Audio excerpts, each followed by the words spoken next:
started murdering people, there'd be none of you left.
Hi guys.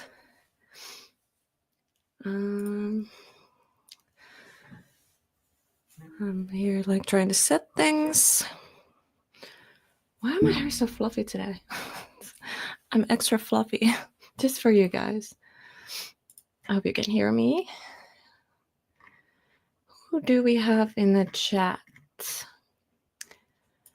Hi. Hello everyone and welcome. So nice to see you all here. I'm doing good. I'm a little bit hungry, but it's okay. Today it's going to be very chill. We're gonna do research on this very messed up case. And yeah, it's gonna be interesting for sure. So we're gonna go, hi, hello.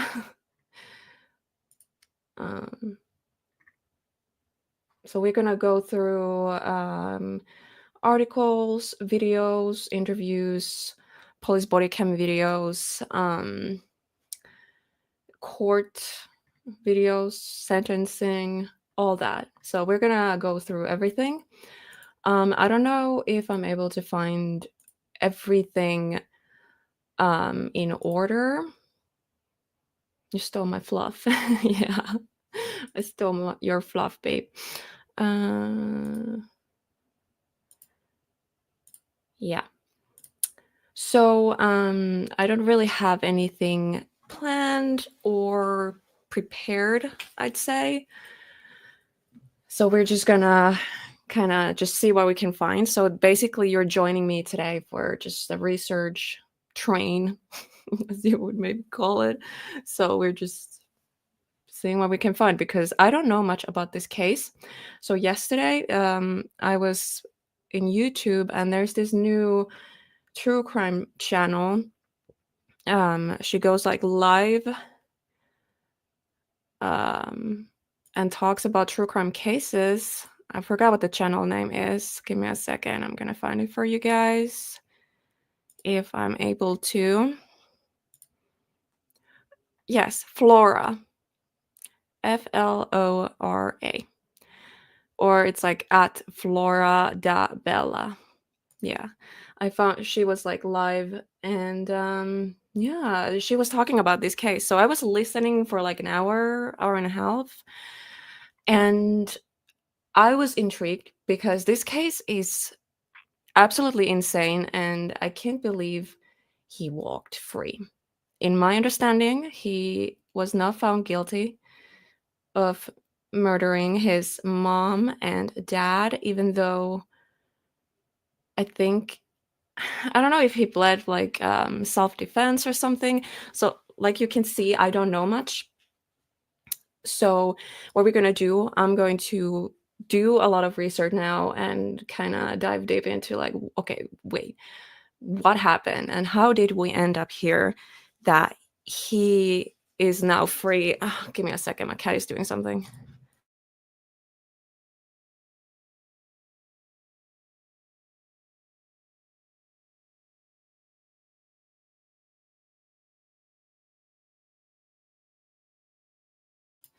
Okay, I'm back. So yeah, I don't know, are you guys familiar with this case? So Collin Griffith, is that how you say the name? Collin, actually I'm gonna change the channel real quick.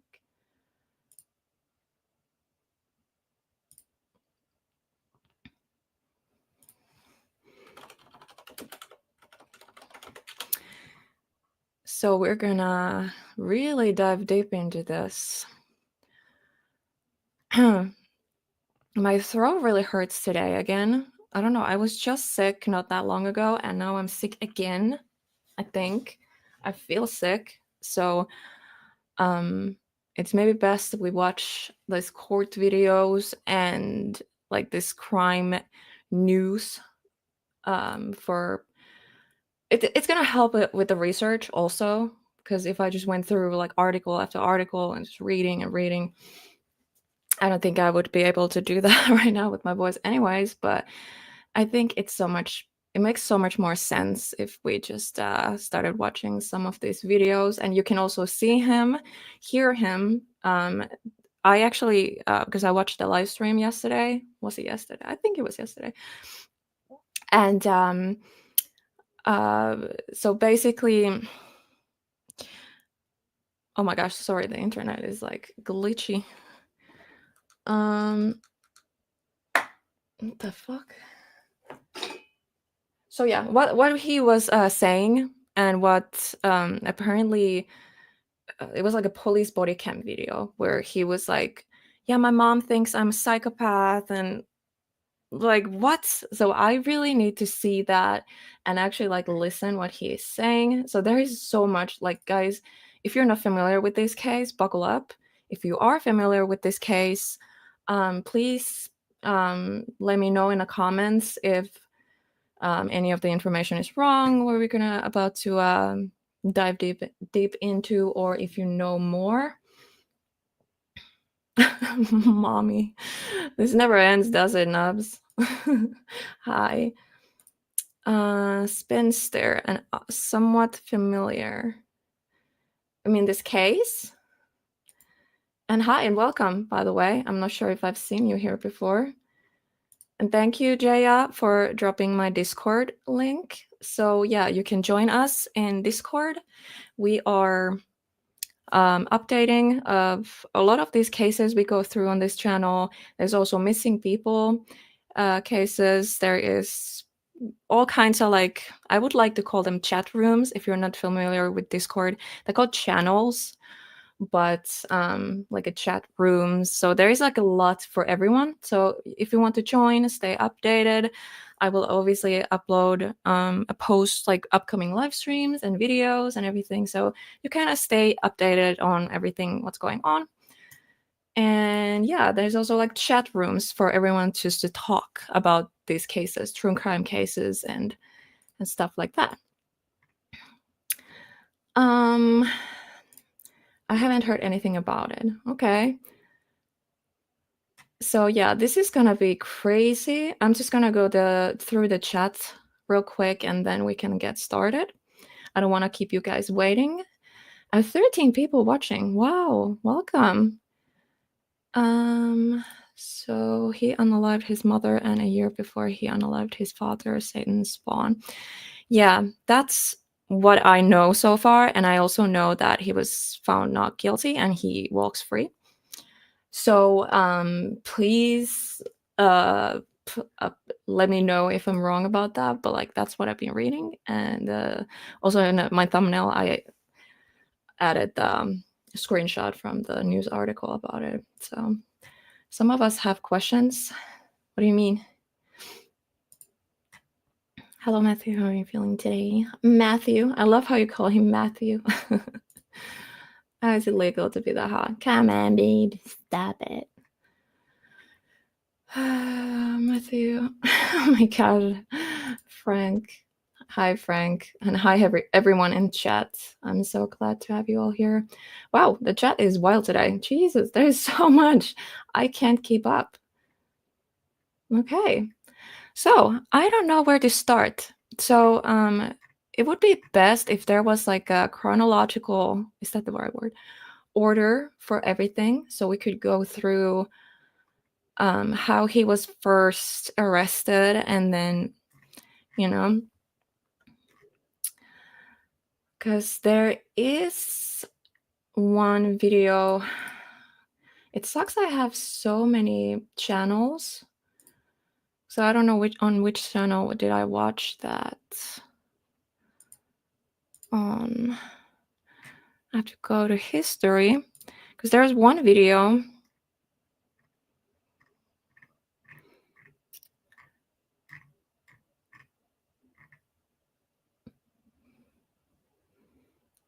Okay, I found Flora's video or the live stream. I'm gonna real quick go forward so we can see which video she was watching, because I really that had like a lot of information, so I'd like to watch that with you guys also. I will drop her her channel in the comments and description box. Body cam shows the teen accused of killing mom. Okay, I have to search for that. Body cam shows.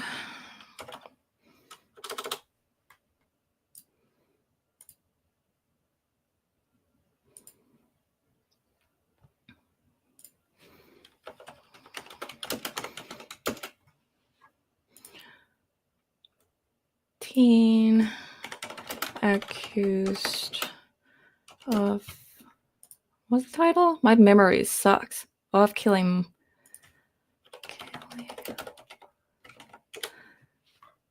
Okay, I found it. Okay. Let's start watching that right away.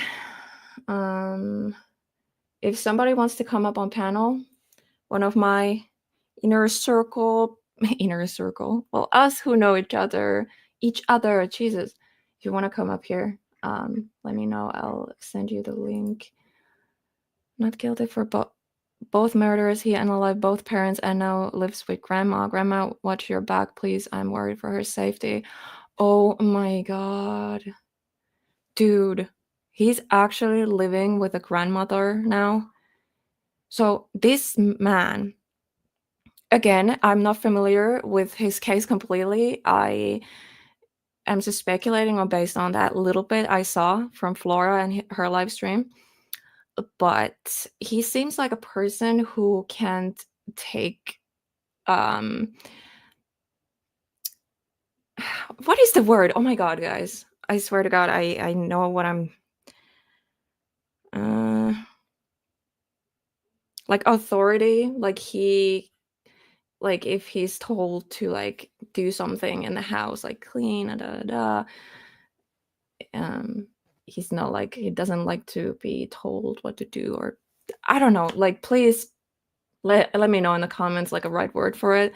There's a word I'm looking for. My brain is just not braining right now. I'm under a lot of pressure. There's so many people watching.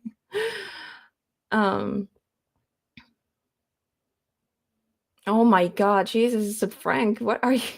You're making the chat so dirty I can't even show your comments on the screen. If you want to be part of the unhinged chat, please join us. If you're watching a replay and not the live, you're coming back here and you're like, wait, what's going on?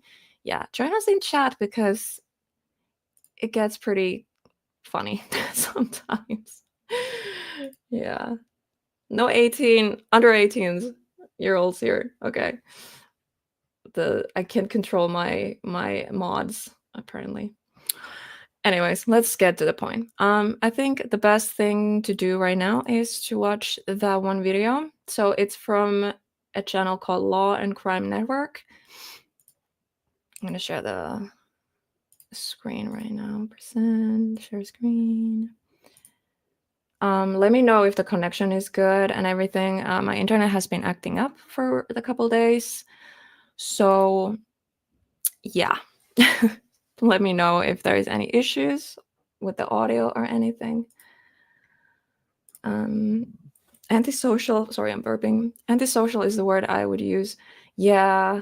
And then there was a mention. I was like doing something while listening to the live stream podcast, and then I heard something about him being a Marine. So I was like, wait, what? Like, is he or did he was he talking about joining, or like what is up with that? So if somebody knows about the Marine claim, please let me know. My husband is a Marine, so this would be interesting. This would be very interesting. But yeah, based on what I heard about this dude, like his personality, he wouldn't survive boot camp. Like, no. Yeah, like authority. He can't respect authority. He killed both of his parents. I don't know if I'm supposed to say that word on live streams. Let's just use the word unalive.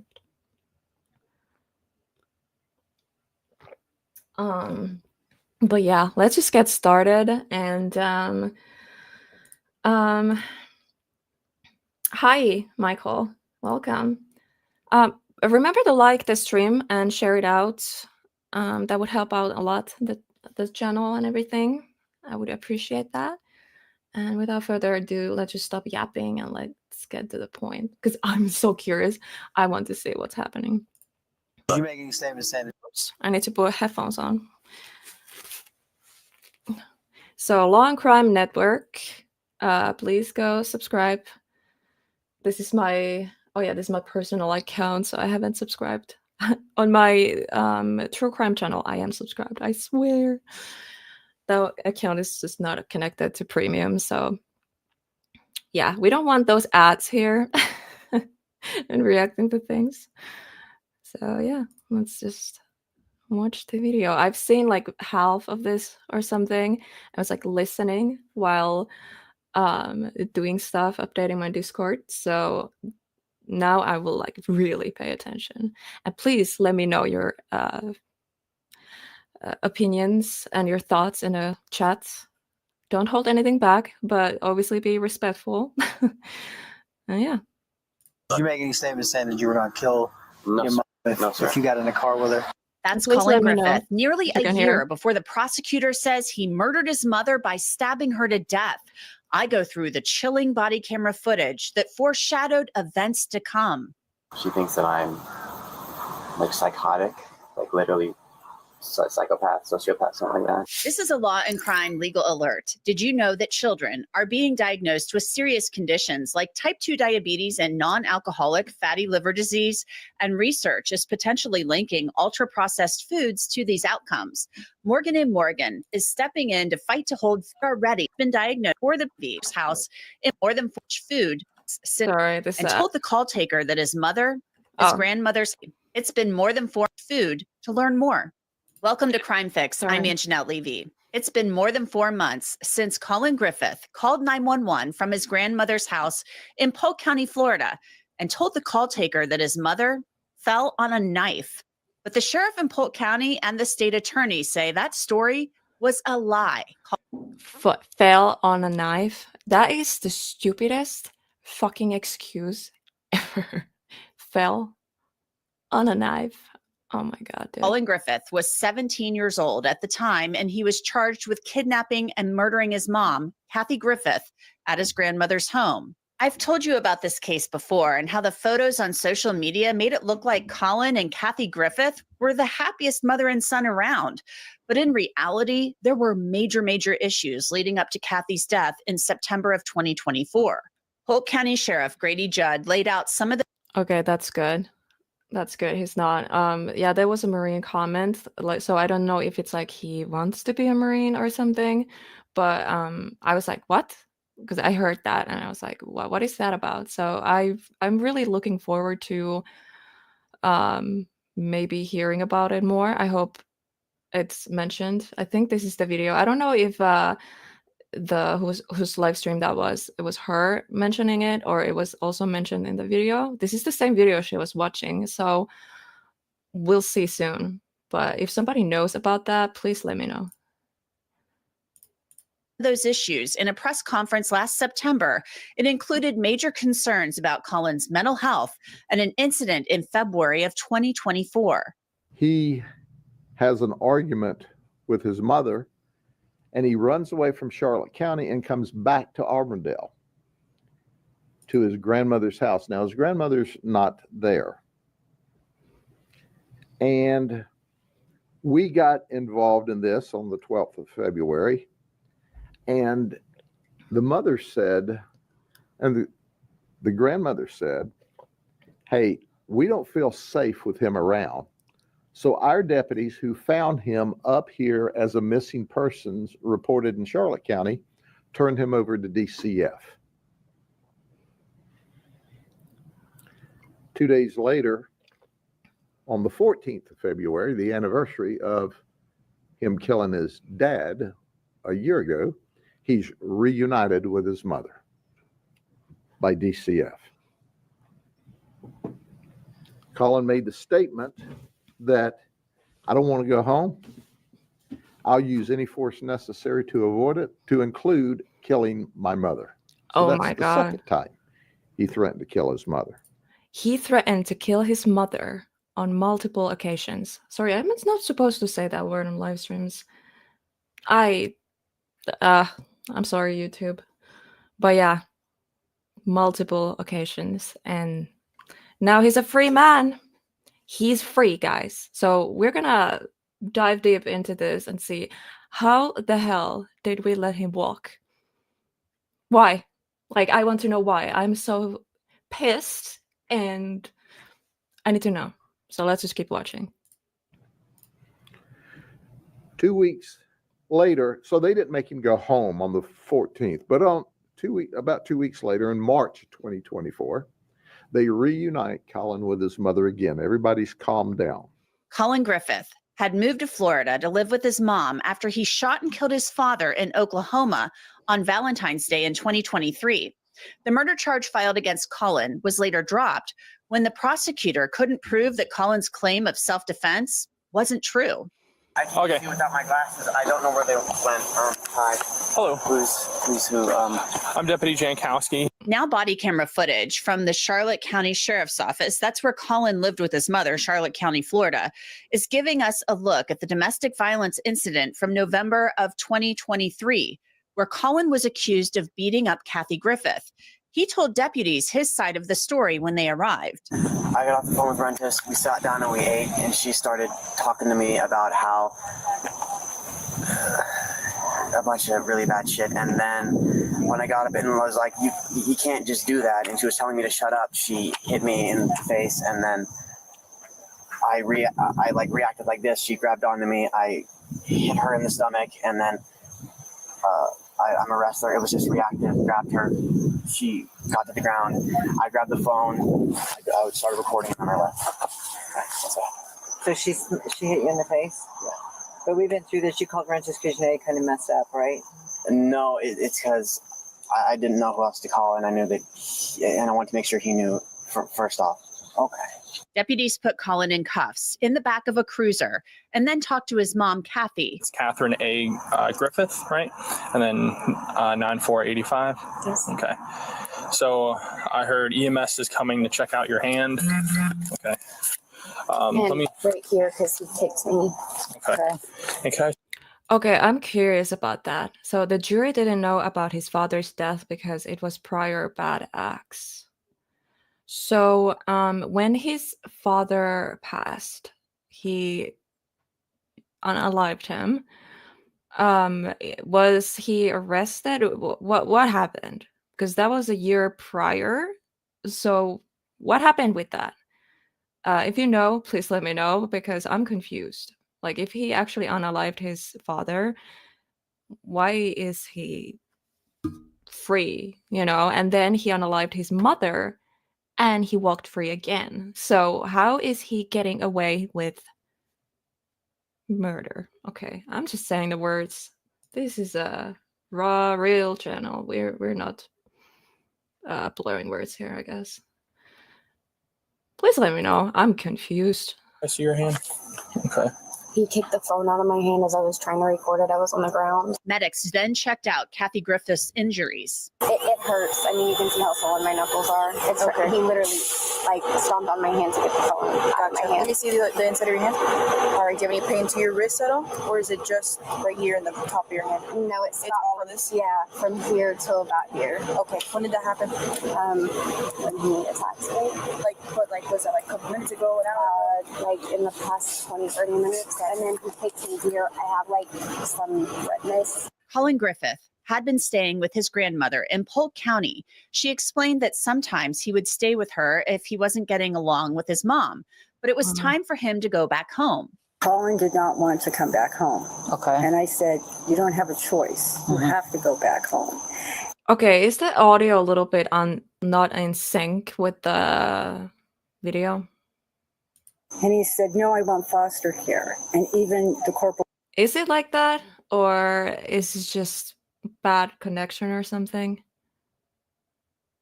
I'm going to do this. I'm going to reshare this. Share screen. Let's try again. I don't know what's going on there. Was saying, foster care isn't going to be good for you. You don't have issues. You have to work on them. It's off. So we agreed. I talked to him all the way. Has he been the whole time? Because I haven't noticed. But is it just this part? I think it's just the video.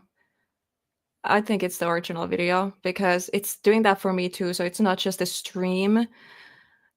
Because yeah, I don't know. Because I was watching on StreamYard's end. Because I have to switch between tabs. I don't have a second monitor.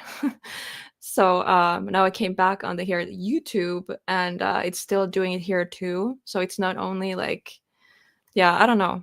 I think it's just the original video being weird. Let me know. I apologize for that, guys. Oh, my car doors. Oh. Collin has mental health issues, according to his grandma. He was in therapy and had a treatment plan, and there was some sort of intervention going on with law enforcement as well. We talked all the way down, and I said, you have got to learn to get your anger under control. So he was with his father and he said his father attacked him and he claimed self-defense. So he was let go because it was self-defense. And now the mother is dead. And they still let him walk. How can he keep doing this and they just let him walk? I don't even... Control. You want to be a Marine. People are going to get it. I'm retired. Sorry, I'm yelling. There it is. Sorry, I had to rewind. There's the Marine. All the way down, and I said, you have got to learn to get your anger under control. You want to be a Marine. People are going to get it. I'm retired from the service. I said, so am I. Very good. So I said, people are going to get in your face, and you're going to have to learn to deal with that. You just ignore it. Right. And I said, the other thing, too, is you don't ever hit anybody. You don't even touch somebody. And especially somebody as small as Kathy. That is just something that you cannot ever do. I said, that needs to be. He goes, no, but I said, there are no buts. That's all there is. Collin's grandmother then describes what led up to Collin assaulting his mother. So we got here. Oh, yeah, this part was agreed. She's going to lay the law down. Know that she is the parent. She is doing what she thinks is best for him. that he's not going to have his cellular phone. He's not going to have access because he's like talking to some person on online that we don't even know who this person is. Okay. And that she said, I don't want you ever calling Is me it? Is the audio bad? psychopathic narcissist anymore. I said, and he goes, no, I didn't. He goes, no, I heard you say that. So, Okay. He just, he had said that in the past. And she said, let me lay this out for you, because the only thing I think you really care about is money. So anytime there's an infraction, I'm going to take that from you. Mm-hmm. And it'll add up. So you have got to fly right, because otherwise, if not, and then he was doing something with his eyes. Collin's grandma then described why she believed Collin attacked his mother. I think he wanted the phone. Okay, so yeah, he wanted to be a Marine, but he never was. So like my husband says here, he wanted to, but never was. He is forever a wannabe now. LOL. Yeah. Yeah, with his personality, no, he could never be a Marine. Just saying. Hi everyone in chat. Sorry, I'm not ignoring you. I just want to stay in topic. But yeah, hi, stay tuned. Hi, Beth. And who else joined? Water Horse, Rachel. And stay tuned. I think I already said. My brain is not burning. But hi everyone, welcome. And that's all he was concerned about, was getting His phone back. his phone. So was he upset about getting his phone back, or upset about not going on the cruise and going to get evaluated? I think both. Both. Okay. Yeah. And was she trying to record him with his own phone, or Two phones were involved. there was two phones? So it was his and hers? Mhm. Okay. So she, just to kind of clarify, he's like, let's just do it. Got her phone to start recording. You said next thing you know, they're on the ground. Did you see how they got on the ground? No. Okay. No. I just, because I was trying to call also. Okay. So, but I was very worried she was on the ground, and I went in between them. Mm-hmm. Deputies took Collin to jail, but before they did, his grandma spoke with him at the patrol car. Got to get your anger under control, okay? I'm saying prayers for you all the time. I'm sorry it's not in sync. I don't know what's going on with this video. Like the audio and their faces, like it's not in sync, but at least you're able to hear it. I'm calling. I love you. Mama. I think my anger's fine. It's just that when someone attacks me, What? I can't hear you. What? No.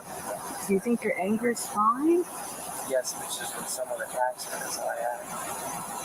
That didn't happen, though. I was there. I saw it. I saw you stand up. And I said, sit down, and you wouldn't. And you went after the phone. And the next thing I know, she's on the floor. And I'm trying to get in between Raw, and I'm trying to call Rennis. No. She hit me. She grabbed onto me. I beat her, and then I got her to the ground, and they're wrestling me, and then I left. I didn't see that, Collin. I really didn't. All I saw was you on the ground, or her on the ground, and you by her, and you guys fighting for the phone. So how did she get on the ground? Because I moved her off the ground. I wrestled her off the ground when she got off. Why did you stand up? And why did you say? Because I was just trying to have a face-to-face conversation. No, you didn't. You stood up and said, okay, let's do it. Let's do it. Yes, you did. I was there. I was saying, no, I'm not a psychopath. I'm not this murderer. I'm just trying to peacefully leave or peacefully. Oh, what? Loving the kid on the background flossing. Yeah, is there? Yeah, there's like some people in the background. Are they like being like, yeah, like being weird or something? I didn't pay attention. Oh my goodness. But yeah, this is crazy. Like the grandmother is really defending, her grandson, even after, like right now, like Collin Griffith is living with the grandmother, and yeah, he's walking free. You guys, like after killing. Again, I don't know if I should say these words. I don't care. unalived, killed both of his parents, and he walks free. Welcome to America's justice system and this Florida. So, what's up? Why? We coexist and just figure something out. And she kept telling me to shut up and shut up, but when I wouldn't shut up, she hit me. No, that's not what happened, Collin. That's not what happened. You never said you wanted to peacefully coexist. I've been saying that. You said that in the car, but not there with her. So Collin's grandma told him clearly that the account he was giving was not what happened, and he said he wasn't a murderer or a psychopath. The next day, deputies were back at the house with his mom after Collin had been released from jail. Collin, right? Yes, sir. So what's going on, man? Last night, me and my mom went to a physical altercation. I got arrested for domestic battery, but going in front of a judge today, I have a right to public defender, and we'll see how that goes. Okay. So how is the situation with you and mom right now? Have things calmed down? Are you guys able to get along? Where are we at? No, sir. It's not good. She thinks that I beat the shit out of her. I don't. She thinks that I'm like psychotic, like literally psychopath, sociopath, something like that. I don't know exactly where she's at. She thinks I'm. Yeah, the mother said that he is psychotic, a psychopath, and he's here telling it like, yeah, my mom thinks this about me, and like, I'm innocent. And then she ends up dead. I don't know how soon after this. What was the exact day? Because this was there's the text right in front of it, but 2023, so 11/14, so that's November 14th, 2023. So I don't know what the day the mother died. Let me know. So how soon after this? Because yeah, this is just telling you how it's just like very disturbing, you know? Because at this point here, the mother is still alive. So yeah. If I'm like following again, there's a lot to cover in this one video because there's literally 2 victims, and I'm so confused. I like the dad, it was self-defense and everything. So I'm like, yeah, I really need to dive deep. So that's what we're doing today. So we're going to be all over the place, but you're here to join me on this ride. We're going to go through a lot of court videos and everything. So buckle up. This is going to be a long one. I'm going to kill her. I want to kill her. That I want to beat the shit out of her. Do you? No, sir. Okay. Given what we know now, this footage is very interesting. Collin Griffith goes on to say his mother had attacked him. I don't want to hurt anyone, let alone my mom, even despite this happening, but I'm not going to take what I consider abuse when someone's attacking me. And how is she attacking you? When she attacked me. When she threw a punch at me and grabbed on me, I grabbed onto her back. I got her off of me. She hit the ground, and then I fled and called Rentis, and then he sent someone out. You called who? Rentis, Detective Rentis. Okay. The deputies then questioned Collin about statements he made at the jail. Did you make any statements saying that you were going to kill your mom if you got in a car with her? No, sir. I'm trying to figure out why we would have a corporal at the jail that took you out, that dropped you off and telling us that you said, don't put me in the car with her, I'm going to kill her. Yeah. Was that said? I did not say I was going to kill her. I did not say kill. I don't know why he sent me back here. I asked him not to, but he said he didn't like my attitude and that I had to just work on it. And he sent me back here. But his words, not mine. Okay. I love you too. Well, we're just trying to figure out. We just want to make sure we do everything we can to prevent anything happening. Sir, given the situation, I don't think that we should be in the same house at all. I don't think it's okay. I mean, we're going to court anyways with one. God knows what's going to happen then. How are you getting to court? I call. Do you drive? How old are you? Yeah, but I have to have an adult in the car with me. You got a learner's permit? Yeah. she's been trying to lure a confession out of me all day. Well, it's not, sorry, not all day, but. So you heard Collin Griffith tell the officers that his mother had been trying to lure a confession out of him all day. The deputies continue to question Collin about why he and his mom argue.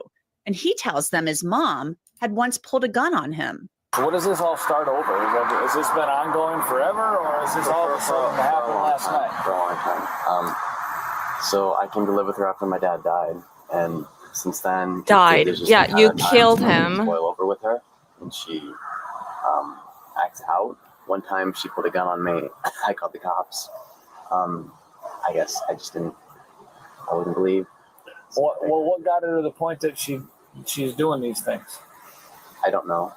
You have no idea. All of a sudden, out of nowhere, she pulls a gun or that I hit you. It's because that I'm driving her crazy somehow with the way that I act, and I don't know how I'm acting badly. She talks about school a lot. My grades are fine. I got a 3.7 GPA. Okay. I mean, obviously you're not, you're smart enough kid. I get that or whatever, but I mean, obviously it takes two to create this type of environment in this situation, right? And I've heard nothing. You haven't said a word about what's going on, what you're doing, or what is going on to provoke this, or where it's coming from, other than out of the blue, your mom flies off the handle and does this stuff. I'm struggling with that a little bit. She claims that because I don't help around the house, don't seem to follow rules. For her is that I don't make a schedule, I don't schedule my day. She has ADHD and a lot of other stuff. She was really abused by my dad, from what I know, and I kind of just made it to where she has these very specific things that set her off, these triggers. Now remember, the entire reason Collin is in Florida at this point is because he killed his dad in Oklahoma on Valentine's Day in 2023, and Collin's mother took him to Florida to live with her. The deputies asked Collin about his father's death. So how long ago was your dad passed? Sorry to hear that. 7 months. Yeah. So yeah, he killed his own dad.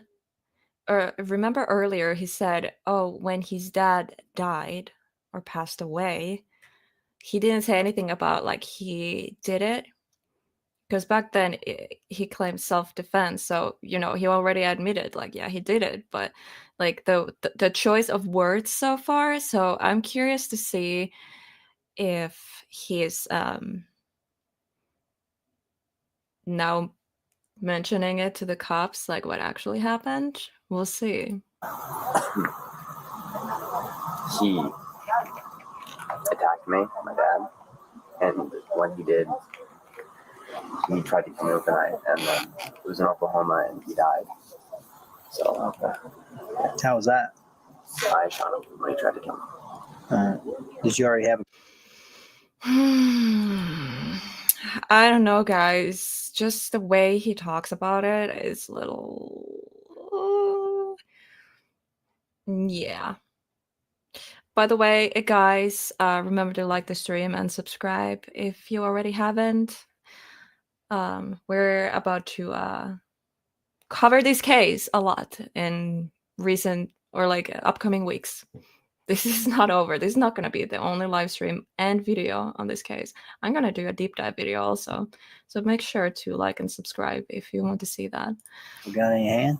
Or did you go I get was one? fleeing, and the house was filled with guns, 23 to be exact. And you knew who they were? Oh my God. I didn't seek one out. I was just trying to run. But when I was cornered and I had nothing else, there was a gun. Just kind of happened. Why was he trying to kill you? He's also a bit of a case, but homophobia. If you believe that, a bit of other stuff. Hold on. The deputies decide Collin needs to be removed from the home again. They cuff him and take him to the cruiser. His court date is coming up in a matter of hours. Then his mother speaks with him at the cruiser. Did you tell them at the jail that you were going to kill me? Did you say you were going to hurt me?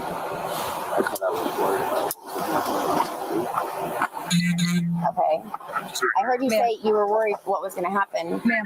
Yes. They have to go. Collin had been placed on involuntary psychiatric holds. They're called Baker Acts. The photos on social media in the summer of 2024. made it appear as if everything was great between Collin and his mom.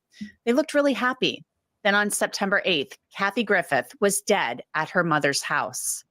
Mom drives up here to Auburndale from Charlotte County. She arrives at 4 o'clock. At about 4:30, witnesses and neighbors see Collin and Mom arguing outside, and Collin grabs his mother by the hair and drags her into the house.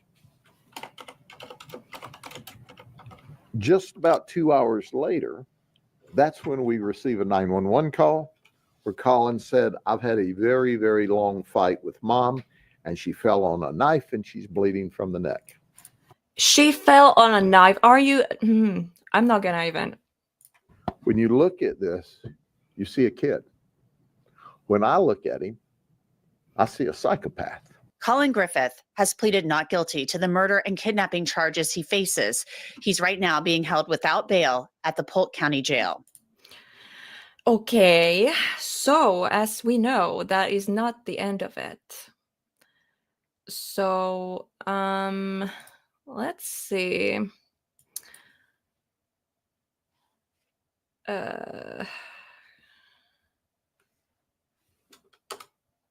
My brain is not braining right now. So Collin Griffith.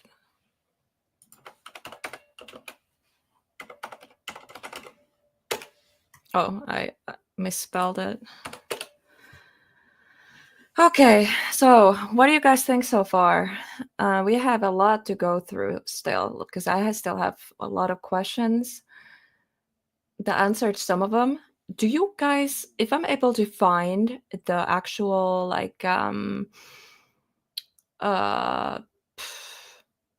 body cam video from like these incidents, like there was the when he I guess like attacked his mother but didn't kill her, and then there is the when police responded to, you know, the actual death. I don't know. Do you guys, are you interested? I think we should, yeah. So while I look for that, I'm just going to stop sharing for a bit. I'm going to see body cam.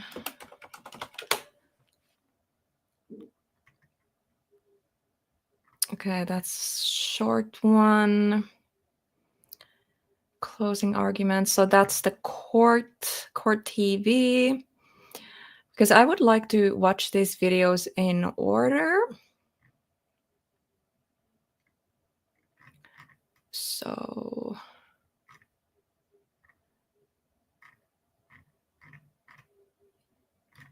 interesting. Okay. 911 call. Let's listen to the 911 call. Because that I heard a little part of it, and that was freaking unhinged. I use that word a lot, unhinged, but yeah, like just listen to the call. It's very disturbing. It made me feel really uncomfortable, but I think it's very important part of this, and yeah. So let's just listen to that one right now. So it's a video on Florida teen Collin Court TV. Go subscribe to their channel. They report about all this stuff in real time. Florida teen Collin Griffith is standing trial on charges that he murdered his mother. Just 18 months before that happened, he killed his father, and he said he acted in self-defense, and the charges were dropped against him in that case. Let's go back into court now, where the state is about to enter Griffith's 911 call into evidence. But first, the judge has to address this unusual request from the defendant to be absent from the courtroom during the playing of that call. 165. Has it been received yet? No. I'm sorry, 165 is the Oh, yes. Are you offering states 165? Yes, sir. For the record, what is it? 165 is the 911 call. Is there any objection? No objection, but It is received. Ladies and gentlemen, Mr. Griffith has elected to waive his presence in the courtroom during the publication of States 165. Mr. Griffith?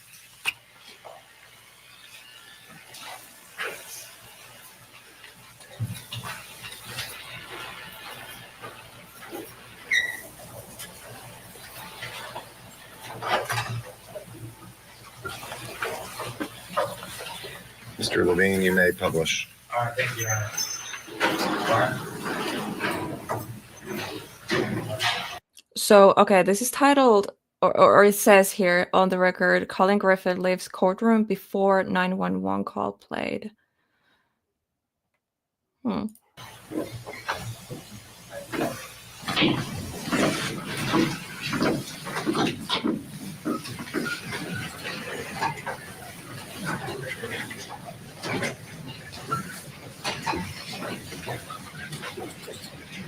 18/14/11, 2nd September 8, 2024. 911, what's the address of the emergency? Hampton in Florida. I don't know the fucking, I don't know the city address. My mom is talking to EMS now. She's leaving out. Please help. Your mom is doing what? This is very bad audio, so I apologize for that. It's very hard to hear what's going on, but yeah, it gets really disturbing. My mom's bleeding out. She's bleeding out. Okay, what's the address? Or where do you think you are? What road are you at? What crosses that road? The Hampton in Florida. You go to the gate and you take the first right, and it's a house with a black dead out front. I'm trying to get the Hampton in. The Hampton in, yes, ma'am. What city is I don't it? know, water horse. It's Auburndale. That's an interesting point. Like, what if she did fall on the knife? Hear me out, guys. Was a toxicology report run on the mom? Was she under the influence? People have done things like falling on a knife because they were intoxicated. I don't know. I guess it's possible, but considering the dad is like, he was involved with his dad's death and now the mom, and it's just like, just the way the mom talked about her own son and how he talks about the whole situation, it just seems a little, again, he was found not guilty of first-degree murder, so in the law's eyes, he is innocent. But my opinion, just my personal opinion, it's a little sketchy. But again, weird things happen all the time. So what do you guys think? Let me know. Do you believe that she fell on a knife? And so it was actually an accident. I can't get her up. Okay, how do I lift someone? I need to get her to the hospital. How do I lift someone? Okay, this is called 911, and we're going to send an ambulance. He doesn't have time. What happened? And I'm using the address. Why is it muted? Yes, ma'am. Okay. What can I do? I have your price after you what do I do?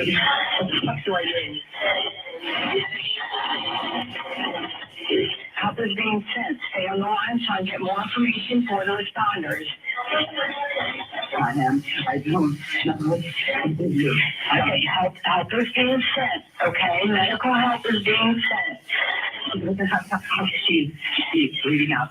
Where is she bleeding from, sir? I'm bleeding from the neck, ma'am. This is my mother. I tried to catch it. Are you with the patient now? I'm with her. Yes, I'm with her now. How old is the patient? She's 39 years old. She has a heart condition. She has a. Is she awake? No, she's unconscious. She's not okay. Is she breathing? No, she's not. I don't think she's alive.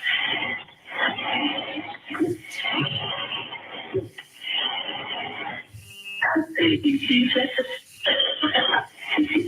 Okay, where is it? And you said Nick. Okay. All right, listen to me. Listen to me. I'm sending the paramedics to help you now. Stay on the line. I'll tell you exactly what to do next. Okay, listen to me. Are you right by her now? I am by her, yes. Okay, listen carefully. Let her flat on her back on the floor and remove anything under her head. Okay, keep good. I did it for now. Okay. Listen carefully, and I'll tell you how to do chest compressions. Make sure she is flat on her back on the ground. Place the heel of your hand on the breastbone in the center of the chest, right between the nipples. Put your other hand on top of that hand. Let's take off the shirt. Just make sure she is flat on her back on the floor. Place the heel of your hand on the breastbone in the center of the chest, right between the nipples. Put your other hand on top of that hand. Okay. All right. So what the 911 operator is doing right now, it's instructing Collin to do CPR on the mother. And here's a thing that you can hear all the noises. So little warning. It's gonna get like disturbing. But do you guys think that he's actually doing CPR, or is he just pretending? Let me know, what do you think? Pump the chest hard and fast, at least twice per second and 2 inches deep. Let the chest come all the way up between pumps. We're going to do this until help can take over. Count out loud so I can count with you. 1, 2, 3, 4. 1, 2, 3, 4. 1, 2, 3, 4. 1, 2, 3, 4. 1, 2, 3, 4. 1, 2, 3, 4. 1, 2, 3, 4. 1, 2, 3, 4. 1, 2, 3, 4. 1, 2. 1 moment. Okay, just keep going, okay?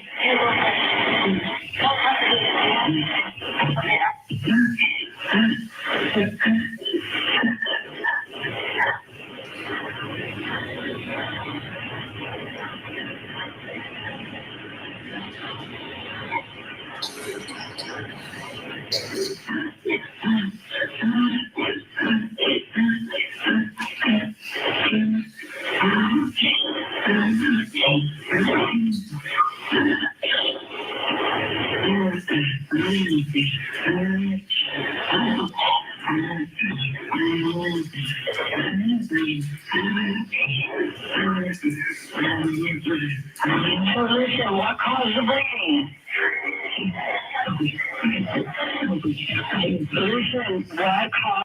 Yeah, a lot of people in the chat are agreeing with me. They're like, he's pretending, that's not the right noise. And if he's a psycho, he's pretending. Yeah, because like, is he actually giving CPR, or is that just pretending? I don't know. It's just speculation, but I'd like to hear your thoughts. What's the bleeding? She got real tight and she was getting me the knife and she fell on it.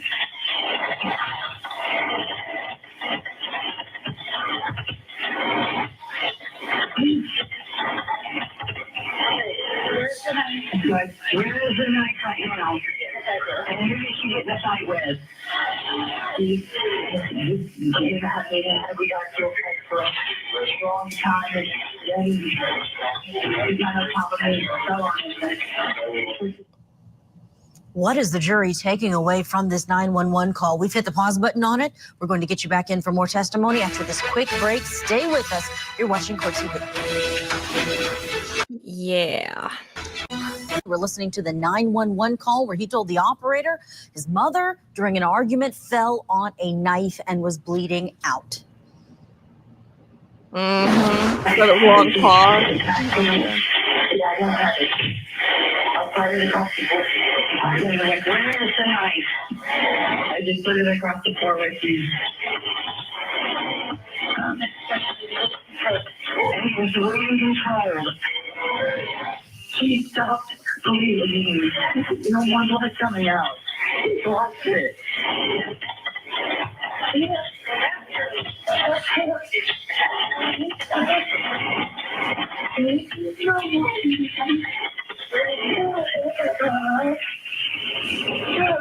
Where did you throw the knife? I don't know.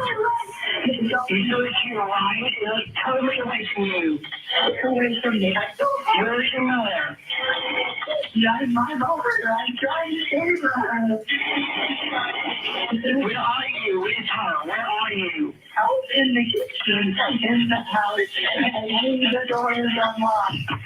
Okay, you're with your mother, correct?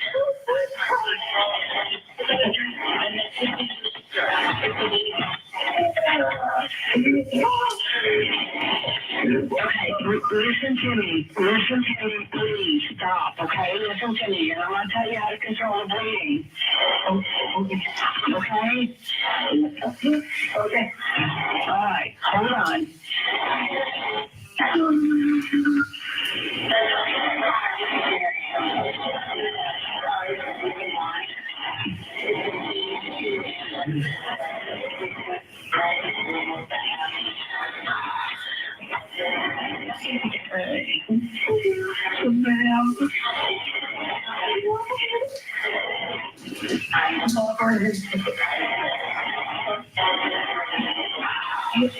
There's no more blood coming out of the wound. He's lost it all. Okay, listen, okay? We're going to do this, okay?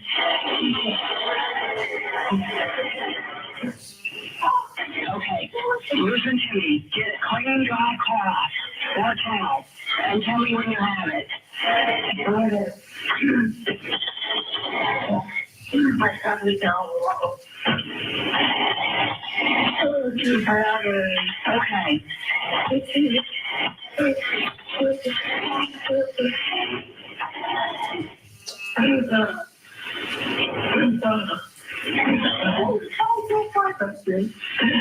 Is the blood starting or pouring out? No.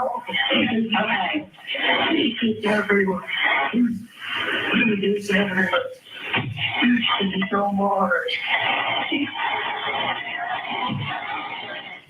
All right. Does she have a breathing disorder or is she normally on blood thinners? No. Okay.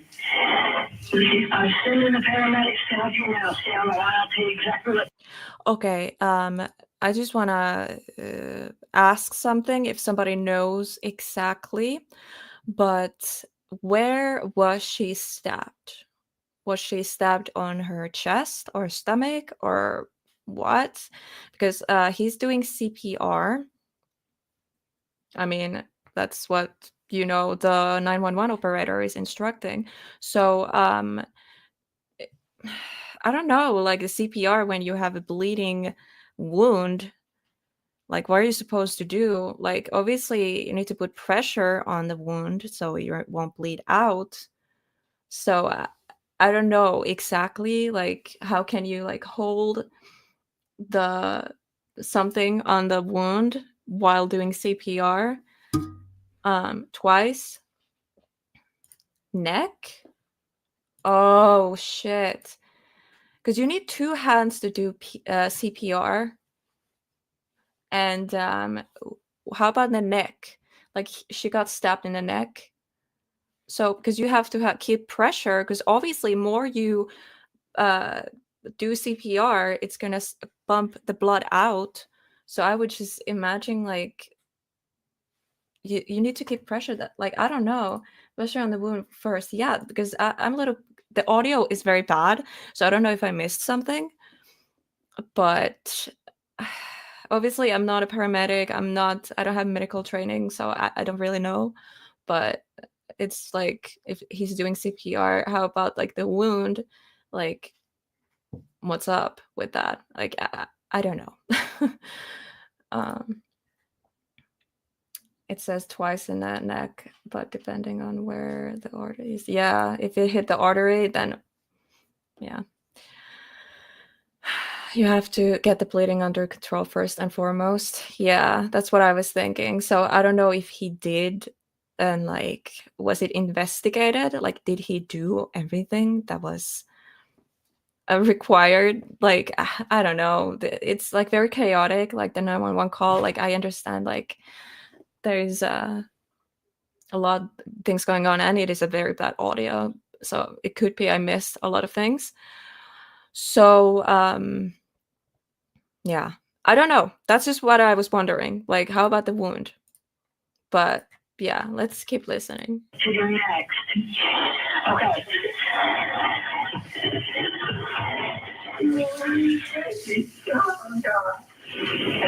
Okay, I'm going to tell you how to stop the bleeding. Listen carefully to make sure we do it right. Get a clean, dry cloth or a towel and tell me when you have it. Now place it right on the wound and press down firmly. Don't lift it up to look. Without lifting the cloth up, please tell me if the bleeding is under control now. Yes, there's no blood. She lost all her blood. Okay, reassure her that help is on the way from now on. Don't let them have anything to eat or drink. It might make her sick or cause further problems. Don't move her unless it's absolutely necessary. Just tell her to be still and wait for help to arrive. Oh my God,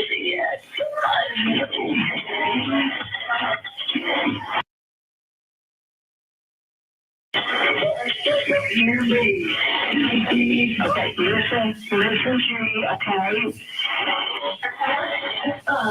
Okay, we're gonna continue with CPR. Listen to me. Ready? 1, 2, 3, 4. 1, 2, 3, 4. 1, 2, 3, 4. 1, 2, 3, 4. 1, 2, 3, 4. 1, 2, 3, 4. Listen, I need you to keep doing this. Listen, okay? I need you to keep doing this. 1, 2, 3, 4. 1, 2, 3, 4. 1, 2, 3, 4. 1, 2, 3, 4. 1, 2, 3, 4. 1, 2, 3, 4. 1, 2, 3, 4. 1, 2, 3, 4. Keep doing it. 1, 2, 3, 4. 1, 2, 3, 4. 1, 2, 3, 4. 1, 2, 3, 4. 1, 2, 3, 4. Are they there? 1, 2, 3, 4. 1, 2, 3, 4. 1, 2, 3, 4. 1, 2, 3, 4. 1, 2, 3, 4. Are they inside?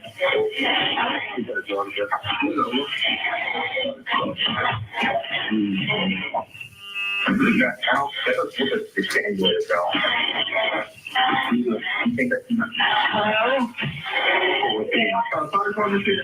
Okay, thank you. Thank you.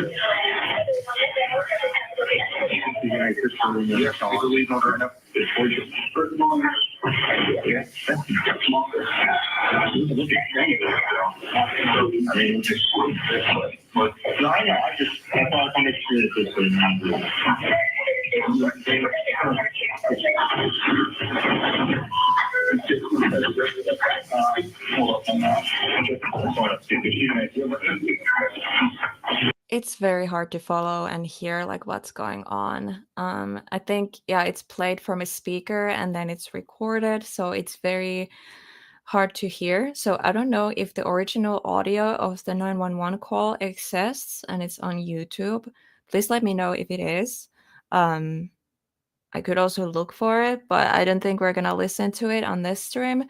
Maybe on the next one, or I leave it for the deep dive. I'm gonna do a video on this case.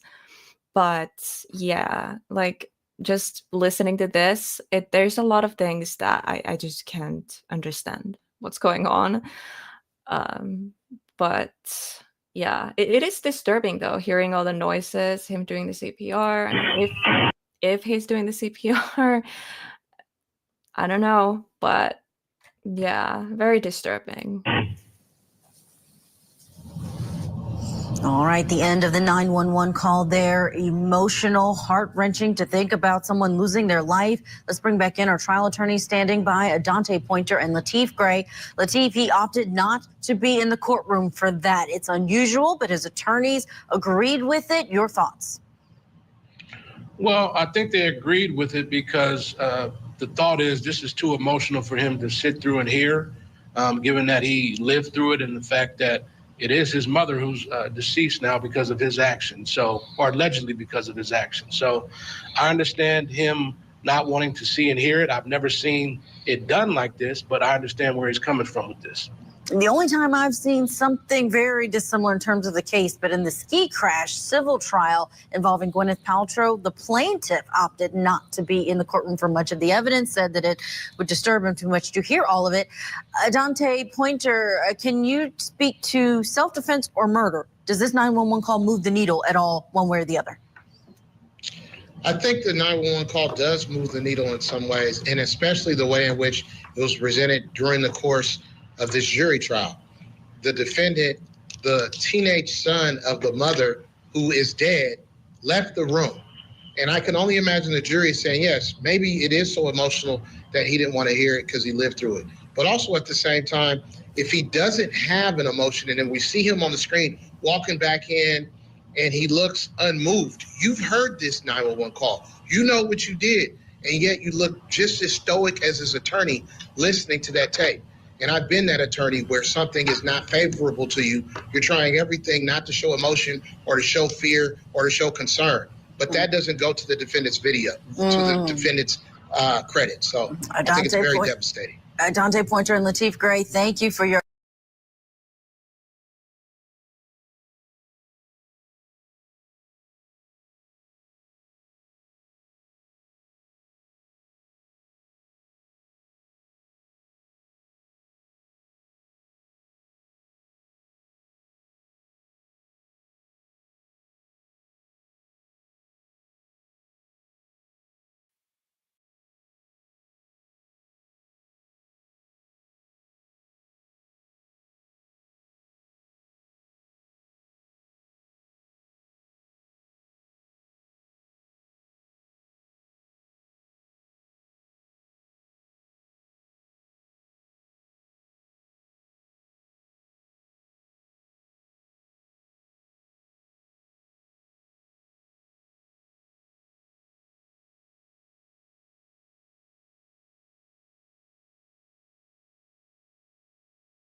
Oh my god, I've been talking this whole time and I'm muted. Oh my god, I am so sorry, guys. Yeah, Court TV. I was saying that go subscribe to Court TV. Their coverage on these true crime cases, it's amazing. And this is a teen stabs mother murder case. Vinnie Politan investigates. We love Vinnie. And what else was I saying? Yeah, this is a long video, so we are going to watch it. But if there is clips that we already watched, I am not going to watch them again. Like I'm gonna like skip through if there's something we already watched. It's good for those like who watched from the very beginning. It's not like repeating, like watching the same stuff. Obviously, people who are joining us now are going to like miss out. But you can always rewatch the stream from beginning, especially like if there's like longer clips that we already watched. There's no point like watching it again. So it's a long video. I don't know exactly what it has inside, but let's get into it. Sorry, I was muted. I should stop muting my mic because I always forget to put it back. But before we get to the video, I'm gonna read the chat real quick. I'm not ignoring you guys. I'm sorry. I'm just trying to keep the live stream entertaining and easy to rewatch for those who are, coming back after the live stream is over. Let's see where I was. I've been in situations where I was the only one that knew first aid and CPR, and I was not fine after it was over, though. Yeah. I never given CPR, so I don't know. Helena, I've been to hospital and I'm better now. I'll send you latest puppet pics for a LOL. Lots of loves. Thank you. And oh my gosh, you've been in a hospital? I hope you're okay, Sky. Yeah, everyone's saying you're muted. Okay, now I think I'm caught up with the comments. A lot of people are very mad he walked again. Yeah, I am really, really mad too. He had killed 2 people and he walked free. So that's why we're like diving deep into this. I'm still learning new things. I'm very new to this. I don't know. I've been living under a rock. So I don't know what the hell is going on. So this is all new to me.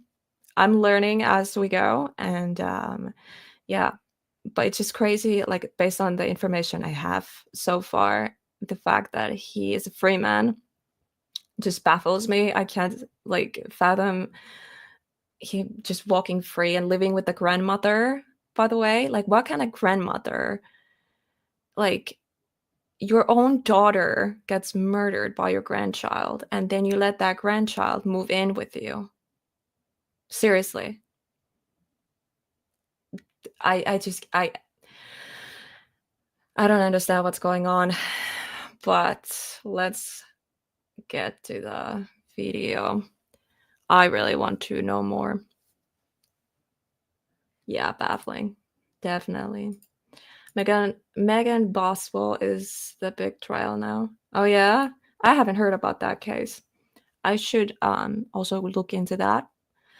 But right now we're focusing on the Collin Griffith case, because the fact that he walked free as a free man after killing 2 people, like, excuse me, and living with the grandmother, the mother of the woman who died, in my understanding, like she's her mother, and now bro, I don't know, I'm confused. But there's a lot of cases I really need to look into. I've been living under a rock. There are many murder cases in the US that never make it to mainstream media. Yeah, I should talk about those cases, but I don't know if it gets traction, if it gets the algorithm, because it's very important to bring those cases also to the audience.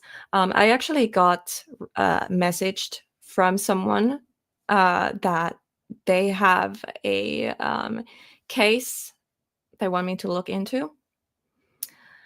And yeah, it's like a very personal for them. So I am going to do that. So yeah, if you have like a missing person case, a murder case, anything you want me to look into, either if it's like in your personal life or it's just something let me know in the comments, in the chat. We also have a Discord server. Could join it. My mods, they can drop the link in a chat.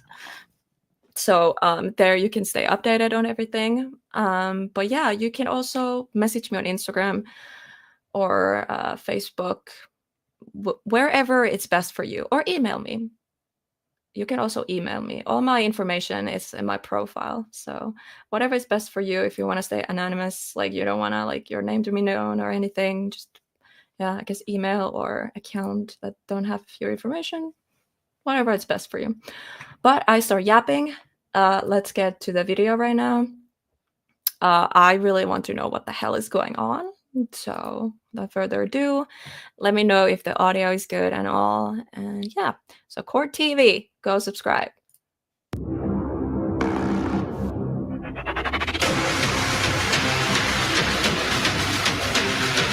I'm gonna skip the intro. I don't want to get copyrighted.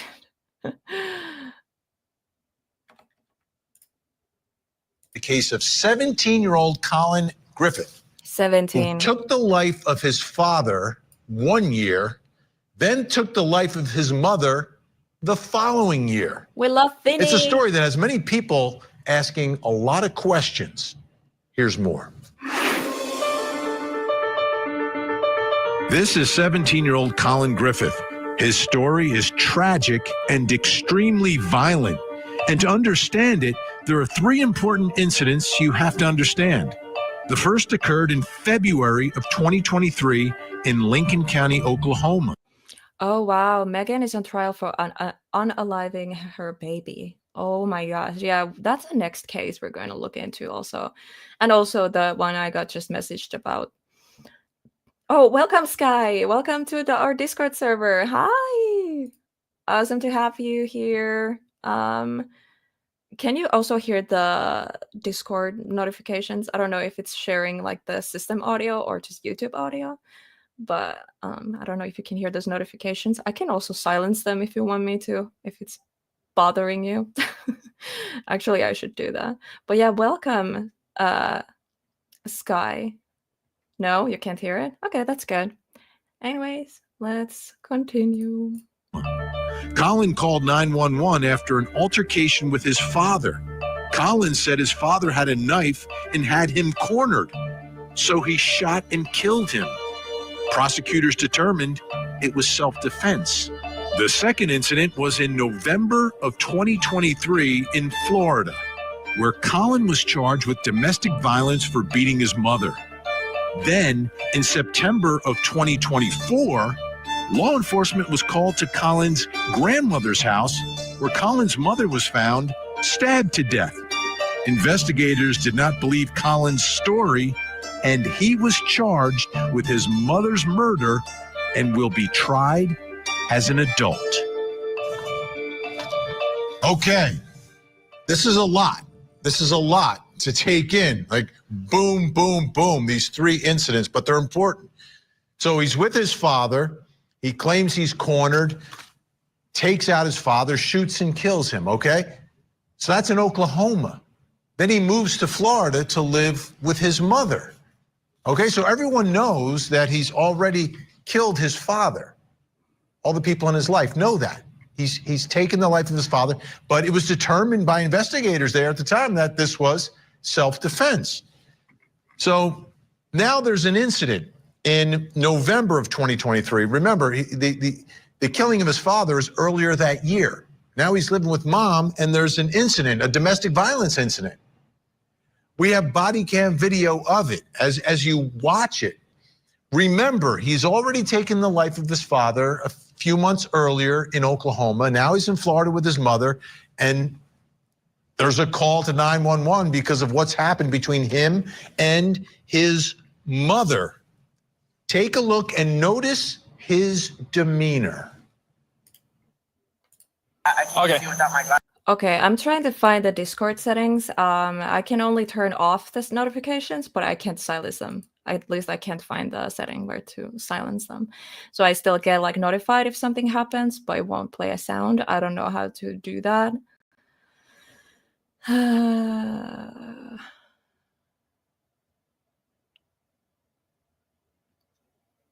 Because every time a notification pops up, it has those like 3 dots. So I click on that so I can go to the settings. It like goes away immediately. So I don't have enough time. I'm not fast enough to click on it. So now I'm trying to look from the actual settings. And I have no idea what the fuck is going on. I don't know how to silence, just like I want to still get notifications. That's the thing. I just don't want that sound to play, like the ding. Because I do want to be notified if a new person joins and everything, because I want to welcome new members in the Discord server and all. Right click on the main tab to mute. Main tab? Like, you mean like on the task bar in the below, where's all the things? If I right click on that, it says Discord. Detach from taskbar and close window. So I don't know. Well, I'm gonna think about that later. I just want to get to the actual video right now. I don't know where they went. Hi. Hello. Who's who? I'm Deputy Jankowski, and nice to meet you. Just bump you. So what's going on? We got there. I just wanted to check your pocket really first. Oh, yeah. Yeah, here, just put your hands on top of your head. You're not in trouble. I just want to make sure you don't have any weapons. No, there's nothing. I know you called Rentis for help, so I respect you for that.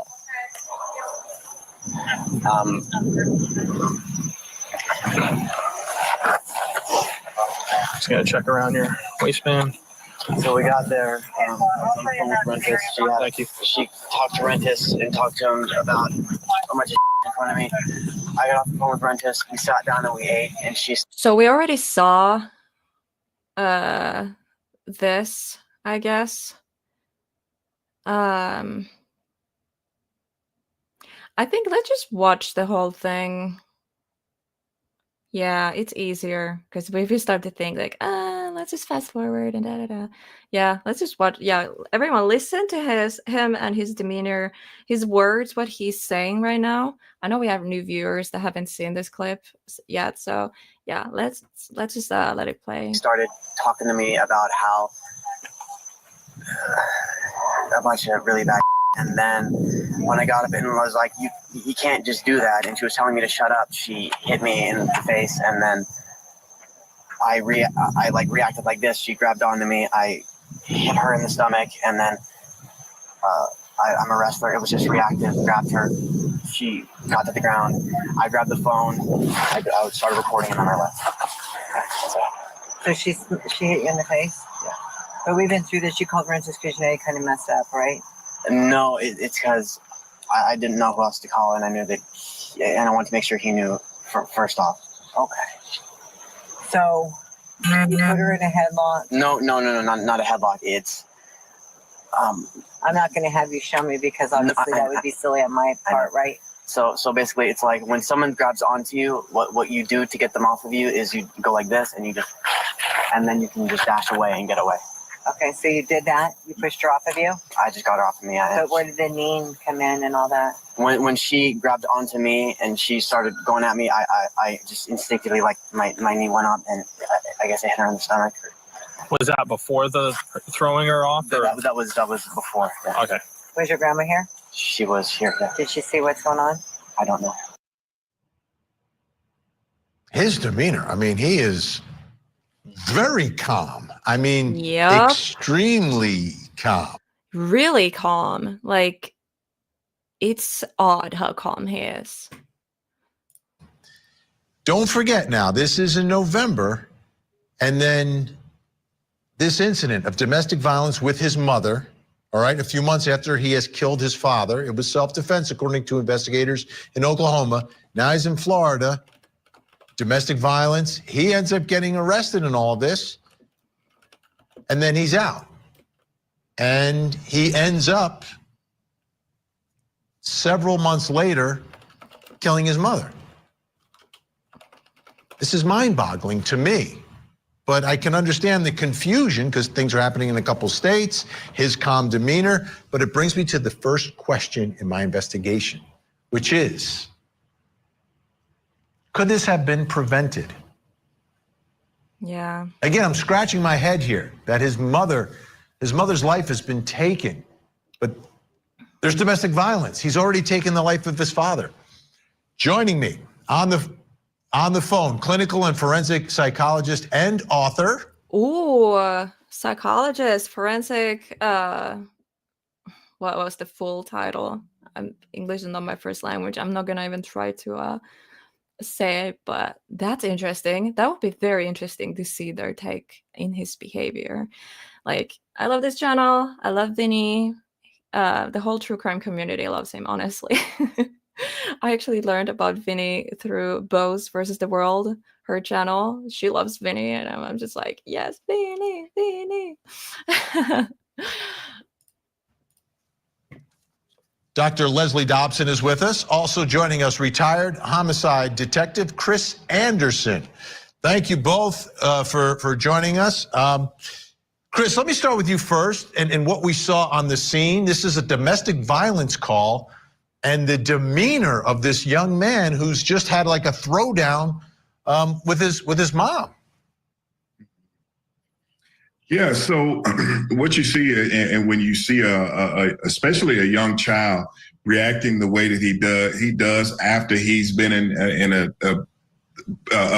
life-ending battle with his mother, it says a lot about his personality and who he is. His response to me is rather strange. It calls into mind that unfortunately, he is not new to talking to law enforcement about some of the interactions he's had with his mother, and it's painful to watch. It says a lot about his demeanor when he's involved in an incident such as this. Let's take a listen now to Collin's grandmother and what she tells officers about what Collin is telling her. Under the treatment plan that we have, if there's issues, then he comes and stays with me. Okay. So that's what happened last night. So then this morning. That's what happened. Again, he is released and staying with the grandmother. Grandmother is enabling, is that the right word? Enabling this, like she's just, I don't know. So I assume she is the mother of Collin's mother. So literally her own child got murdered and she's still on the murderer's side. Or I don't know. This is so confusing. Oh my God. I have a headache. They were over here for 2 hours. Mm-hmm. Who's they? Him and your... Lacey and the corporal. Okay. So they were over here for 2 hours, maybe 3, because Collin did not want to come back home. Okay. And I said, you don't have a choice. You have to go back home. And he said, no, I want foster care. And even the corporal was saying, foster care isn't going to be good for you. You have issues. You have to work on them. Okay, so Grandma's saying that he's saying he wants to be in foster care. He killed his father. Now he's with his mother. He has assaulted his mother. He's telling his grandmother he doesn't want to be with his mother, and then he wants to be in foster care, but he ends up back with his mother, and then his mother ends up dead. Dr. Leslie Dobson, what is going? This is it just seemed like this was a powder keg that was getting ready to explode again. Mm-hmm. Correct. Hi. Yeah, I definitely think that this should have been taken more seriously initially, and it's shocking. And I know that people were very much against this. So the voice, he's talking to is a clinical and forensic psychologist and author, Dr. Leslie Dobson. So this is very interesting to hear her thoughts. So yeah, let's pay attention. I try to talk and pause because, obviously this is fair use. We're reacting to someone else's video, but I don't want to straight out just copy someone else's content we always do reacting. So every now and then I need to stop the video and react and all that because we're just here reacting to the whole case, and this is very well put video, so it's very easy to use this as a source because it's very hard when you start doing the research yourself and everything like this on the live stream. Also, it's just so much easier to kind of see how they put the video together and all. So like I said, please go subscribe to the original creator, Court TV. This teenager being released because they feared that he was psychopathic and dangerous and would engage in harm again. Let's take a listen to Collin again. This is again on the body cam video. I want you to remember, this is 1 day after he has assaulted his mother, right? This is before he kills his mother. Yeah. But 1 day after he assaulted her. Take a listen and a look. Oh, basically yeah. why we came I back just is watched when the jail was releasing you to your mom this morning. Was there anything said then? Yeah, I said that I didn't really feel safe there with myself and with her. just his demeanor, the choice of words and everything. Let me know what you guys think. What kind of vibes do you get from him? I have very mixed thoughts personally, but I'd like to hear your thoughts. That I didn't know what was going to happen. I still don't know what's going to happen. As far as what? Her attacking me or her doing something to herself or me. Okay, what about you doing something to her? Are you able to control yourself? I'm in a constant state of fight or flight, and I don't know. If I think she's going to do something, even if she's not, I might act. I'm not going to like go crazy or anything, but I'm not sure, honestly. I'm not gonna go crazy or anything. Dude, yeah, you ended up actually unaliving her again. He claimed that she fell on a knife. Again, that could be one possibility, but is it though? Trying to figure out why we would have a corporal at the jail that took you out, that dropped you off to your mom and telling us that you said, "Don't put me in the car with her. I'm going to kill her." Yeah. Was that said? I did not say I was going to kill her. I did not say kill. I don't know why he sent me back here. I asked him not to. Is this an arrest or a Baker Act?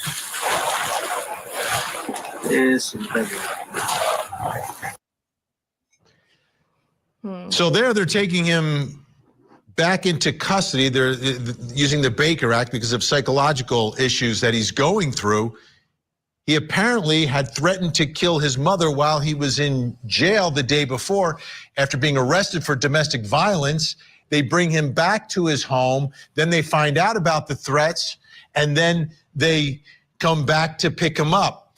Chris Anderson, this is a difficult spot for law enforcement. You're stuck in the middle of what's happening in this family. The child obviously has some mental issues, and law enforcement is in the middle, trying to keep everybody safe, but he's threatening to kill his mother. Now, he doesn't kill her for several more months after this, but he does end up killing her. And I'm wondering how our whole system sort of let this happen. Yeah, exactly. So yeah, this is very interesting because the videos that you showed and the ones that are probably haven't been revealed to the public yet are going to become very important factors into this case. And for not only for the defense either, it'll be for the prosecution also. What you learn in cases, determining cases whether when a tragedy like this happens, determining what could have been prevented it's going to require a closer look at the family and the dynamics, the warning signs, any interventions or the lack thereof that may have prevented something like this happening. These cases there are oftentimes just underlying issues such as abuse and mental health and struggles and escalating conflicts that happen for a case to reach this aptitude. So, you know, there's going to be a lot of investigation that still has to go into these cases. But I truly believe that those two videos will be very important, and not just for the prosecution, for the defense also. Absolutely. All right. Chris is going to stick around as well as Dr. Dobson. Coming up next, should he have been removed from the family? Yeah, good points in the chat. So, okay, let's see. So, Waterhorse said that he said the magic words, "I don't feel safe." He should have been taken out of the home right then. And then Kaula, I still don't know how to say her name. Excuse me. I'm the most horrible friend in the world. But she said that, exactly, Rachel, something should have been done. Not saying he had a right to do what he did, if he did it, but the system failed him as well. That's true, because he did say that he felt unsafe. He didn't feel safe. And the authorities did nothing. But again, I don't know if they did any investigating and were like, yeah, there's not really proof for your claims, or I don't know. But that's a good point. Again, I'm not here defending him and saying what he did was right, but the system did fail him too. Like, if he was actually feeling unsafe, or at least he said he was feeling unsafe, they should have done something about it. But I don't know enough about this case to really have like a full-on opinion. So but that's my thoughts right now. So I agree with the comments in some extent. So Sky says that, Helena, I found out the hard way that what a murderer looks like as they're doing the killings, because murders were worth in act, but acts forever after us if nothing happened. Yeah, it's like koala bear. Koala bear. I'm sorry. Drop bear. Okay. Maybe I got it now. I'm sorry. But yeah, there's so many things to take under consideration here.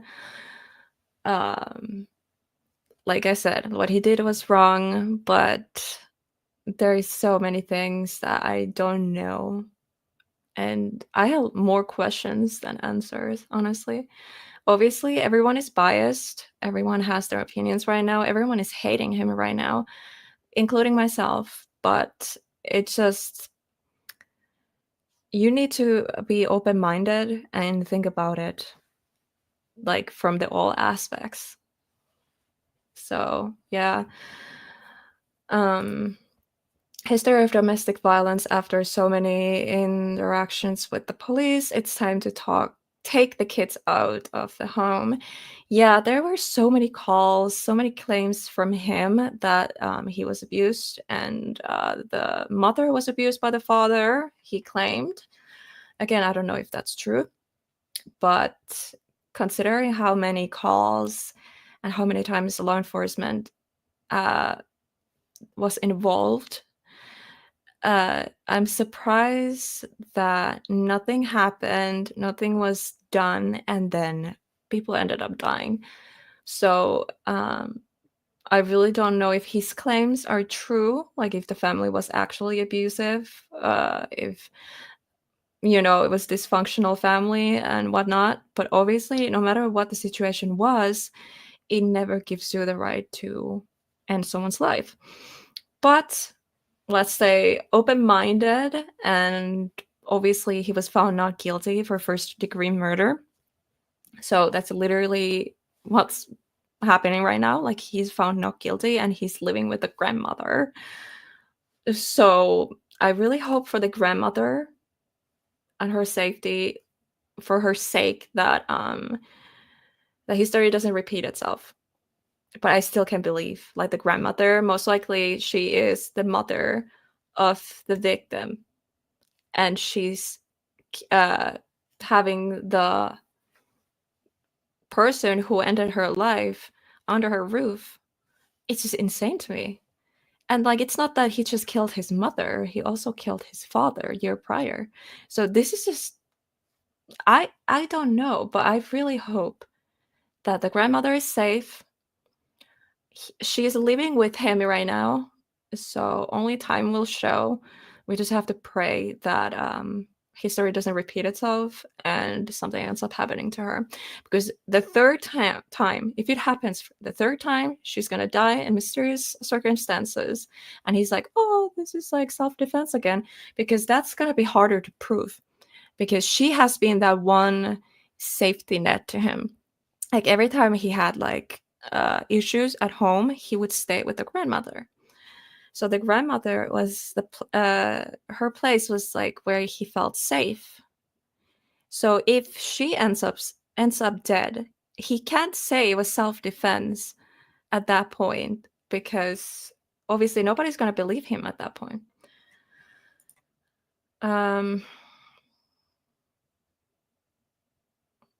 Yeah, this is just it's really all hearsay. The mother isn't here to tell her part. Exactly. Like, the mother isn't here to tell like her part. So it will be forever just, I don't know, just trust what he says. And yeah, there's never really knowing like what actually truly 100% happened. Only person who knows is him, but yeah, exactly. You would think after 3 calls at the house to take the kids out of the house. Yeah, like, honestly, I don't know if any of that was true or if it was just his tactic, what's going on, or the family was actually dysfunctional and toxic and all that. But yeah, there's so many things to consider. It's very confusing, but like I said, he was found not guilty for first-degree murder. So I don't know. There's not really much to say, just to speculate. So yeah, let me know your thoughts in the comments or in the chat. Obviously, the comment section opens after the live stream is over. So if you're watching the replay, please comment down below your thoughts on this case. And if I got anything wrong, please correct me. And yeah, let's just keep watching. I'm so hungry, by the way. If you hear growling, that's my stomach. But I don't want to like interrupt the stream by getting something to eat, so I'm just gonna suffer through it. So I apologize for the growling noises. My stomach is growling. Given the situation, I don't think that we should be in the same house at all. A Ponzi scheme and a deadly poisoning. A former pharmacist already convicted in a federal fraud case Now stands trial for the murder of her husband. The financial crime gives rise to murder. Yeah, that has nothing to do with this. Let's skip past that. We're here every morning. Only I struggle with a kid that's being released from. What's happening? I struggle with a kid that's being released from jail and saying, if you bring me back there, she's gonna die. We don't do something. Shame on us. Yeah, then we're not. Shame on us that then we we didn't do our failed. job and we failed you. And I'm not failing it. this is eerie, right? Mm-hmm. You've got the officers who are returning him because he's released from the jail, bringing him back to his mother, but he said that something's going to happen to her. Now that's in November of 23. He doesn't end up taking her life until the following year. Yeah, exactly. So this is just so disturbing that there is footage from way back when the mother was still alive and there was all these issues. So I think it's easier to paint the whole picture when there is so much like proof, but it's also there's so much that we don't know. And like it's like she said, he said, he's claiming that the mother attacked him, and she claims that he's crazy or a psychopath or whatever. I'm still learning as we go. This case is so confusing. So, it's just a lot to take in. Following September of 24. But November 23, they're returning back saying, she's going to die. You bring me back here, she's going to die. So she finally does die. Yeah. Like I said, September of 24. Here's the Sheriff Grady Judd from Polk County, Florida, explaining what happened here. It all started on September the 8th, which was this last Sunday, when we got a 911 call from Collin Griffith, who's 17 years of age. And here's what he said. He said he and his mother had a very long fight, and she fell on a knife and killed herself. And she's bleeding from the neck. He didn't say she killed herself, said he's bleeding from the neck. So our 911 operators appropriately were giving them instructions on how to do life-saving techniques. When the deputies arrived, he met the deputies outside, and he was calm, cool, collected, not upset, and he had blood on him. What we found inside was this knife. This knife is 12 inches long, and of the 12 inches, 8 inches of that is. And she was stabbed in her neck with that. Like, I must have hit like arteries. Like, she was bleeding out in seconds. Is the blade. So he's saying that his mother fell on this knife. The medical examiner said it is not reasonable or plausible that she died the way that he said she did. Yeah, okay. Like, let's say she fell on the knife, but how? Like, the knife, where was the knife? And why was it up and not flat? Was someone holding the knife and she just fell on it? Is that how it happened? Because if it's just flat on the floor or a counter or whatever, there's no way. So someone has to be holding it for that to happen. Again, that could be an accident. Someone's holding a knife, they're like struggle, and then slips and, you know, big graphic here, but I don't know. But like he said, like they did autopsy and everything, and it's just like, it just seems that just doesn't make sense, like the story. But again, he was found not guilty, so we're going to get to that. We're going to get to the court stuff and where he was found not guilty. We're gonna see the arguments, from both sides, the defense attorneys. Okay, I'm sorry, I'm bad with the official terms, and also like the prosecutor and just everything. So yeah, there's a lot to go through.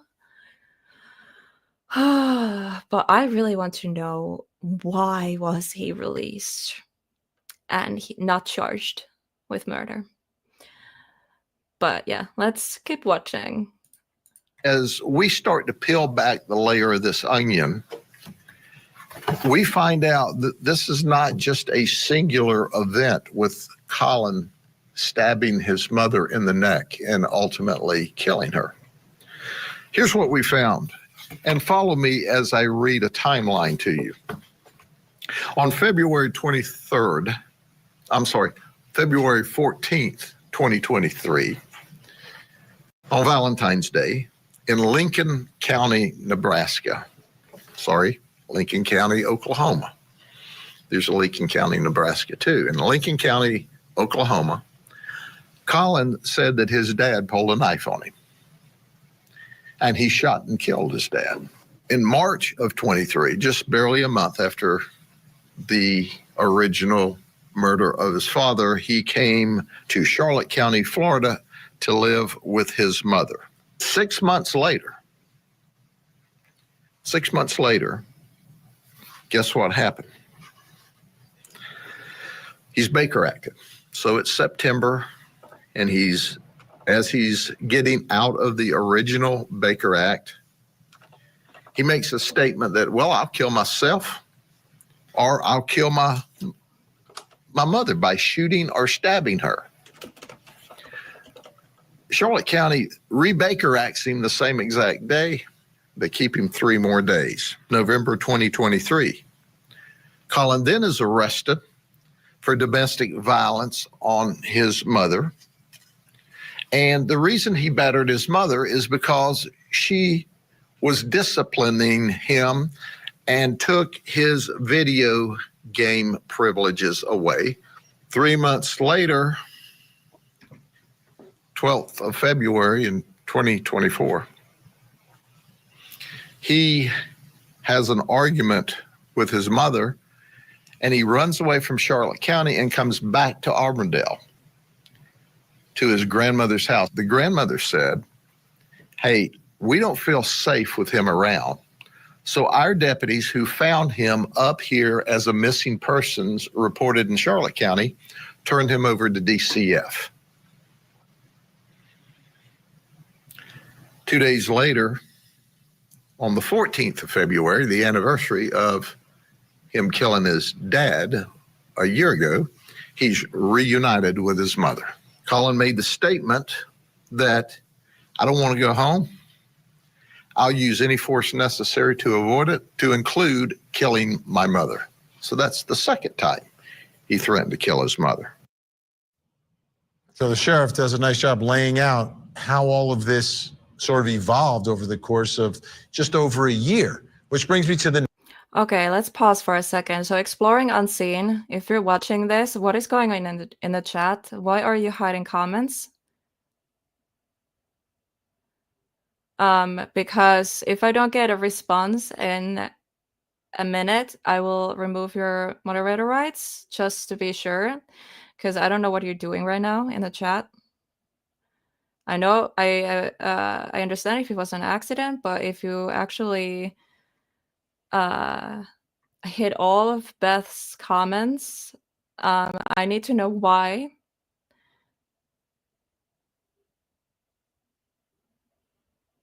I tried to tag you in the comments, but I didn't. I couldn't tag him for some reason. Okay, for now, I'm gonna just remove him as a moderator. I'm gonna add you back in if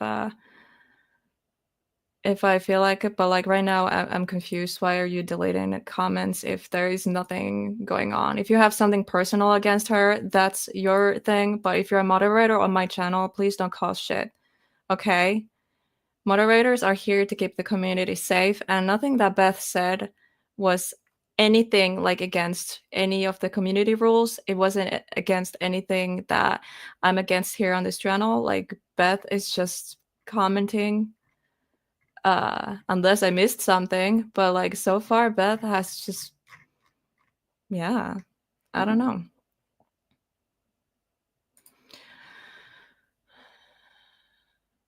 Well, I removed him as a moderator right now. I don't know how long Beth is hidden, if I can undo what he did. I'm not really sure what I can do here. If Beth is still watching, I'm sorry. I don't know what's going on. Exploring unseen, yeah, he's not in the chat right now. I can't even see. Yeah, like he was here earlier, I think. So I am really, really confused. What's happening? I'm just gonna go through the comments not the comments. Let's see, who are my mods right now?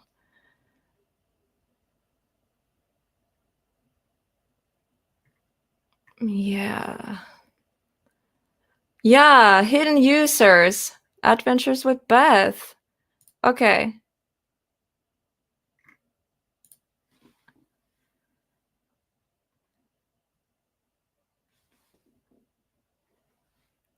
Okay, I unhid her. She should be back. Okay, Beth, if you're watching, please comment something. I'm also gonna add you. I'm gonna make you a moderator right now. I'm sorry, guys. This is a little change in this live stream. We just need to figure this out first. So yeah, Beth, if you're there, so yeah, she was in the hidden users. So I removed that. No, so now she should be back. I didn't see her in chat yet, so I don't know what's happening. I can't find her channel because she uses a special font. So by just searching adventures with Beth, I can't find anything. Let's go way back. Yeah, I think it just deleted. Oh, I found her. So yeah. This is confusing. That is weird. Welcome back, Beth. I don't see her in chat though. Is she there? Okay, excuse me, guys. This is just weird. Live chat. Yeah, I don't see her on YouTube either.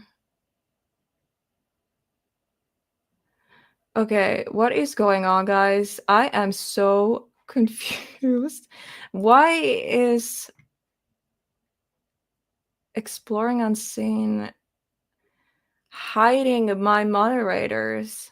So I removed him as a moderator, and because yeah, Beth was in the hidden users. I removed her from the hidden users, so she should be available. You know, able to join us again. So if somebody can like reach Beth, can you let her know that? But yeah, what is going on, guys?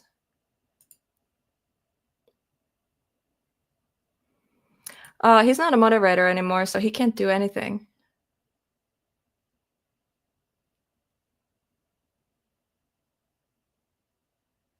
So he can only join the chat if he wants to say something, but he don't have any rights anymore. He's not a moderator anymore.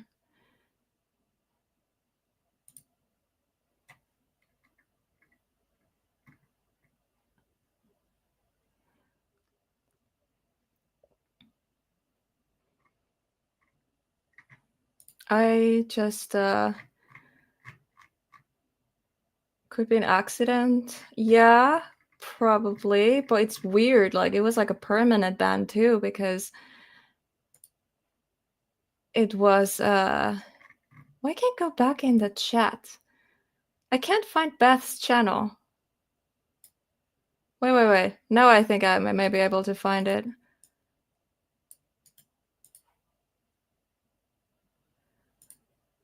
I'm sorry, guys. Yeah, we need to figure this out first before we continue any further. Because, yeah, I was able to find her channel. Because I need to add her as... Is that how? There, save. Okay.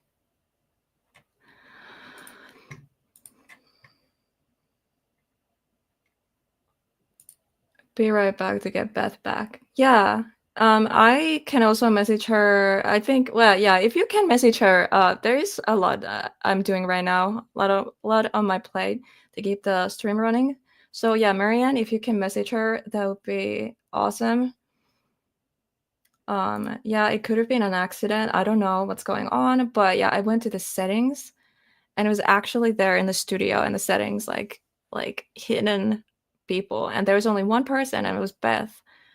So that was like a permanent hide, like a ban. Like that's weird. I didn't even know that standard moderators can do changes like that. That is actually kind of creepy.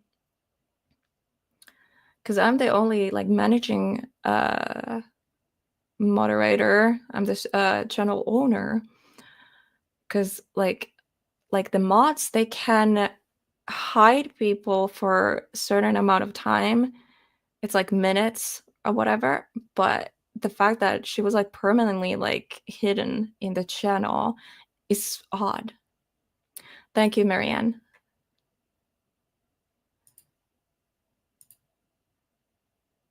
Admin mod.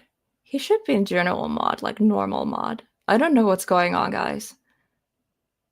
Someone said he deleted Phil's comment too. No accident. Okay. I never had any problems with him before, so I don't know what's going on. He comes to the chat often, so I don't want to be here like blaming anyone and just like calling out, but that was odd. 2 people. Beth was like actually hidden completely from the channel. I re-added her. So I don't know. And Exploring Unseen, he's not in the chat. So was he here earlier? Was he on this stream? Because I don't remember. He was yesterday. I know that. like Exploring Unseen, and he's been around a lot, and I never had any issues with him. So honestly, I have no idea what's going on. Yeah, I don't see him.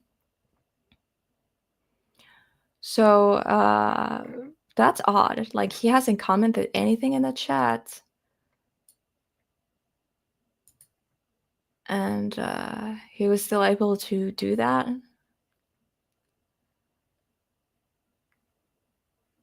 Yeah.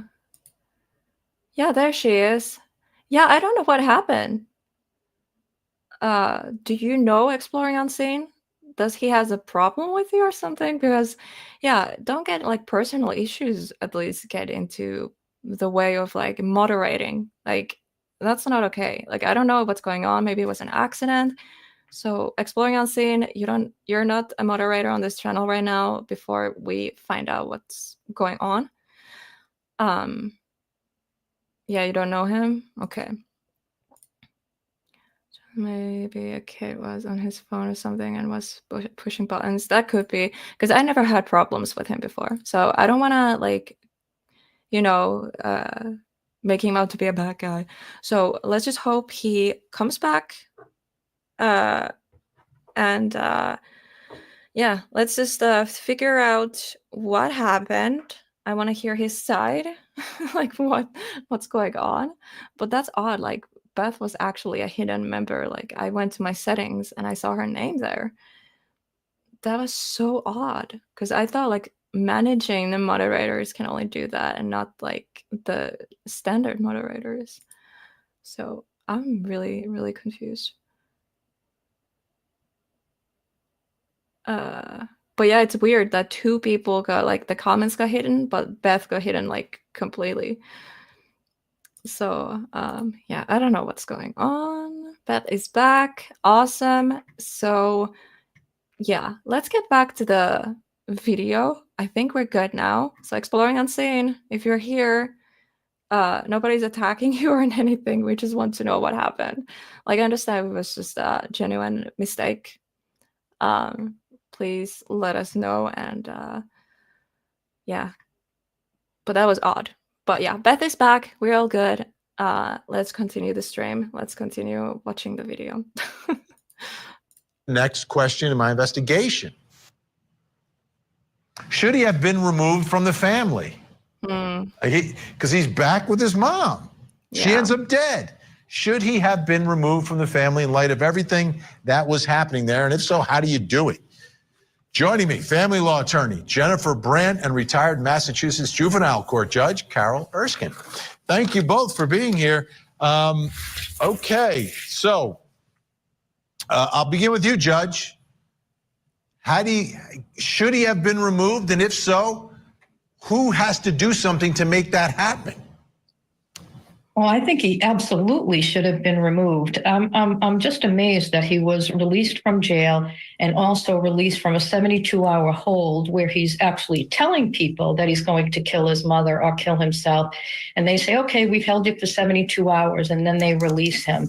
And this is a common occurrence with parent-child domestic violence cases.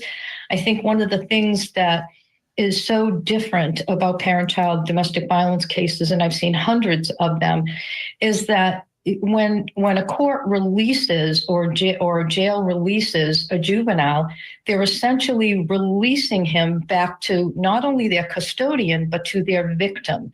And that doesn't happen with adults. When you have an adult domestic violence case, there's bail, maybe there's not. But no judge is saying to the victim, you have to take your abuser home with you. And so that's the conundrum that judges have to deal with. Every single domestic violence case that I heard involving a juvenile and a parent, I had to look at what are the facts, what are the safety issues. Everyone should have been doing, in this case, a lethality assessment, because if they had, there is no way that they would have sent him home, because he met every criteria by which it should have been decided that there was a risk of lethality in this case. There was already prior violence. There were protective orders. There were violations of protective orders. Beyond violence. I mean, he did take his father's life. It was ruled self-defense. Jennifer Brandt, I want to ask you, he seemed to indicate at one point that he didn't want to go back home.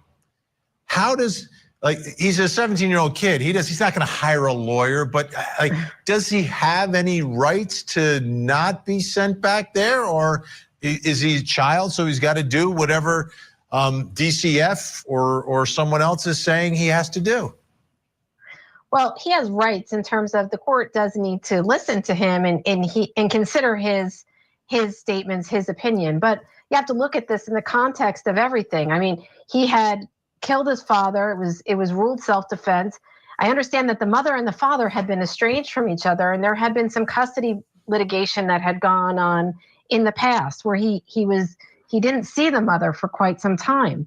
So from her perspective, I mean, I understand the judge says she's the victim here, but also she's a mom who hasn't had her child for a long time. So from her perspective, she probably was not looking to have him go into foster care or into the system, and probably wanted him back, and maybe felt that if he were with her, she could, get things right and hopefully help him, knowing that he had some serious issues. Of course, I think she blames some of those issues on the deceased father and the lifestyle that they had when they were together, when he had custody of the son. So it's a little bit of an unusual case because, no one really knows what's going on in the household. And you have a 17-year-old saying, well, I don't want to go back to my mother. And yes, he has problems, that's for sure. But in the context of things, unless she was really fighting it as well, you could see how a court would say, no, the best place for you to go is with your parent and not into the foster system with strangers, with a strange family. Yeah, Judge, this is such a difficult case, and we've got more to talk about. Judge Carol Erskine and Jennifer Brand are going to stay with us. Up next, why did Collin kill his father? Yeah. Yes. Let us know. 17-year-old Collin Griffith, who took the lives of both his parents, one in 2023 and the other in 2024. Here's the story. 17-year-old Collin Griffith has been charged with murder. He will be tried as an adult. The victim, his own mother. Collin is accused of stabbing her to death after running away from his home to his grandmother's home. He did it when his mother showed up to try to bring him home. For Collin, this is not his first interaction with law enforcement. In November of 2023, he was charged with domestic violence for attacking his mom. And earlier that year, he killed his father. Investigators concluded it was done in self-defense, and now investigators are taking a second look. Have to take another look, right? Now, these things happened in two different states. It was in Lincoln County, Oklahoma, where he killed his father, and then it was in Florida where he killed his mother. So he's been charged for murdering his mother, but now there's a lot of talk about what happened in Oklahoma. As a matter of fact, there's been talk about it by the sheriff in Florida. Here's Polk County Sheriff Grady Judd talking about what happened in Oklahoma. We find out that this is not just a singular event with Collin stabbing his mother in the neck and ultimately killing her. Here's what we found, and follow me as I read a timeline to you. On February 14th, 2023, on Valentine's Day, in Lincoln County, Lincoln County, Oklahoma. There's a Lincoln County, Nebraska too. In Lincoln County, Oklahoma, Collin said that his dad pulled a knife on him. And he shot and killed his dad. That's right. His father was named Charles. He shot. Yeah, that's like the part that I don't really know much about, like the dad. But the only thing I know that it happened a year prior the mom dying. He claimed self-defense, and he wasn't charged, or like he didn't end up being like locked up or anything for killing the father. That's all I know. Shot him once in the chest and once in the head, and he claimed self-defense. The Lincoln County Sheriff's Office and the Okay, that seems intentional. Okay, like I understand, like in self-defense, you pew someone, but it's like very targeted, like once in the chest, one in the head. It's like ding, ding, like you had to aim when you did that. I don't know. I don't know, guys. Let me know what do you think, but still for like self-defense, I'm a little bit like iffy about that. But again, he was found not guilty, so.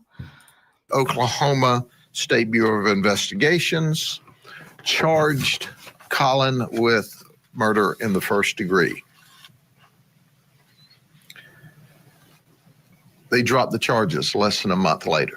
They said they could not disprove Collin's assertion of self-defense. So he was released. Okay.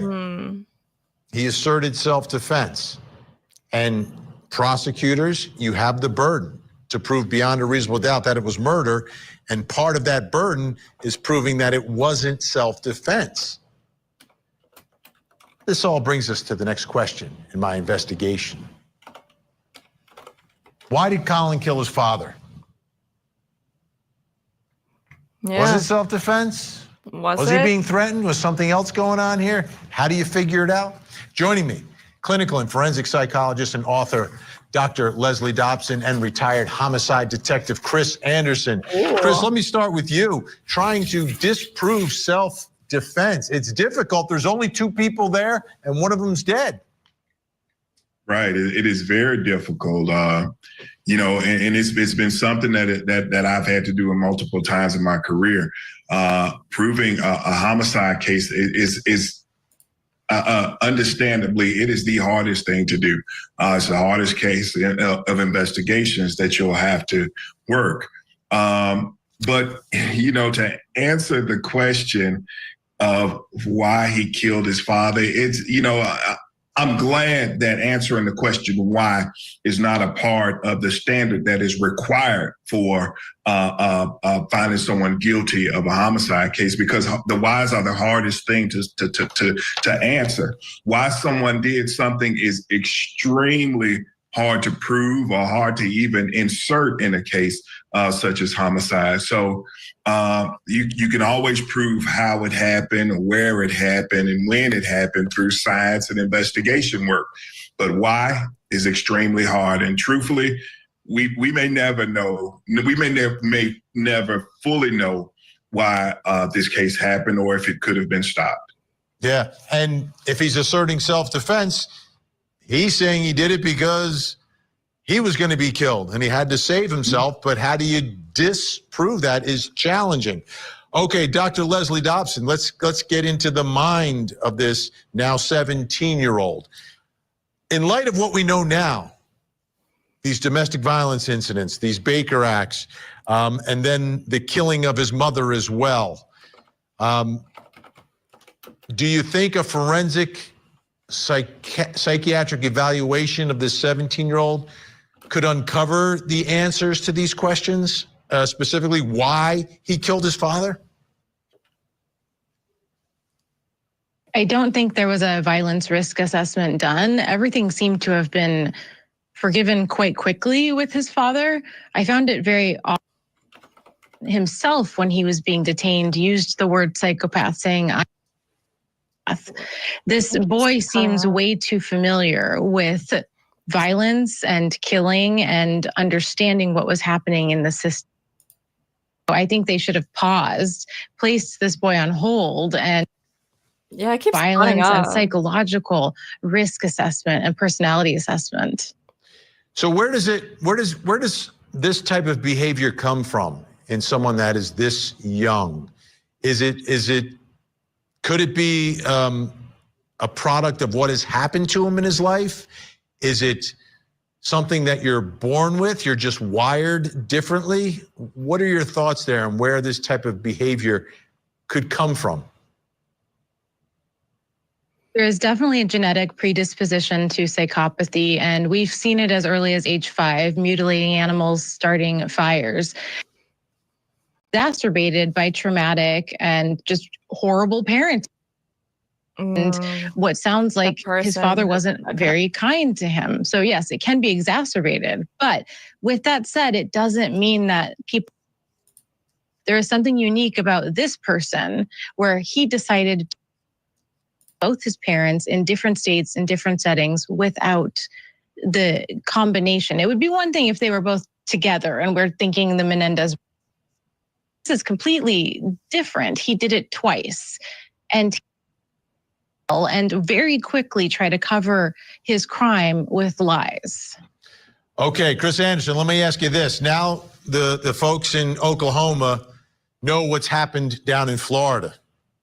Do they take a second look at this? Is there a different approach to the investigation in light of what has transpired with his mother? Absolutely, you take a second look at it. If there's not a second look taken at that case with what's happened to his mother, then the district attorney, the officers that investigated that case, and the public that's been a huge disservice to the people that they serve. So you absolutely take a second look at that case and to see if there's any place where there may have been a mistake that was made. So, and it's always good to have a second set of eyes in cases like this. So you absolutely must take a second look at this case. You know, Dr. Leslie Dobson, something else that was noticed by a lot of folks, he made 911 calls. There seems to be some level of similarity to it. Do you think there was, is this someone who is dangerous beyond his family? Is this someone who could be potentially dangerous to other inmates if he ever gets out, or if he's put in a juvenile facility?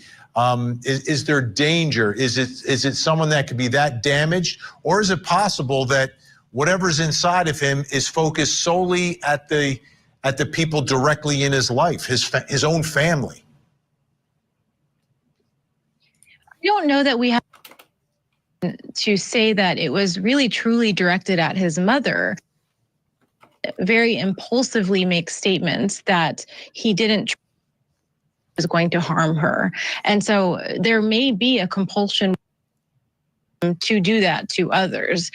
This level of that audio when she's speaking is driving me crazy because it keeps cutting off. It like really affects my OCD or whatever it's called. It's like, it's driving me crazy. I don't know if it annoys anyone else, but it annoys the hell out of me. Very dangerous. And yes, I would definitely think that he and have impulsivity issues and need a full assessment of what is going on, as well as pulling all his school records, talking to family. What's this kid been doing for 17 years? Can look at and then use to understand the projection. And Chris, one final question. We only have a few seconds here, but I think the folks in Florida were put in a tough spot, not necessarily knowing what had happened in Oklahoma, at least initially in these calls. If they had known, do you think they may have taken different actions? That's a tough one. I would expect for you to take as many actions required or as necessary to protect your victim, which was his mother at the time. So I don't think that you should, heighten your awareness to things that have happened. Yeah, but I just don't. That's a tough question to answer. For me, I would expect for you to do. Treat people the same way in any call, in any situation. So if this is a call for violence or something that may end in violence, then you should have started that in the beginning. Chris Anderson, Dr. Leslie Dobson, great to have you with us. Thanks so much for your valuable time. Still to come, should the jury know about Collin killing his father? Yeah. You're on your please, everybody. Just the kind of times when things boil over with her. He mentions to police, Collin Griffith, that he came to live with his mom after his father died. Well, his father didn't just die. It wasn't like he passed away. He was shot and killed by Collin. Collin claimed self-defense. And investigators said they couldn't disprove it, so nothing happened to him. So he went down to Florida to be with his mom. Let's take a listen to more of Collin Griffith talking about shooting his father. He attacked me, my dad, and when he did, he tried to kill me with a knife, and then... That's a really good question. I don't know if they just didn't want to include it in this because it was in the past, and that's why they tried to look this as like a new, fresh case, so the old one doesn't like have any weight on it. But then I'm like, why would you do that? Because of course, like what happened to his father, like him killing his father, is very important and has a lot to do with this, in my opinion. So the fact that they didn't know about it, like, I don't know if they're gonna talk about it a little bit here in a second, but I personally, I don't see a good reason why they didn't know about it. And yeah, it's confusing for me. It was in Oklahoma and he died.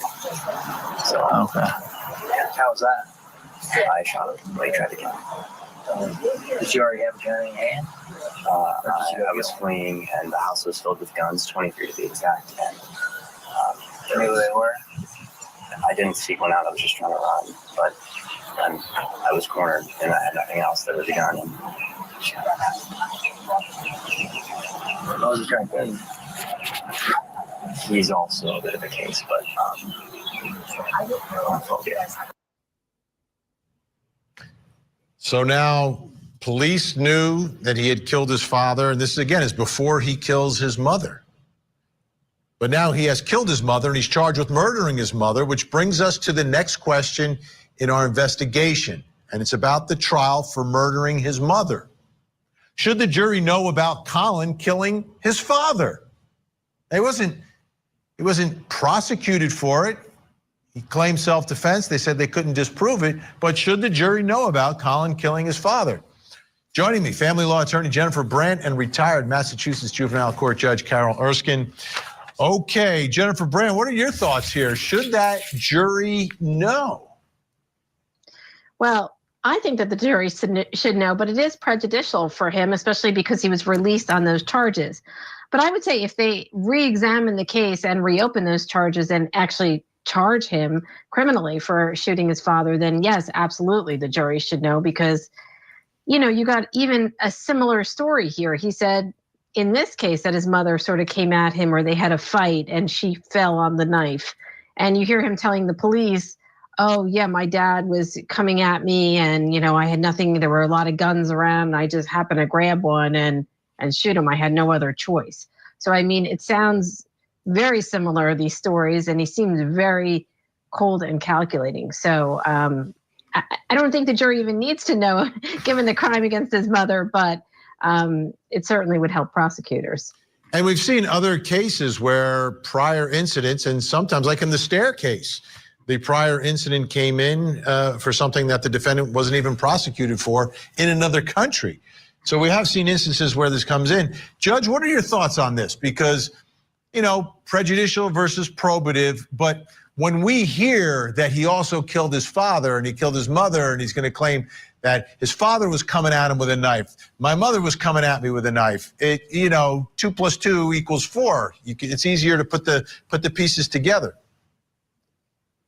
Yes, I think, you know, it seems like it should be able to come in, but Florida, like most states, has a prior bad acts rule that keeps evidence of prior bad acts out. There's only there's an exception in the rule in Florida that it can come in under certain circumstances. And those circumstances are that if it can prove motive or intent or knowledge related to the crime that is being tried, then there's a possibility. But I think on balance, it's so incredibly prejudicial that I just think the prejudicial aspect outweighs the probative aspect. And the other thing to consider, which is in most states, is that prior bad acts of a defendant when they were a juvenile are often barred from coming in. So I think there are a number of reasons that a judge would likely keep it out. I'm not sure he could get a fair trial if that came in. I think there could be Sixth Amendment issues. And you hit the nail on the head. He's a juvenile. He will be tried in Florida as an adult. You know, looking at this case, Jennifer Brandt, I don't know. I don't know if he's going to say self-defense again. I don't think he's necessarily going to go there, but it seems that there's absolutely a psychological aspect to this whole thing going on here. Definitely. I think that is his best defense is, his mental state, his insanity, something along those lines would be the best defense for him, because self-defense is not going to work, especially when you hear him months earlier saying that, don't put me back in there, I might kill my mother. I mean, it sounds like he was thinking about it, or something that people should have been aware of, that this was something that could have happened. So I think he would be hard pressed for him to argue self-defense, even though he tried by explaining that she just, or he said it was sort of an accident, that she just happened to fall on the knife, which was implausible. Judge, we often talk about not wanting to send children away forever, right? He's 17 when this killing happens. From your perspective, is this someone who should have the opportunity to perhaps be released somewhere down the road if, in fact, he's convicted of the murder? Well, I think a lot of states are looking at life without parole in cases where the defendant was a juvenile or under 18 when it happened, as being it's following in the line of Supreme Court cases disallowing the death penalty for anyone who was under 18 when convicted. I think the concern about him, and there's not a lot of forensic information, but he's so dangerous based on the information that it is concerning. But that doesn't mean he can't be treated for his mental illness if he is incarcerated. I was a juvenile court judge, so I always like to keep in mind that things that happen in the years when kids are juveniles are often things that might not have happened years later had they been an adult. But this is a particularly unusual case. Unusual and dangerous, I think, is the real word. Judge Carol Erskine, Jennifer Brandt, thank you so much. We'll see you again really, really soon. Collin Griffith was out of control. He was violent. He was dangerous. And the people closest to him knew it, yet somehow he was still able to kill two people. Ironically, Collin knew it would end this way and actually said so. So it seems the adults of our system did not listen. It's tragic. And the two lives are gone, and another will likely spend decades behind bars. Yeah, this is insane, guys. Oh, that was a lot to take in.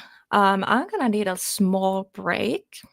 Let's see. First, before we do that, please let me know in the comments your thoughts so far. We are still going to watch like the court stuff, him, everything that went down, basically. Because I really want to hear the defense. I really want to hear the prosecution. I really want to hear both sides. So it's going to get interesting.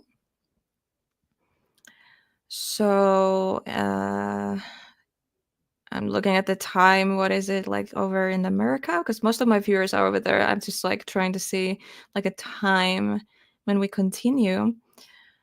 So it's going to be 10 p.m. soon. So how about we continue the stream at 10 p.m. and let's take a break till that. So continues at 10 p.m. EST / and then 3 hours back from that. That's yeah. Okay. Sorry, I'm creating a little poster thingy.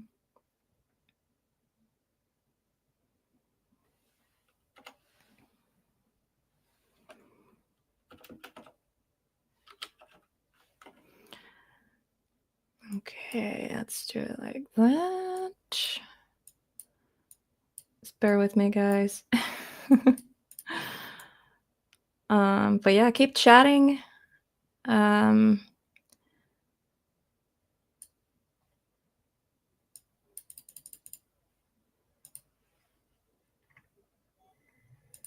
you hear that, that's my hard drive kicking in for some reason.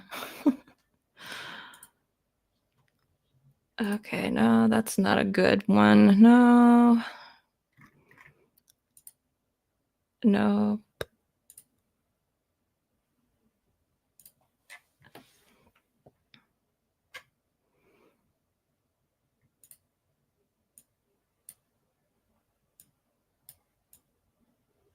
There we go. I'm gonna change the font brighter.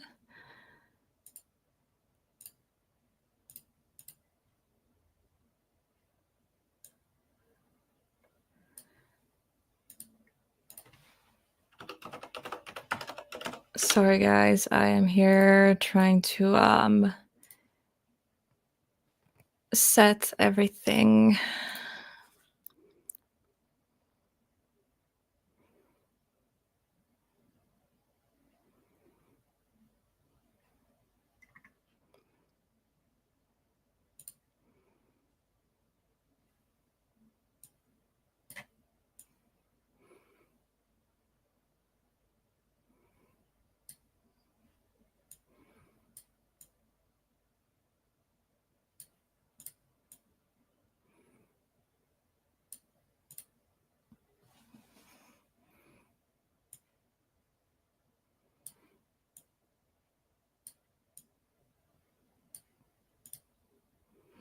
Sorry guys, I'm being quiet.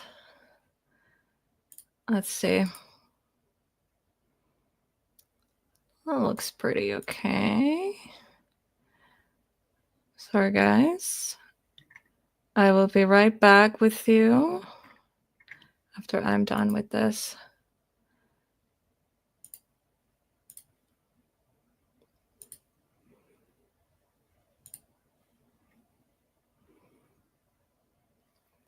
Okay.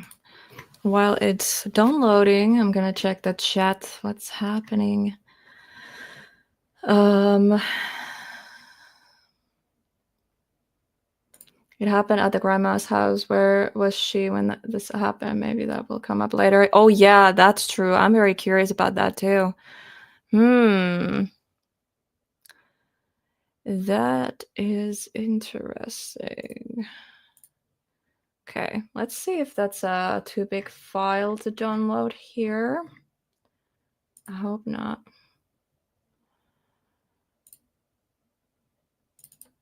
Oh, no, it's working. I'm gonna test it real quick.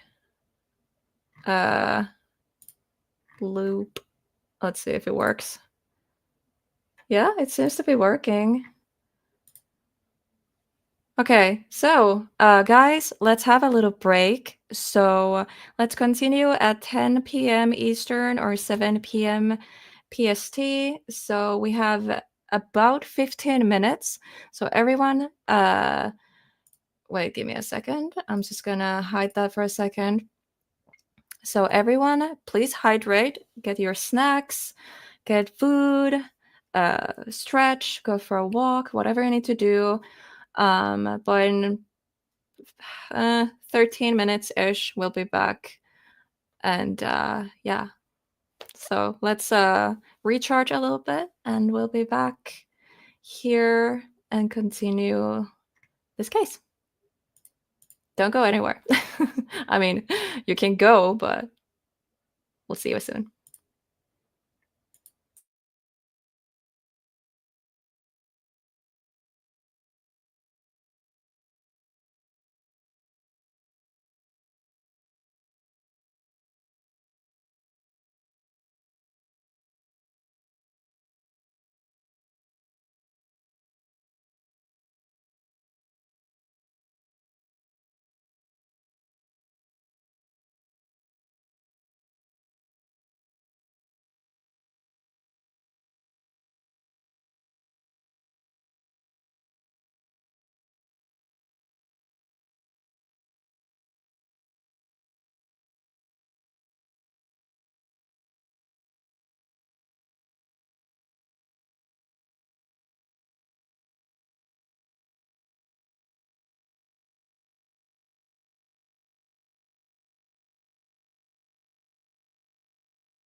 I started murdering people, there'd be none of you left.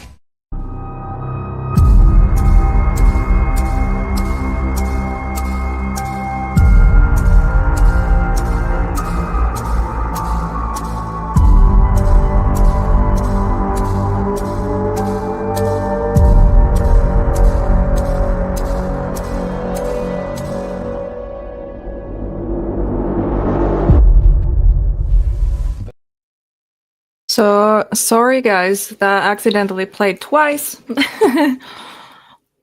I was like, when it started playing the second time, I was like, you know what? I'm just gonna let it play. So there you go. You hear that? That's my coffee maker. I'm making more coffee. I made some sandwiches.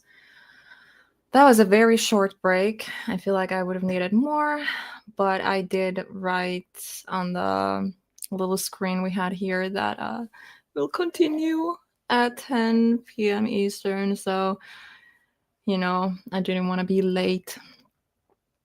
But maybe we should take it easy for a bit. Just hang out. Veti, what you doing? Mitä sä teet, Veti? Miksi sun täytyy olla aina, tai miksi sun täytyy aina vinkua? Niin, miksi? Okay. Hi, Red Dot, welcome. And let me be frank with you. Hi, I like the name. He did not agree with that. You didn't agree with what I just said? What?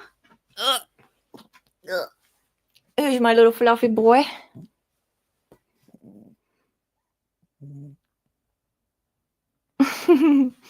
My little fluffy boy. Okay. I'm sorry, guys. I'm really drained. You can see it from my face, too. It's been a really long stream. Jesus. My brain is not braining right now. I'm just eating. Nom, nom, nom. Yeah, me too. I mean, I have my sandwiches here. I don't like eating on camera. So... Betty is being mouthy tonight. When isn't he? Like every single live stream I do, he's always loud. Isn't that right? You want it to be your show? Betty needs his own show. I should like actually do like a live stream, just Betty, and see what he's doing here when he's alone. So I leave the house. That would be really interesting to see what he does. For real. Love cats. Me too. I have another one too. I don't know. She just ate. Now she's sleeping somewhere. How are you guys? Yeah, we had a little break just now. We kind of coming back. Just taking it slow. I'm really trained. It's been very informative. 3 hours. Whoa, 3 hours? Jesus. Okay. Hi, Infinity. Welcome.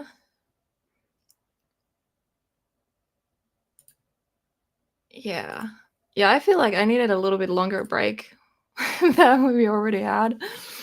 I am tired. It is 5 in the morning over here. But I woke up at 7 p.m. So my sleeping schedule is I try to make it fit the streaming schedules and everything. So yeah, I'm not going to bed anytime soon. I'm just still getting adjusted to it. Oh my god, English. What? Adjusted to everything. Oh my god, that's a hard one to say. Jesus. Your hubby just went live too. Oh, he did? He never messaged me. He's been really quiet. I thought he's sleeping. 4 a.m. here. Oh, where are you? Yeah, it's 5 a.m. here, so we have 1 hour time difference. 2 p.m. here. And 41 Celsius. Oh, freakishly hot. Oh my god. 41. I would die. That's seriously hot as hell. I don't know what's that in Fahrenheit. He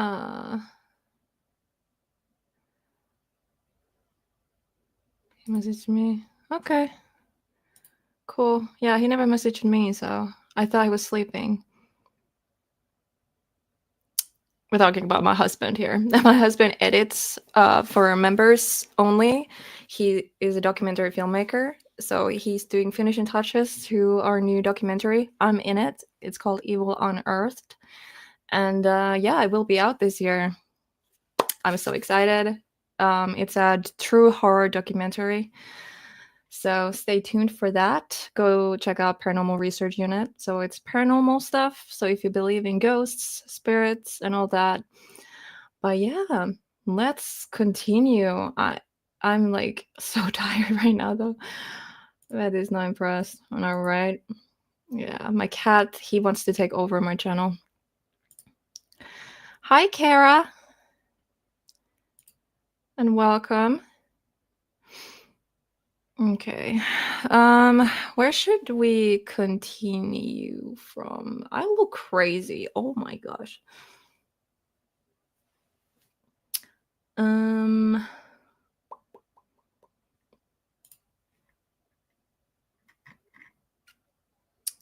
So I guess we should go to the court stuff. Or body cam footage. I think let's go to the court stuff.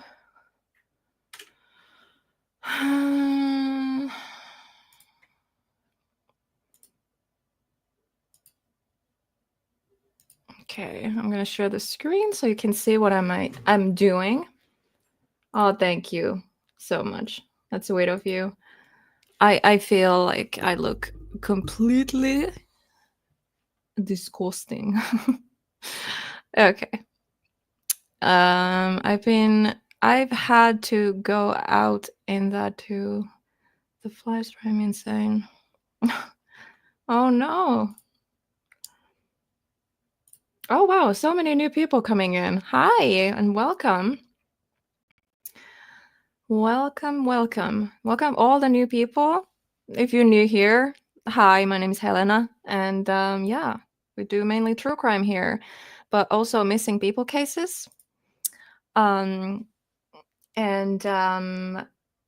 I go live every week, twice a week, talking about missing people cases, and also true crime live streams. And there's also videos coming out soon. I'm gonna do deep dives on different serial killers and other true crime topics. So yeah, subscribe if you're into all that stuff. There's a lot of things coming up on this channel, so I have big plans. big plans. We're so close to 400 subscribers, by the way. I'm gonna why can't I do that? If you hear that, my cat is on the litter box, so that's great. So yeah, we're at 352 subscribers right now. Yay! Thank you so much, guys. I dropped the link, and we like to support new channels. You dropped the link where? Only moderators can drop the links in the chat. So that's why it's not popping up. Yeah, only moderators can drop links. But yeah, support everyone in the chat. Everyone who has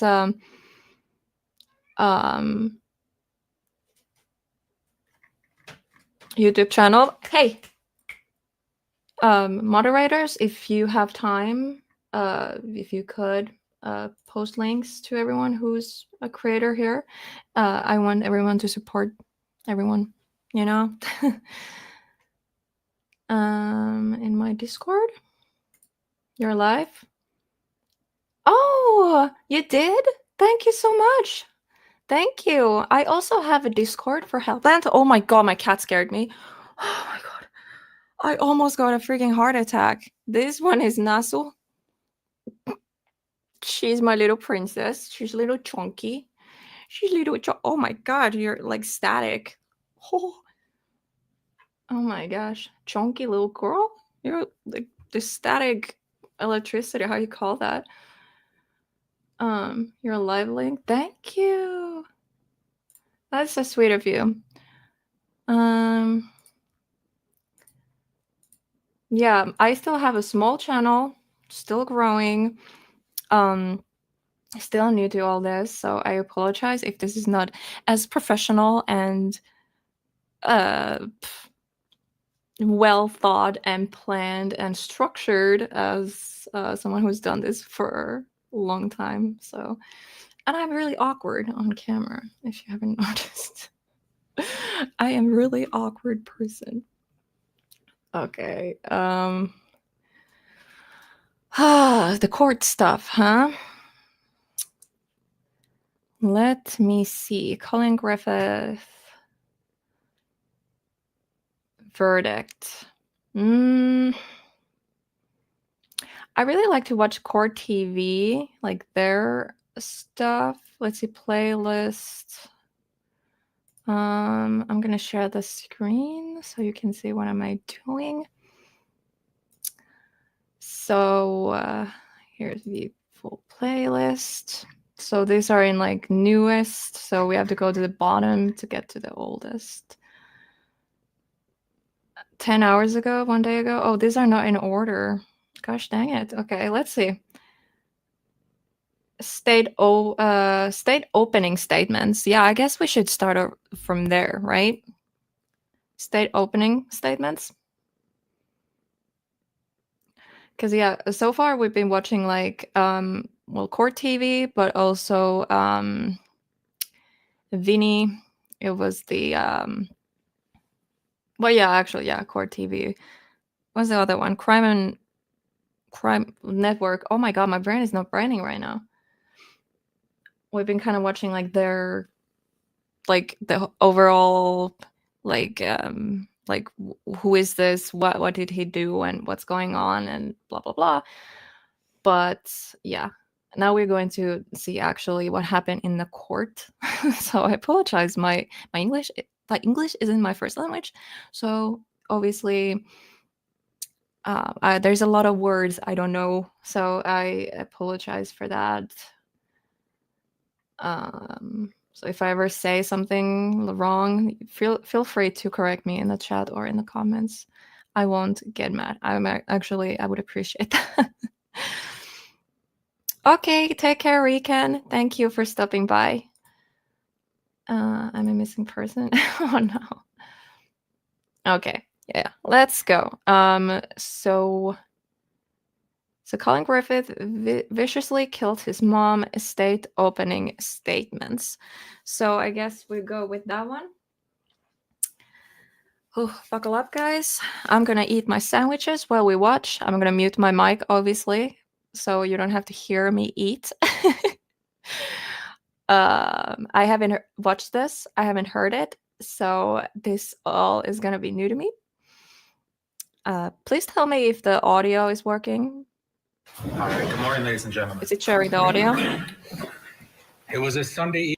And this is court TV. Again, I keep repeating myself, but go subscribe and go watch their whole video if you want to see it uninterrupted without commentary or without my commentary. And yeah. My brain is seriously not braining. I'm like not okay. Oh my gosh, maximum is 720. Well, actually my stream is also 720. I forgot to change it. So yeah, you guys are watching it low quality also. Sorry. Maybe it's for the best. My internet connection is not the best right now. Evening, September 8th of last year in Auburndale, Florida. And it was at that time that the defendant viciously and savagely unleashed his full fury and hatred towards his mother upon her. When he stabbed her with such force that the knife went shooting through her neck Oof. through her neck muscles. Can you guys hear this? Before I continue playing, let me know the audio is working for the video I'm sharing right now. Oh, thank you, Kara. Your English is great. Thank you. I appreciate that. I think I'm having stronger and stronger not English accent. Oh my God, I wish. Stronger and stronger American accent because, well, I'm married to an American man, and the whole community pretty much is American. Well, not the whole community, but let's say like 80% is American. So I'm really internalizing the accent. The audio is loud and too clear. Okay, good. Let's continue. Here's gonna be a lot of graphic details, so viewer discretion is advised. Is that how you say it? Through her esophagus, through her trachea, through her thyroid cartilage, Oh, and shot fuck. out the other side of her neck. Wow. You will hear and see that as this happened, she began to bleed and bleed profusely through the huge gash in her neck. While she bled, the defendant was there and watched as the blood came out of the huge hole in her neck. You're going to hear that he was there as he watched the blood and the life drain from her body until she took her final breath and was officially dead. You're also going to hear that this was exactly what the defendant meant to do, and that this is exactly what the defendant had thought about doing and had wanted to do for quite some time. So much so that he told multiple people, including multiple Charlotte County Sheriff's Office deputies and his own grandfather, the father of the defendant's mother, Collin Griffith. His name's Robert Willantis. You're going to hear from him. He'll fly in from New Mexico and he'll tell you about those haunting statements that the defendant made. And you're going to see that exactly what the defendant said he wanted to do and said that he would do, he accomplished on the night of September 8th of last year. But how did Collin Griffith get there bleeding out on her mother's kitchen floor? In order to understand that, we're going to have to take a step back and take a walk through some time. So you're going to see, of course, not just what happened on and around September 7th and September 8th, some of the critical time leading up to the murder, but you're also going to see and hear how this all began. Now, we're going to take a trip back to February 14th of 2023, the year prior to the defendant killing his mom. At that time, the defendant lived in Oklahoma. And you're going to hear on February 14th of 2023, the defendant killed somebody else when he shot that person 2 times. He shot that person in the chest, and he shot that person in the head. You're going to hear that it was undisputed that he shot that person, that he was arrested for that killing, and that he has not been charged to this date. Now, after that killing, ladies and gentlemen, the defendant, as a little bit of time progressed, he moved back to Florida. He had been living with his dad for a number of years in Oklahoma, approximately 3 years or so. While he was living in Oklahoma with his dad, his mom lived in Florida in some different places, but including Port Charlotte most recently. And you're going to hear that while the defendant lived with his dad, the mom, as any mom would, greatly missed her son and she didn't get an opportunity for different reasons, including a very controlling dad that the defendant was living with. So Kathy Griffith basically didn't have much contact with her son, not because she didn't want to, but she would try to call him and talk to him, and it pained her greatly that her son was not with her. You're going to hear that there's another brother, an older brother. He really doesn't have much to do with this case, but nonetheless, there was an older brother who lived with his mom, Kathy, for a period of time before he moved out of the house when he was old enough. So as the defendant moves to Florida, his mom wanted to make up for lost time. That was 3 years, 3 critical years of her life and his life when they didn't do mother-son things. They didn't spend time together. They didn't have all those opportunities that maybe other kids and other parents had. So he watched the blood and life drain from his mother on her kitchen floor. Very descriptive, very disturbing right out the gate. We have to hit the pause button. You're not going to miss anything. Coming up, we're going to head back to Florida for more opening statements in the deadly son murder trial for Collin Griffith. This is Court TV Live. Grieving widow or mastermind behind a murder. Monica Okay, I'm is back. accused of plotting Sorry, let's skip that. That has nothing to do with this case. He's a man. What will there be today? We are in the state of Florida for opening statements in the deadly son murder trial, where 17-year-old is charged in the kidnapping and first-degree murder in connection to the stabbing death of his mother last September. Collin claims that he acted in self-defense, saying his mom fell on a knife during a fight in the kitchen. Months before that, the teenager was charged for shooting and killing his father in Oklahoma. Those charges were officially dropped after prosecutors couldn't prove that that shooting was an act of self-defense. Let's get you back into court now. Assistant State Attorney Mark Levin is delivering his opening remarks. So Kathy, the defendant's mom, tried to make up for lost time. And she took her son on multiple vacations. They took cruises. They went to Disney World. They traveled out of the country. They went to Washington, D.C. And she spent all her time and affection and money on the defendant. That was her son.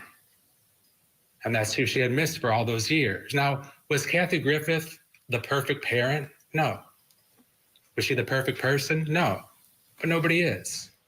But you're going to hear that she That's gave true. Nobody's everything perfect. that she had, including her life, to try to take care of the defendant and spend as much time as she could with him, even at the cost of her life, which ultimately is what happened.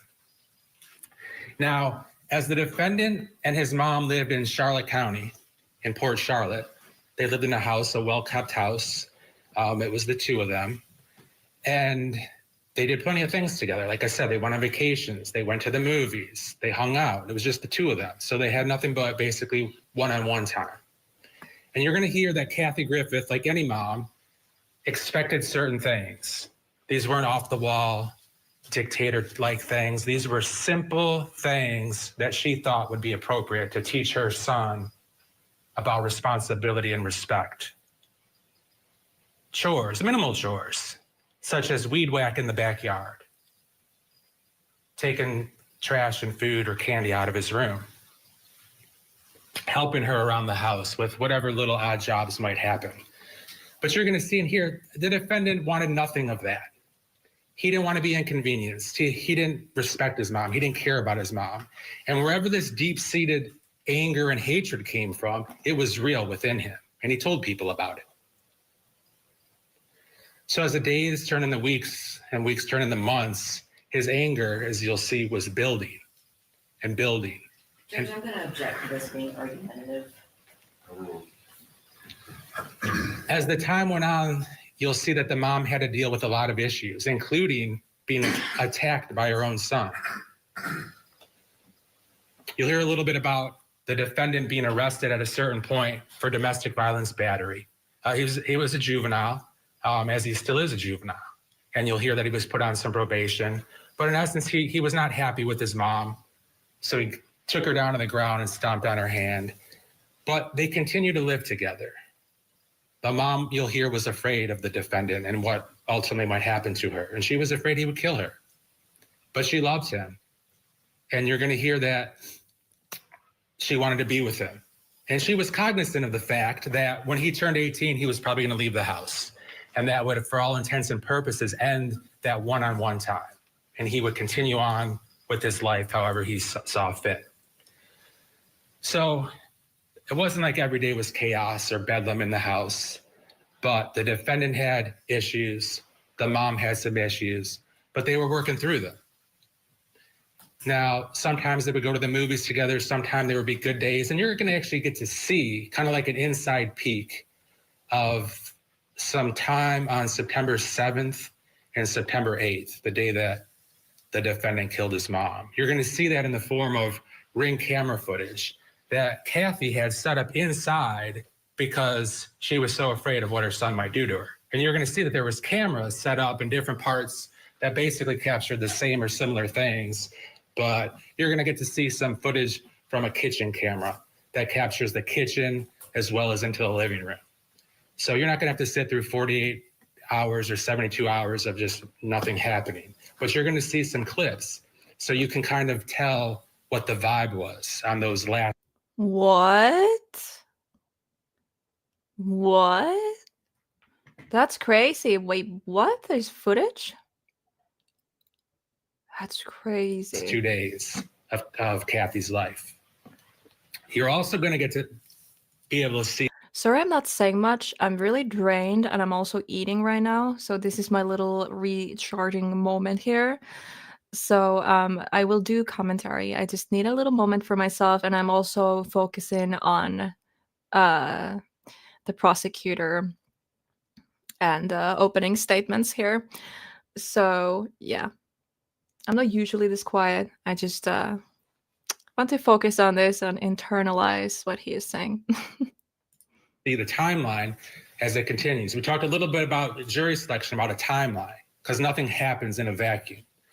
So as the defendant's living with his mom, he starts making these statements that he wants to kill his mom. And that if he has to go back to his mom, he's going to kill her or do her harm or do himself harm. And he tries to make accusations against his mom that you'll see she was never arrested for anything as it pertains to the defendant. But nonetheless, he starts telling detectives, he starts telling deputies. And so the Charlotte County Sheriff's Office has different units, as does a lot of law enforcement agencies. And you'll hear that they took a proactive approach because they didn't want to see anything bad happen to the defendant, and they didn't want to see anything bad happen to the mom. So you'll hear that there were multiple deputies and detectives that would check in on the family, would check in on mom, would check in on the defendant. And their goal was to try to ensure that both parties got along and that, of course, they lived long, happy lives together. It didn't work out that way, not from a lack of their trying. So as the year continues, the defendant, as I mentioned, got arrested for the domestic violence battery. He got Baker acted a time or two. And when he would be about to be released, he would make statements. Basically, he would say he didn't want to go with his mom. If he went with his mom, he was afraid of what might happen, of his anger, that he would kill his mom. He also made statements that he was afraid that she would do something to him. But the reoccurring theme that you will hear from the witnesses from the Charlotte County Sheriff's Office is that the defendant verbalized what he ultimately did, which is that he would kill his mom. You'll hear from one or more deputies that even asked him, well, how are you going to do that? And he specifically mentioned, sometimes he would mention different things like shoot or stab, but a reoccurring theme was he would mention that he would stab his mom. So the intervention continued with the Charlotte County Sheriff's Office. They would talk to both Kathy on the phone, the defendant on the phone. They were accessible. They would call and check in. They would stop by the house and talk. And the defendant and his mom independently, they had the ability to call the deputies and the detectives as well.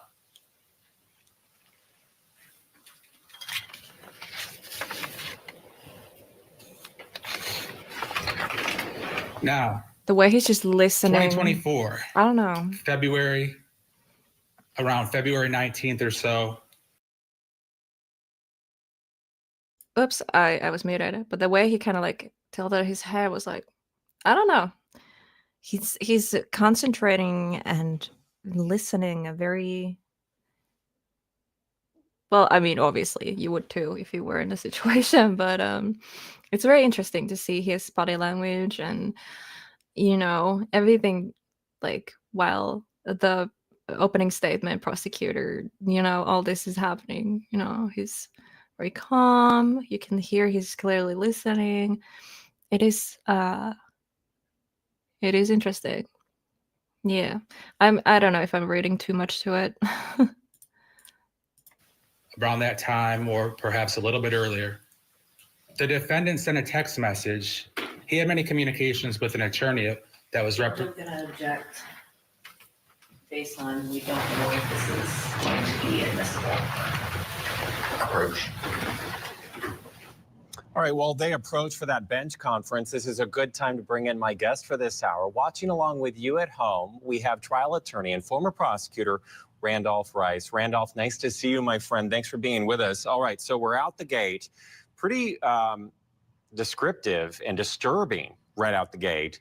But the fact that he's talking about how Kathy was scared, had the cameras, he's also making promises for this jury. Yeah, no, he did a good job. I thought he was a little nervous at the very beginning, but he certainly kind of got into his flow. And what he's doing, Matt, is he's sort of painting a general picture. He's not getting into too deep of the details.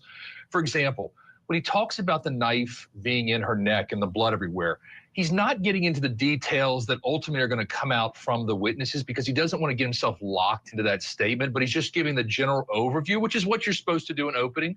And so I think he's doing a very good job of sort of painting the picture of this scenario. What are you watching for as we're in openings? And this is also an unusual case, not only because the deaths of the parents, but the fact that you have a 17-year-old on trial being tried as an adult. Well, I mean, I have a lot of different theories about openings and the value that they bring to the jury. A lot of times people say in our profession that the openings really don't have a big effect on the jury because if you have a long trial like this is expected to be, a lot of times the openings get lost and they sort of get forgotten. This is really just an opportunity to sort of say, hey, here's a 30,000-foot view of what you're going to hear. Here's what I want you to pay attention to as we're going along. And I think the prosecutor is doing a very good job of that. Yeah, they are not evidence. They are just supposed to be the roadmap for this jury there in the state of Florida. All right, Randolph, you are going to stick with us for the rest of the hour. Coming up, we've hit the pause button. More of the opening statements in the deadly son murder trial, where 17-year-old Collin Griffith is on trial for the murder of his mother. So much happening. Sorry. Hey. I'm in a constant state of fight or flight, and I don't know. If I think she's gonna do something, even if she's not, I might act. I'm not gonna like go crazy or anything, but Is it just me? I'm not sure. Or because we already seen this part, but like, is it just me? But this sounds better quality. It's more clear. It's easier to hear what he's saying.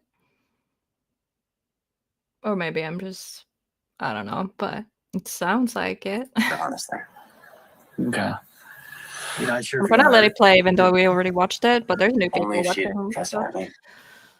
Welcome back to Court TV Live. This morning, we are in the state of Florida for opening statements in the deadly son murder trial. Collin Griffith. Obviously, this video isn't about that. It's like the court stuff. So they just showed a little bit of that clip. Okay, yeah. So we're not gonna replay or repeat stuff we already seen. Don't worry. Is accused of stabbing his mom to death just months after killing his father. His father's death, however, was ruled self-defense. Let's get you back into court now, where the assistant state attorney is delivering opening statements for the state. Ladies and gentlemen, continuing on to some of the statements that the defendant made that explicitly forecasted what he did on September 8th of 2024. I mentioned the name Robert Willantis. Robert Willantis, as you'll hear, was Kathy Griffith's father. He is the maternal grandfather of the defendant.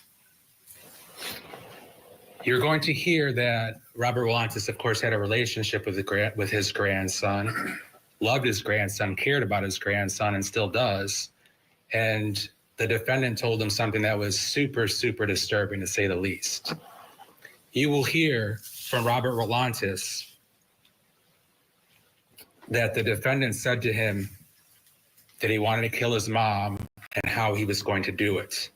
And the defendant said, more than anything else, I want to slit her throat and feel her bleed out and feel the life leave her body. That's how much I hate her.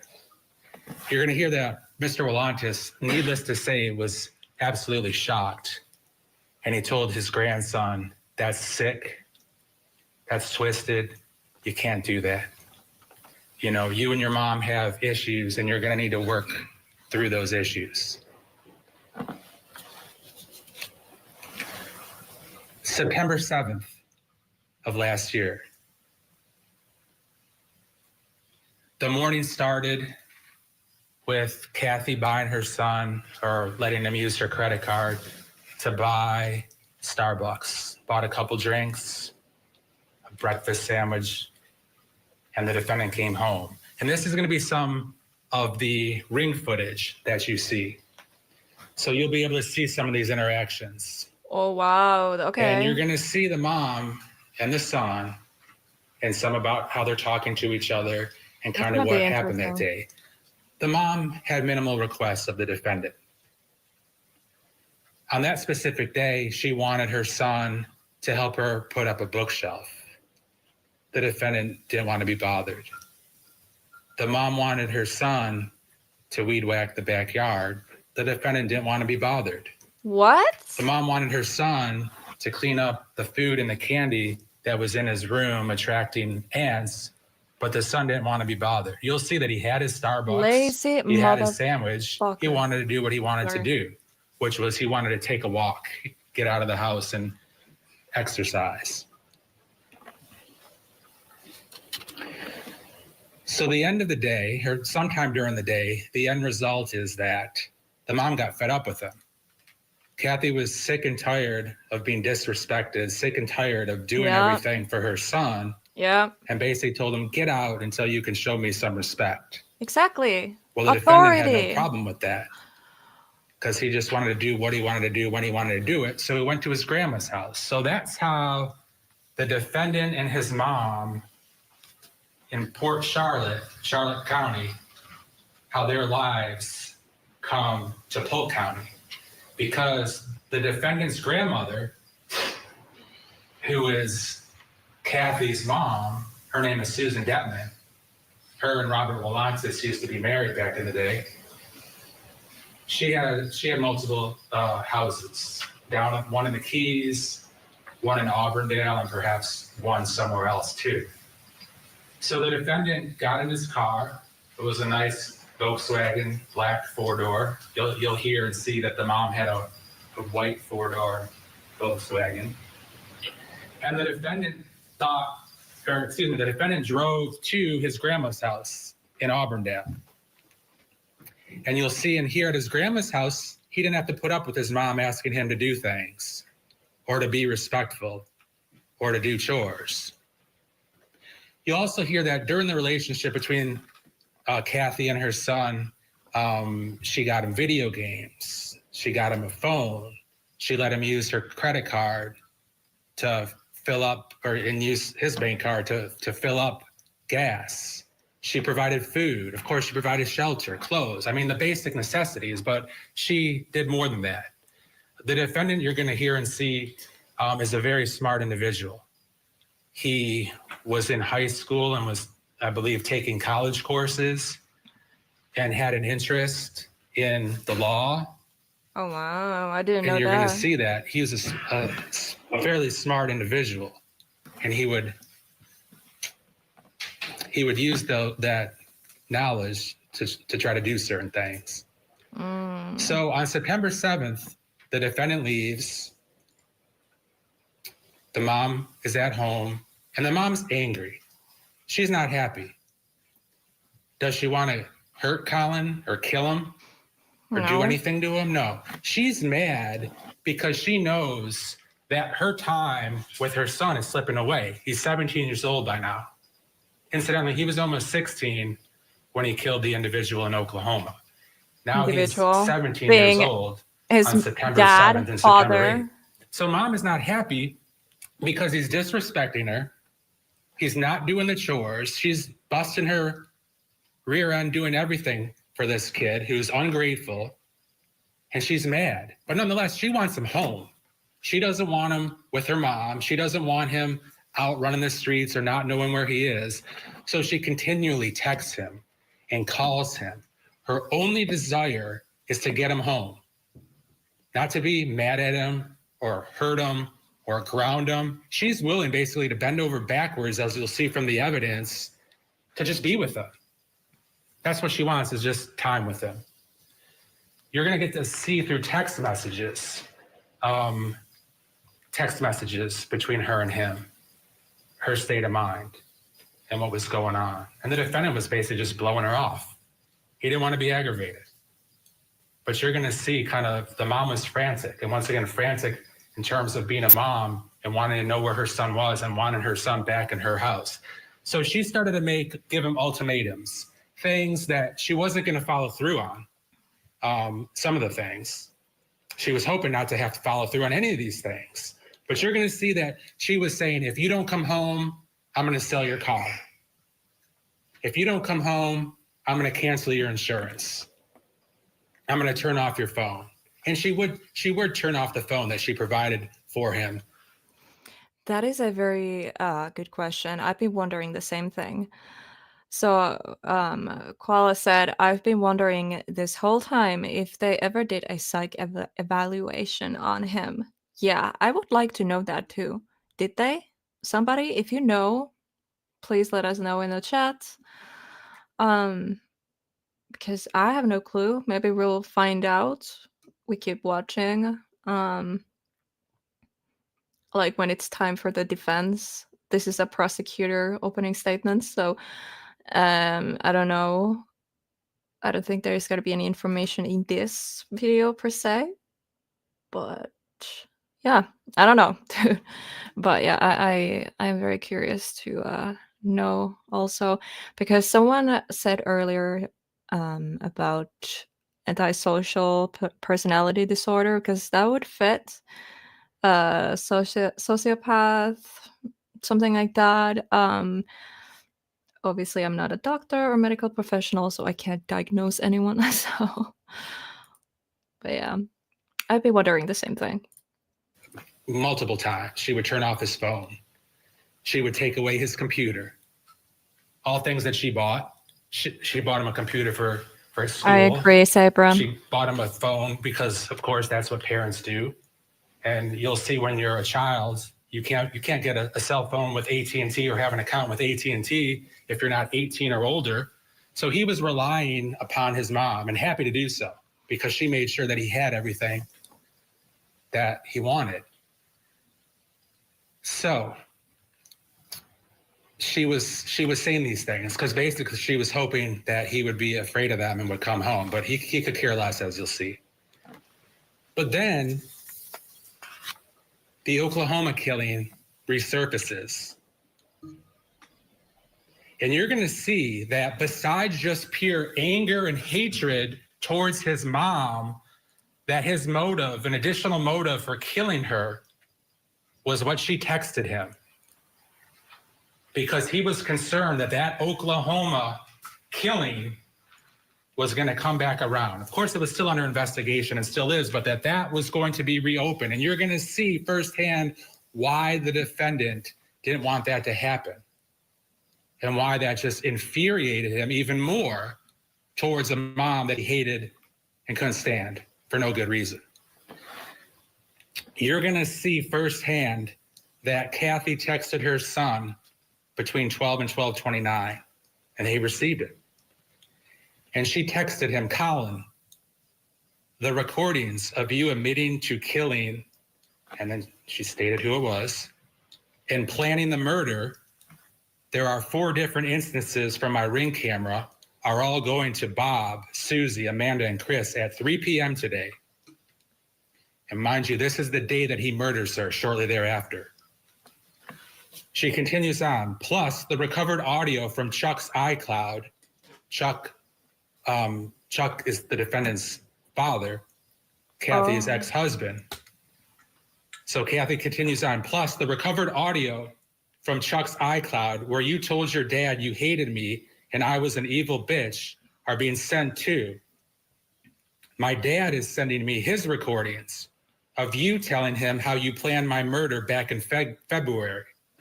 Audio, video, emails, texts, and phone records are all being sent. For the record, no, you cannot have a single one. Your attorney can request them. She continues on, all because you didn't want to help me. These are powerful words from that prosecutor. Okay, so we need to take a break, but we're going to hit the pause button. Did you notice that we put the clock on your screen there? We're about 6 minutes in. It all comes down to this. We're in verdict watch, 5 years in the making. A jury Murder of his mother. I'm not a psychopath. I'm not this murderer. Was it an argument that led to a tragic accident? Or a fit of rage that ended in cold-blooded murder? Everybody that's special to him in his life is dead. The Deadly Son murder trial. Live coverage today, only on Court TV. Exactly, Paula. powerful opening statements underway in the state of Florida in the Deadly Son murder trial. In my opinion, okay, obviously I don't know much about the law and all that, but in my opinion, that was very strong opening statement. That was very well said, very well so that's why I'm a little bit how do we get to where we are now that he walked free?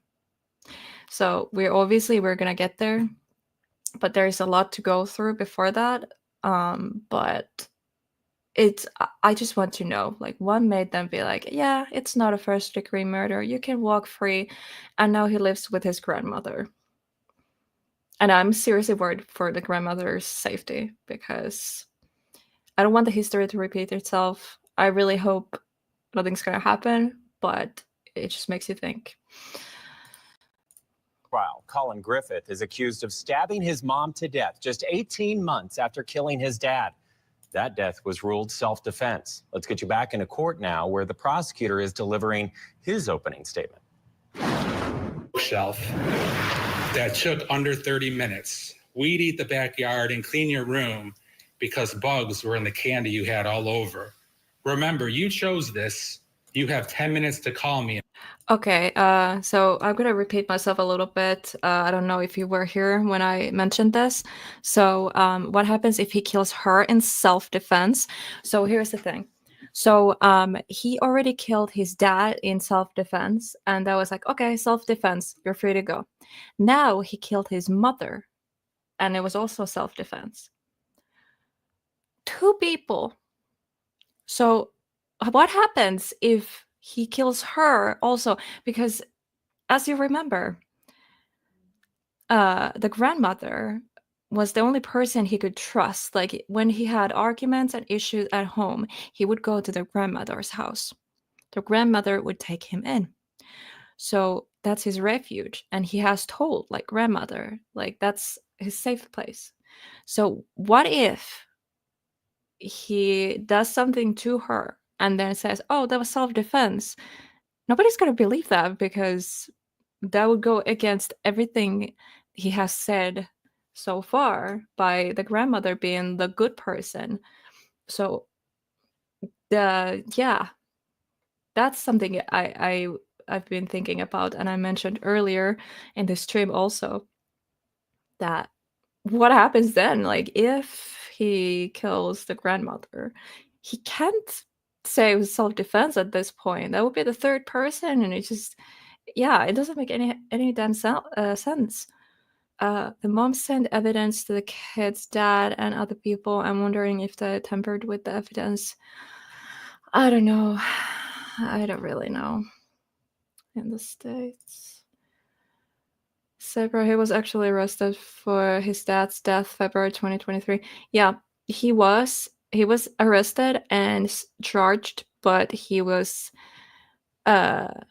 is acquitted the right word? Like he ended up, not being guilty and walking as a free man. So now he's claiming self-defense again after killing the mother.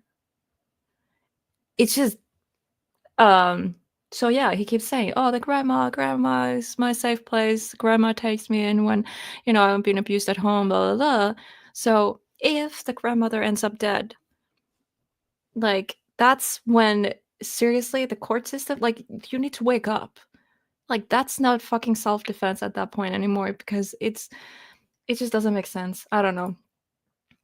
Again, I'm just speculating. These are my opinions, not facts. But yeah, let me know what you guys think. And fix this, Collin. When the defendant read that text, his anger level just rose even more. Later that same afternoon, Kathy pressed it even more. And she sent a text to her mom, Susan Detman. And mind you, the location where the defendant had run to was Susan's house, his grandma's house. Is he smiling? She was down in the Keys at one of her houses, so Collin Is he had free smiling? range of the place. Hey, no rules, nothing to do. He could do whatever he wants to do. Nobody's even there to supervise him. And that's why he would like to go places where there were no supervision. I mean, specifically his grandma's.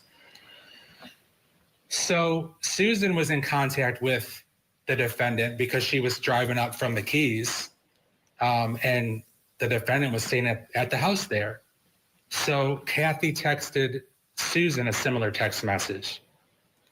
And she texted her mom, Collin's grandmother, "Tell Collin the recordings of him admitting to killing," It's and she smirking stated again. who the person was, See the smirk? "and planning the murder. There are 4 different instances from my Ring camera are all going to Bob, Susie, Amanda, and Look at Chris his at body 3 p.m. language. today. Plus the recovered audio from Chuck's iCloud where Collin told his dad he hated me and I was an evil bitch are being sent too. Dad is sending me his recordings of Collin telling him how he planned my murder back in February.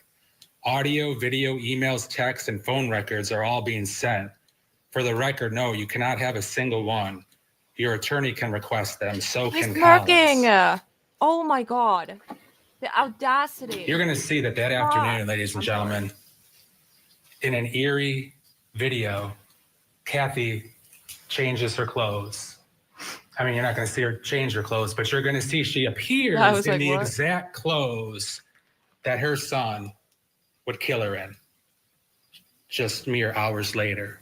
And you're going to see that she had on some blue jean shorts. She had on a black t-shirt with a coffee motif. And she had a nice leather purse / backpack over her shoulder. And she left the house. And she was not happy. She was not happy at her mom. She was not happy at Collin. But she had one thing that she I think so, because I haven't heard any mention about siblings. Please correct me if I'm wrong, but I think he is only child. But someone who knows, please let me know if I'm wrong. wanted to accomplish, which was not to do her son any harm, but to get him home so they could continue being mother and son. So she made the drive from Port Charlotte to Polk County. And you're going to hear that at a certain point, she arrived sometime in the ballpark of 5 o'clock, shortly before the defendant would murder her.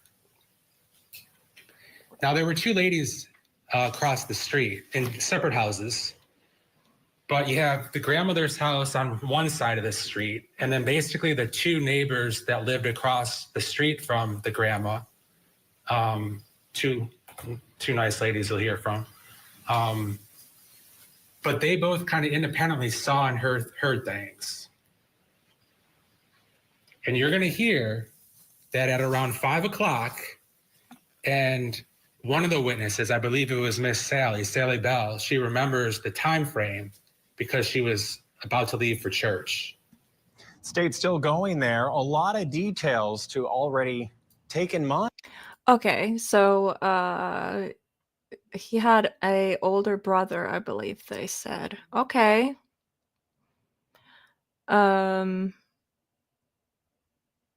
not gonna Google that right now or anything, but yeah. Probably he was the only child at home. Maybe there was an older sibling who lives on their own. But yeah, I don't know.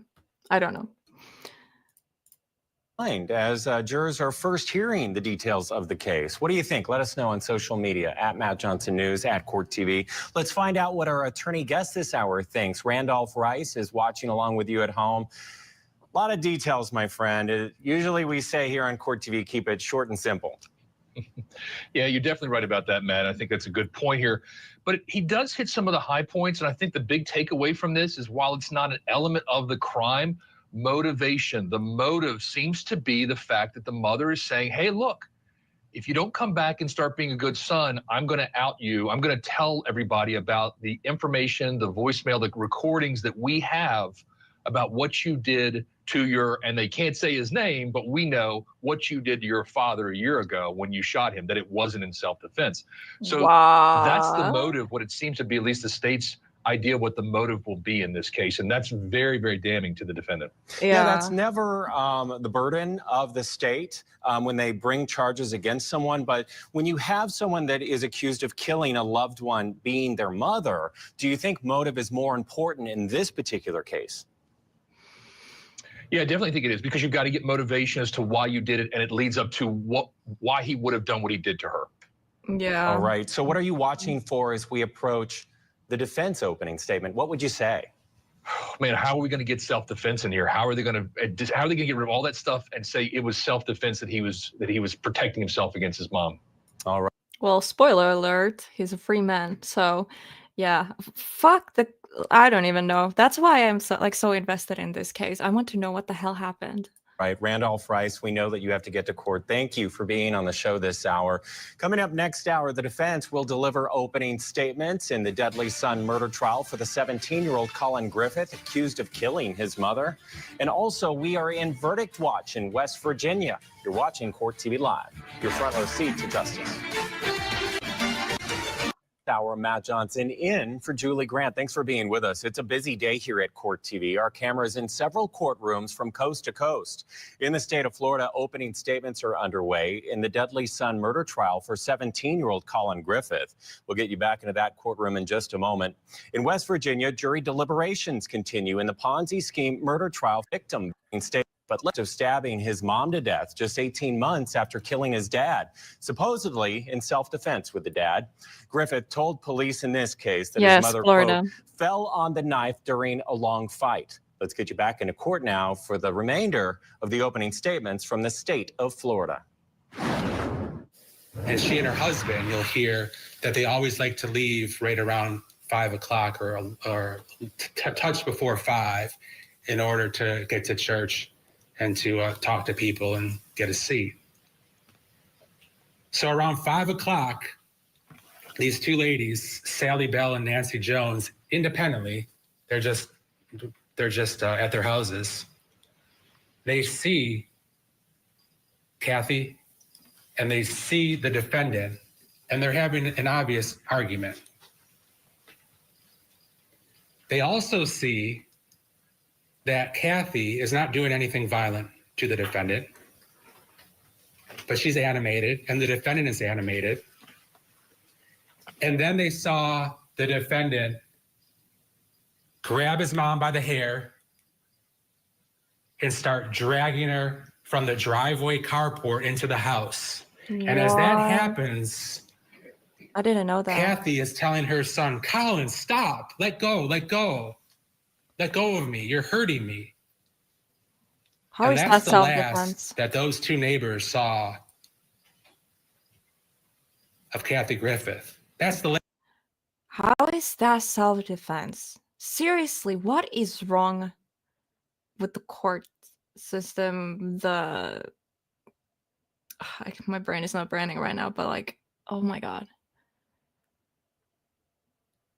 I'm so freaking confused. How did they end up being like, yeah, he's innocent? What? Last anyone would see of Kathy Griffith alive.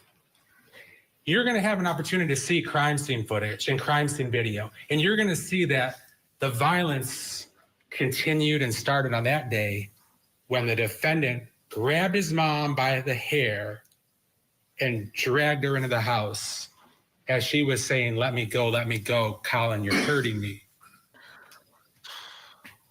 That's You're horrible. going to hear and see that this mom was doing nothing violent or physical to her son, who she took care of and loved. Yeah, and But gave the birth to. defendant thought it was all right to grab his mom by the hair and yank her into the house.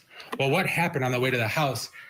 Kathy, one of her AirPods falls out. It falls in the mulch. The defendant drags her into the house, infuriated. Another earpod falls out of her other ear. You're going to see photos that Kathy would wear AirPods a lot to talk on the phone, listen to music.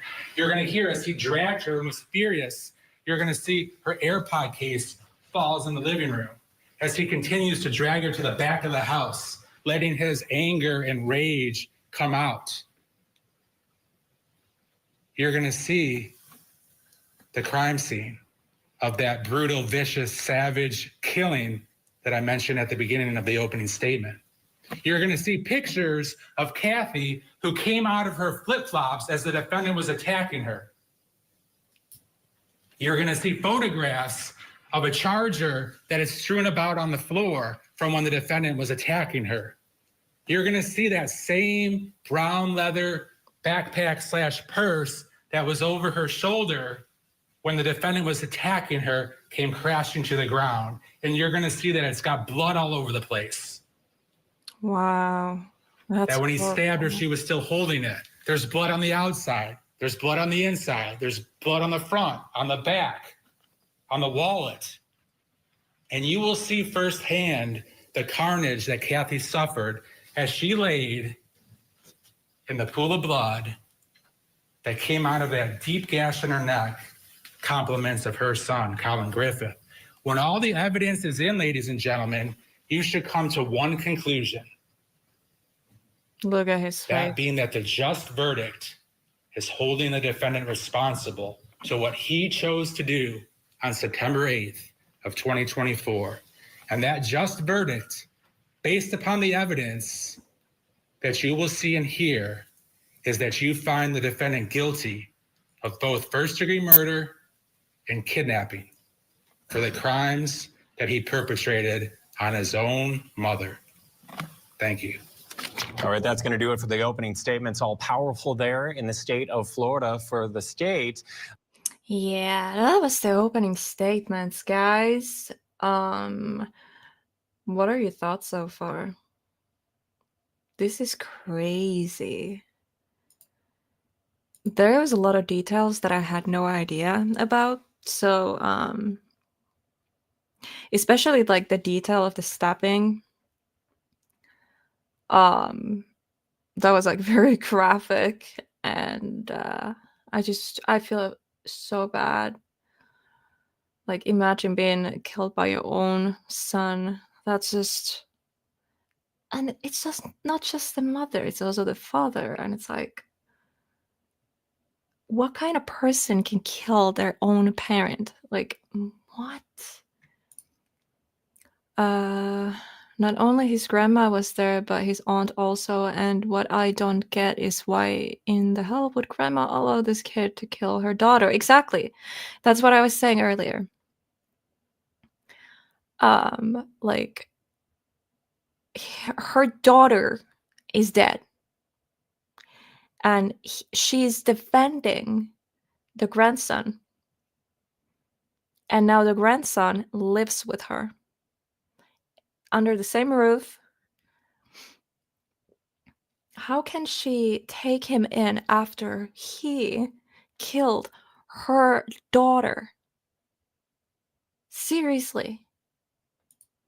Like, what is going on in this grandmother's head? There was a video of the grandmother, her testimony, I think.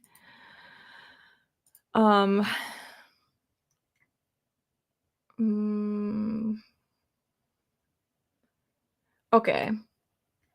Defense.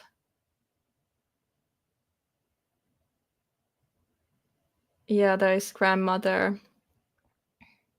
Victim had a history of lying. Oh my god.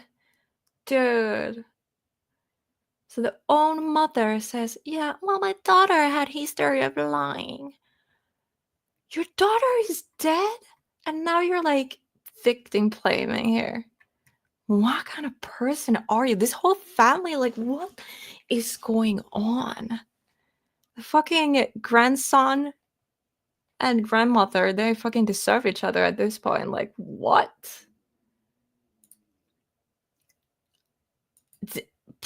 Yeah, we'll get there. I don't know if in this stream there's gonna be a part 2, but I think for tonight we're gonna watch one more video because I want to watch these in order. So because we watched the state opening statements, prosecutor,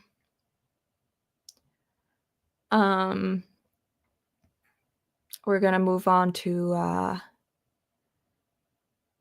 defense opening. Sorry, my brain's not operating right now. This video is an hour long. Obviously, we're gonna skip like the parts because there is a lot of like breaks in the video, so it's gonna be less than an hour. We're gonna just watch the most important parts, so literally the statement parts. So yeah, let's get to it. And then there's a lot to go through still, like in the other videos too. But yeah, I want to see and hear what the defense has to say. I'm really, really curious. What did the defense say that was so good that he walked free? Because yeah, he walked free, guys. Remember that. He's a free man right now, living with his grandmother. So let's see. There has to be something here that helped his case. You're probably expecting me to say something very different from what Mr. Levine presented, and you'd be right. I'm going to start by introducing some of the people that are a part of this family and whom you will hear from. You've heard some of their names already, but I think it's helpful if you know the relationships among them. So first we have Collin Griffith. Obviously, you are aware of him. He's 17 years old. Catherine, or Kathy, as she's known, Kathy Griffith, is Collin's mom. Was. And tragically and sadly, she is no longer with us. Because her son murdered her. Anyways, I'm going to be right back. I'm going to get more coffee and we can continue. Just a second. I'm going to put like...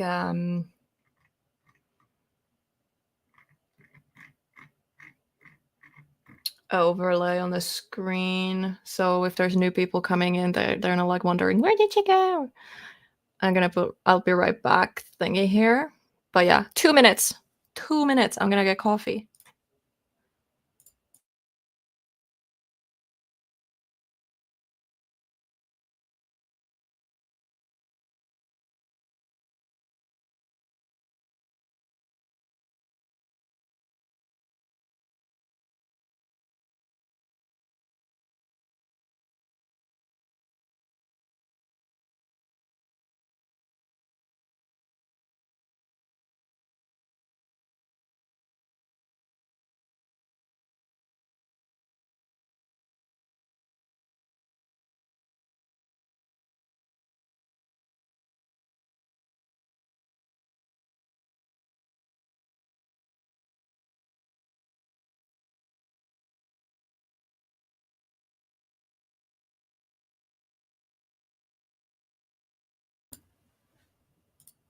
Okay, I am back again.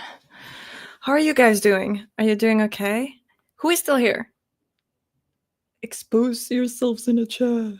who is lurking. Oh gosh, my back hurts like so bad right now. Oh, I have like a lot of back issues. If those who know, they know. How is the connection, by the way? It keeps saying like there is very unstable connection right now. So, oh, okay. Ow. Ow, ow, ow, ow, ow. Ooh, ow. Where's that pillow? It's right there. Okay. I need to get comfortable because this is like, okay, I'm going to say this. I'm going to get triggered a lot during the defense just because it's going to be so ridiculous. Obviously, because they're defending this guy. And like, I'm a little biased. I'm a little biased against him. But again, he is innocent. So, I mean, by law. But again, everyone can form their own opinions. And I respect your opinion no matter what it is. I won't be here judging you or anything like that. Okay, you're here. Awesome. Yeah, let's continue. Just put on headphones and buckle up, guys. I don't know about you, but I know already. I'm gonna get triggered as fuck. Susan Detman is the third main person who is involved in this saga. Susan Detman is Kathy's mom and Collin's grandmother. Christopher Griffith is Collin's older brother, so son of Kathy and of Charles Griffith, who goes by Chuck sometimes. He was born when Kathy was very, very young. She got pregnant when she was 13. She gave birth at 14. Collin came along a few years later. You've already heard about Robert Willantis. He is Kathy's father and Collin's grandfather. You heard that he lives in New Mexico, and he has for many years. He's sort of removed from the family a little bit. Some other names you may hear are Christy Rooney, who is Kathy's older sister, oldest child of Susan and Chuck. John Paul Willantis, who is the younger brother of Kathy, also the child of Susan and Robert Willantis. Susan is now Detman.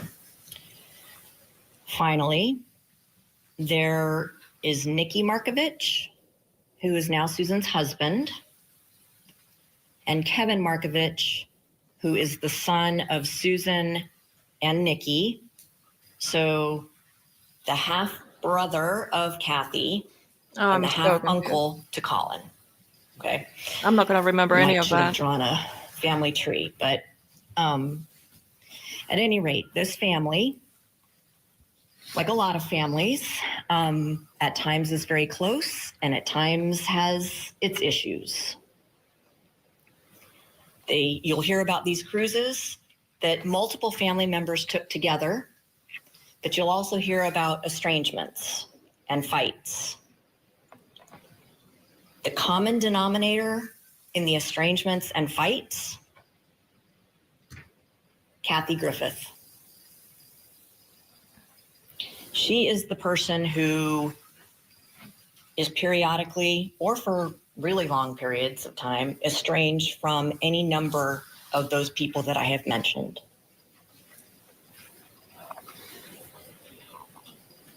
You heard that she lived separate from Collin for many years. That was after her divorce from Charles Griffith. With Susan, the other main player who you'll hear from, it depended not on the year or the month, depended on the day and sometimes even the minute, whether Kathy was communicating with Susan or whether she was telling Susan she never wanted to hear from her again and that she was dead to Susan, or that Susan was dead to her.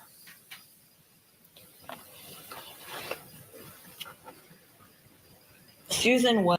That's true. Yeah, maybe they are witnesses. So that's why she mentioned them by name, because I was like, why are you saying all this? I'm not going to remember that. But yeah, it could be they're going to be witnesses and kind of on their side, on Colin's side. So I don't know. We'll find out. But I think that's the reason their names are mentioned, because, yeah, why else would she just list names?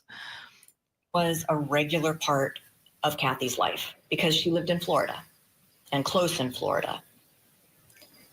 Susan periodically stayed in Charlotte County. You heard about some of her other homes. She travels quite a bit, some for work, but for a variety of reasons. But she is the constant in Kathy's life. Always there when Kathy needs something, especially money.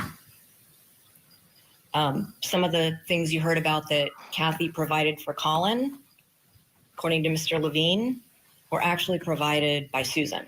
Susan paid for every single trip they took, and that Kathy chose to take. So Kathy, is she the mother? I think, yeah, but I don't want to like assume and then I'm wrong.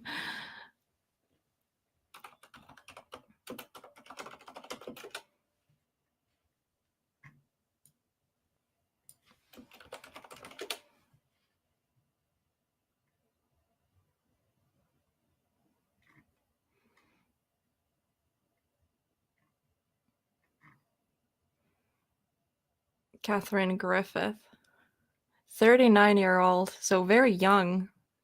Yeah, really young mother. So Collin is 17, or at least was during the murders or murder. And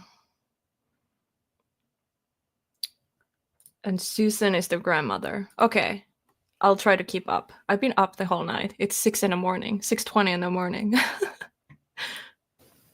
Susan would pay Kathy's phone bill sometimes. At any rate, Susan was the constant. She will tell you about Kathy's personality. She'll tell you about her mental health problems. She'll tell you about Kathy's drinking and misuse of pills. She will tell you about Hi, Cree. Kathy's threats to commit suicide. All right, we have to hit the pause button. We are going to approach a break right. Okay, yeah, let's fast forward back to the Collin. Favorite stream and dart shoe. There it is. Where 17-year-old There we go. defendant Collin Griffith is accused of stabbing his mom to death just months after killing his father. The dad's death was ruled self-defense, but now this Florida jury must decide if this case is murder. Let's get you back to court now, where the defense is delivering opening statements. This is insane, guys. For Oh the my god. years, but not just threats. She will also tell you about the several attempts Kathy made on her own life. Really? I didn't know about that. Beyond that, you're going to hear that Kathy not only wanted to cause harm to her own self, but Kathy has threatened or done harm to other people. Thank you, Cree. No problem. Yeah, it does that sometimes. Like if it goes like a long period of time you're not watching, especially like if you subscribe and then you don't watch any videos, YouTube is just gonna delete that. So yeah, be sure when you subscribe to new channels, watch at least 3 minutes of their videos so the subscription sticks. That's what I heard. I don't know how accurate that is, but yeah. Welcome back, Cree.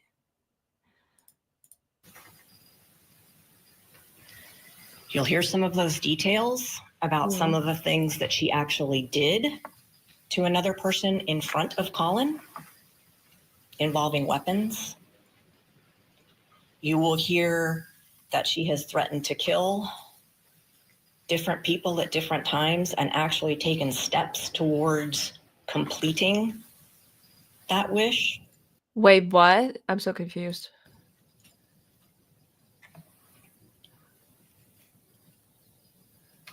Like, You also talking about hear Kathy? The mother? that Kathy is not exactly reliable in what she says. Oh, yeah. That's You'll right. hear this from her own mother. That she makes things up. That she is unpredictable. She is erratic and goes into rages.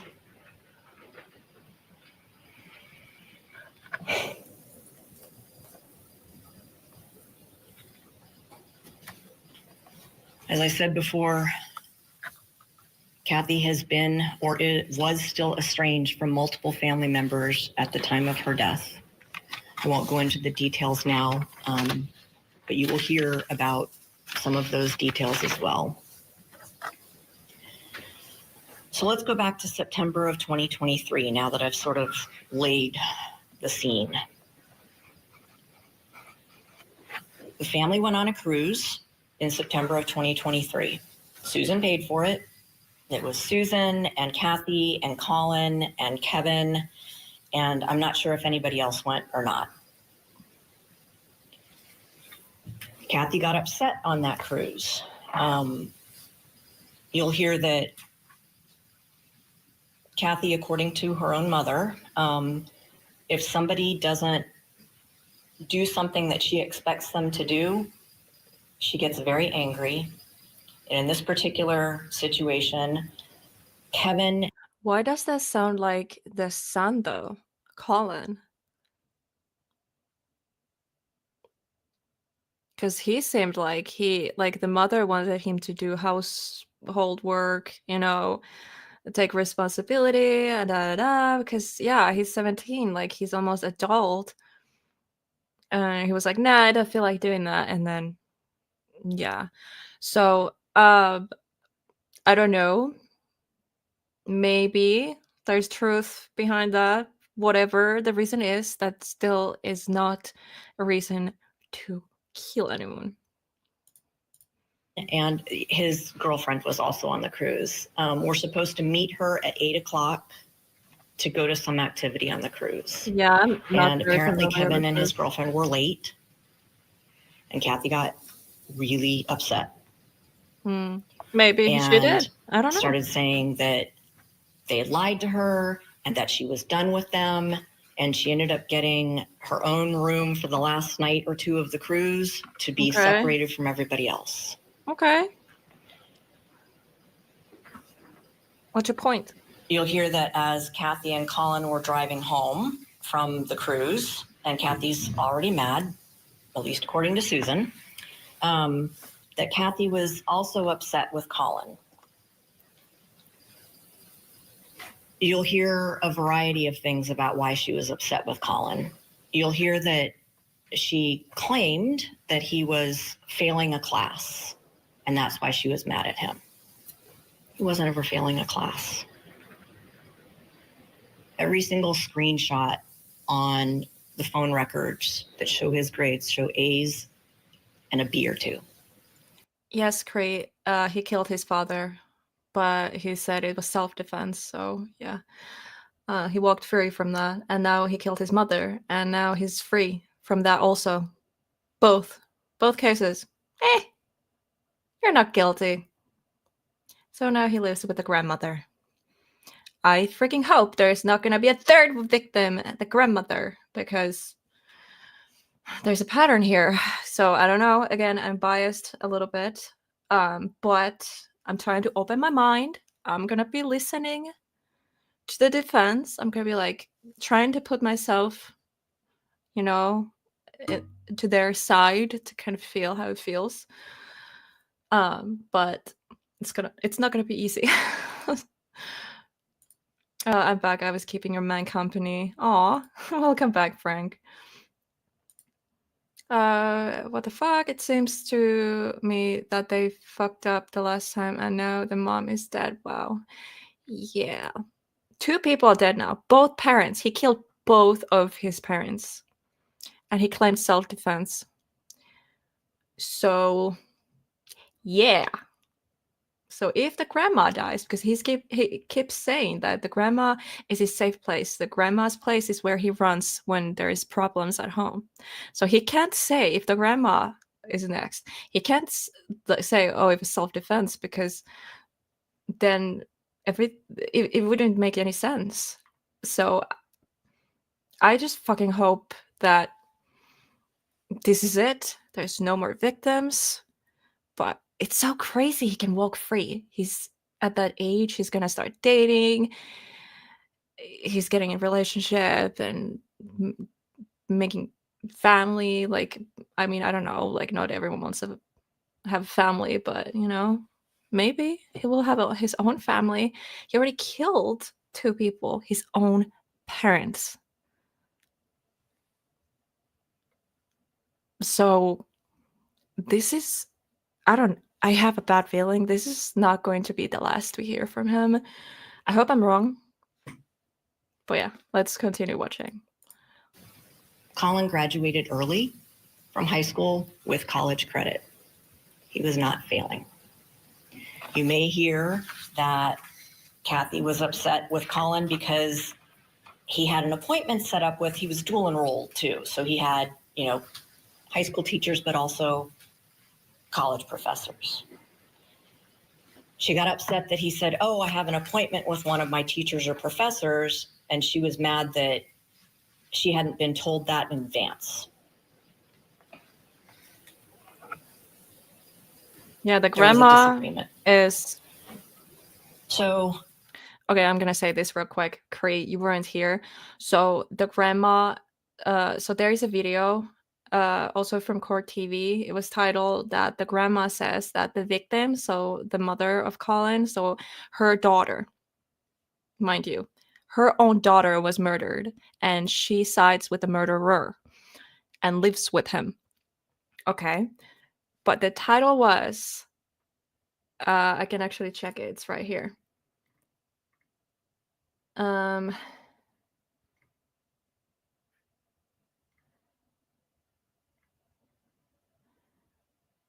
Where was it? Collin Griffith's grandmother. Victim had history of lying.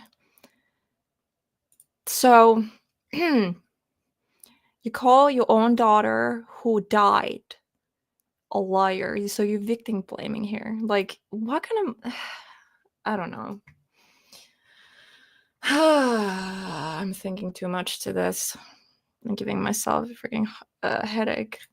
Either on the way home or when they get home, you'll hear that Collin told this to police later, by the way, that my mom handed me an envelope and said, here are all the important papers you'll need if I'm gone. Then they are inside the house and Kathy got her gun. The gun that she has owned and lied about whether she had it in her house or not at a variety of times, and pointed it at her son. Is there proof of that? And said that she was going to either shoot him or herself or both. Is that just what the son said? Is there actual proof or the witnesses? She handed the gun to Collin and said, just shoot me. She's ordering him around the house. At one point, of course. It's her house. That's her son, who's almost adult. He's 17 years old. She's asking him to do house chores. You know, clean this, clean that. Would you clean your room? There's a lot of like leftover food. There is ants. And he would always say, nah, I don't feel like it. And he would get mad when the mother asked him to do stuff. Of course the mom is ordering him around. She's his mother. And he's living under her roof. Of course the mother is ordering him around. That's just... Bro, I'm sorry. I told you I'm gonna get triggered by listening to the defense because... Oh my God. It's just... I'm gonna stop talking. As I'm outside, he says, when you hear the pop, you can come back in. Makes him sit down outside her bedroom, cross-legged, When he didn't want to sit cross-legged, she said, "You're going to sit cross-legged," with the gun pointed at him, while she sits on the bed. At some point, Oh yeah, she was Kathy, there that I night. guess, decided not to go through with whatever her plan was. And in her erratic and unpredictable way, she put the gun away and drove Collin to school. So Collin goes straight to his teacher and says, "My mom just pulled a gun on me. She threatened to kill me. She threatened to kill herself. I'm scared."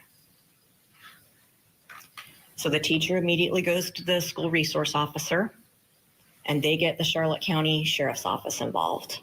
Collin repeats to multiple people, his teacher, the SRO, the sheriff's officer, deputy that comes. And they did send someone to Kathy's house because they were doing this investigation, and Kathy won't open the door. She didn't want to speak to the officers. Eventually, they convinced her to speak with them. She said she'd had bad experiences with law enforcement in the past. She finally says, "That never happened. Collin's just making it up because he's upset that he was failing a class, and I took away his phone and his AirPods because he's failing a class." Okay, so divergent stories, right? Sheriff's deputies go back to Collin at the school and say, "Your mom says this never happened. She says you're just mad at her and made the whole thing up." And Collin is like, "No, it happened. This is what she did to me. She has a gun in the house." They didn't believe him. They believed Kathy. You know, if this was just the mother, like the father, he didn't like kill his father a year prior. I would maybe possibly believe the defense, which is too coincidental that there's both of his parents are dead because he killed them. So the fact that he's capable of killing tells a lot. And now he has killed not only two people, but his own parents.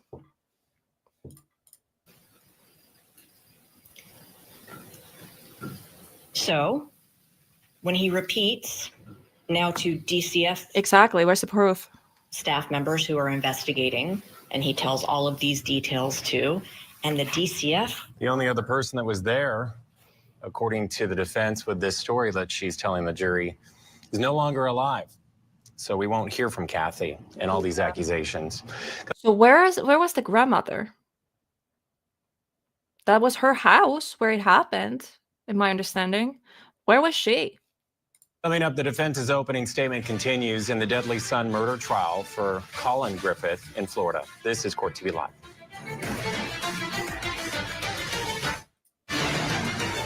Today for Julie Grant. Thanks for being with us. Now, before we get you back into the courtroom there in Florida, an update out of West Virginia. Look right there at your screen for Natalie Shinstead. Just months before his mom's death of Collin Griffith. Back now to Florida for more of the opening statements in the deadly son murder trial of Collin Griffith. He's accused of stabbing his mom to death, but he says that it was self-defense and she fell on the knife. Remember, just months before his mom's death.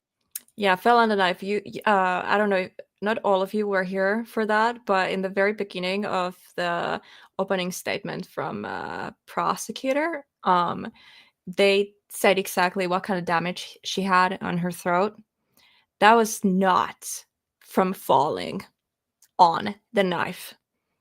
There was very graphic detail how she had damaged and what in her throat she was damaged. The knife went through, and yeah, that she did not fall on that knife. He killed his dad by shooting him. But prosecutors dropped those charges because they say that that was self-defense in that state. Let's get you back to court now, where the defense is delivering their opening statement in Florida. Has access to all of the prior DCF reports that exist from Florida that uniformly talk about. Because yes, there was a lot of calls to the police. Police was called multiple times, and he was claiming like his mother attacked him. There is police body cam footage, so we watched those in the very beginning of the stream. So if you want to rewatch or just search from YouTube. But yes, the fuck, my brain is not burning right now. He claimed that the mother had attacked him, the father had attacked him and abused also the mother. So he had claimed before the death of the mother that, you know, she was abusive, and she, like, the mother keeps saying like, I'm a psychopath, like she's crazy, like I'm not a psychopath, but she keeps saying that I am, and so stuff like that. That's a little odd. It's like, wow, the mother was clearly afraid of her son. So yeah, if you're interested, go rewind or just search for the video. I'm gonna after the live stream is over, I'm going to link all of the videos that we watched today or tonight. I'm going to link them all in the description box below. So yeah, that's easy. You can find all of these videos. So if you want to, you know, dive into them at your own in your own time. But yeah, interesting indeed. Kathy being violent with others. Kathy not being protective of her children. Kathy threatening to or committing violence on other people. I'm still here. Despite all that, they believed Kathy. Collin repeated again and again, I am scared to be with my mom. If she does something to me again, like pull a gun on me, if she attacks me, I will defend myself and I may hurt her. So they put Collin in a Baker Act facility for those statements.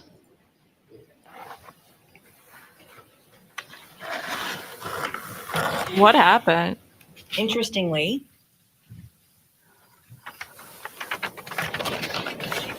Kathy, rather than being relieved that Hi, Chaotic.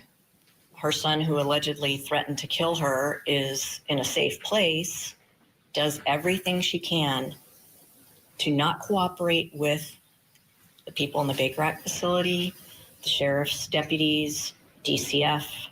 They insist, because of what happened in Oklahoma and because of what he said his mom had done to him, and because he said, I don't feel safe going home because I'm afraid of what she might do to me again and what I will do in response, that he was safest in this facility. Kathy won't sign medical release forms so they can get more information about the family. She won't approve any medication for Collin. And then she hires a lawyer to get him released from the facility against all advice.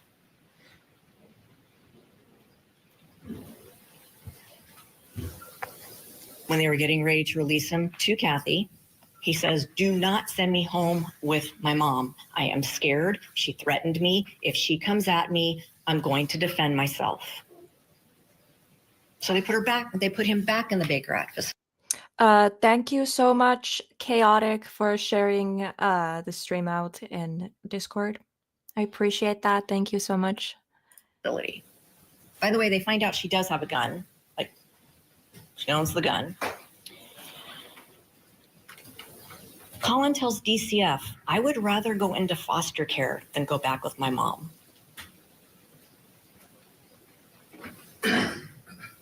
Because he didn't feel safe with her.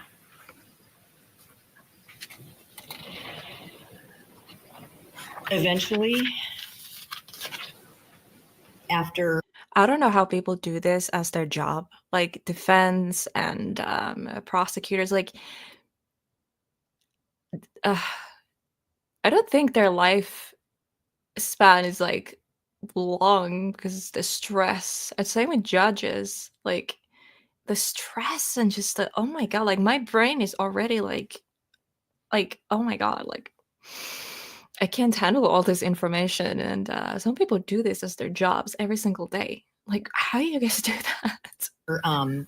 You heard about the special unit from Charlotte County Sheriff's Office that got involved with the family. This is when they get involved. And you'll hear about either Corporal or Detective Rentis. He's a male. And Detective Lacey Zanoniani. A lot of times she's referred to as Lacey or Detective Z. But they start getting involved with the family. Is he smirking? Look at his face. They're making suggestions to Kathy about Why how is he to handle smiling? the situation, and she is fighting against them. Why is he smiling? It feels like he's smiling, like smirking, like he. Yeah. Maybe I was just reading to it. I don't know, but in any way she can. yeah, the system felt both of them. Eventually Kathy tells Detective. Because maybe he does need medication. I mean, obviously, he's not okay in the head. So, yeah, I think, yeah, the system felt both of them.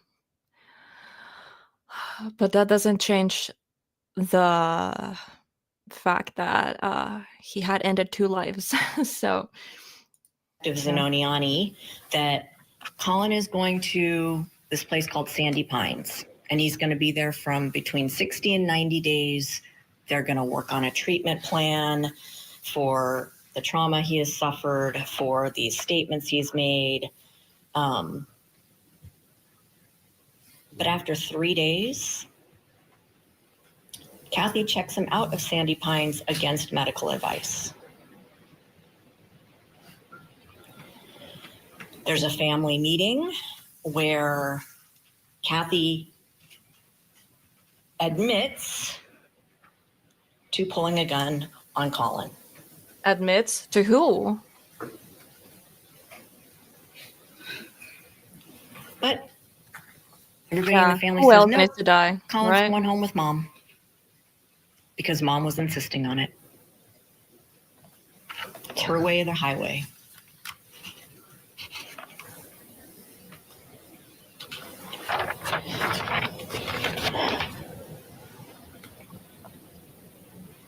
So that happened in September of 2023.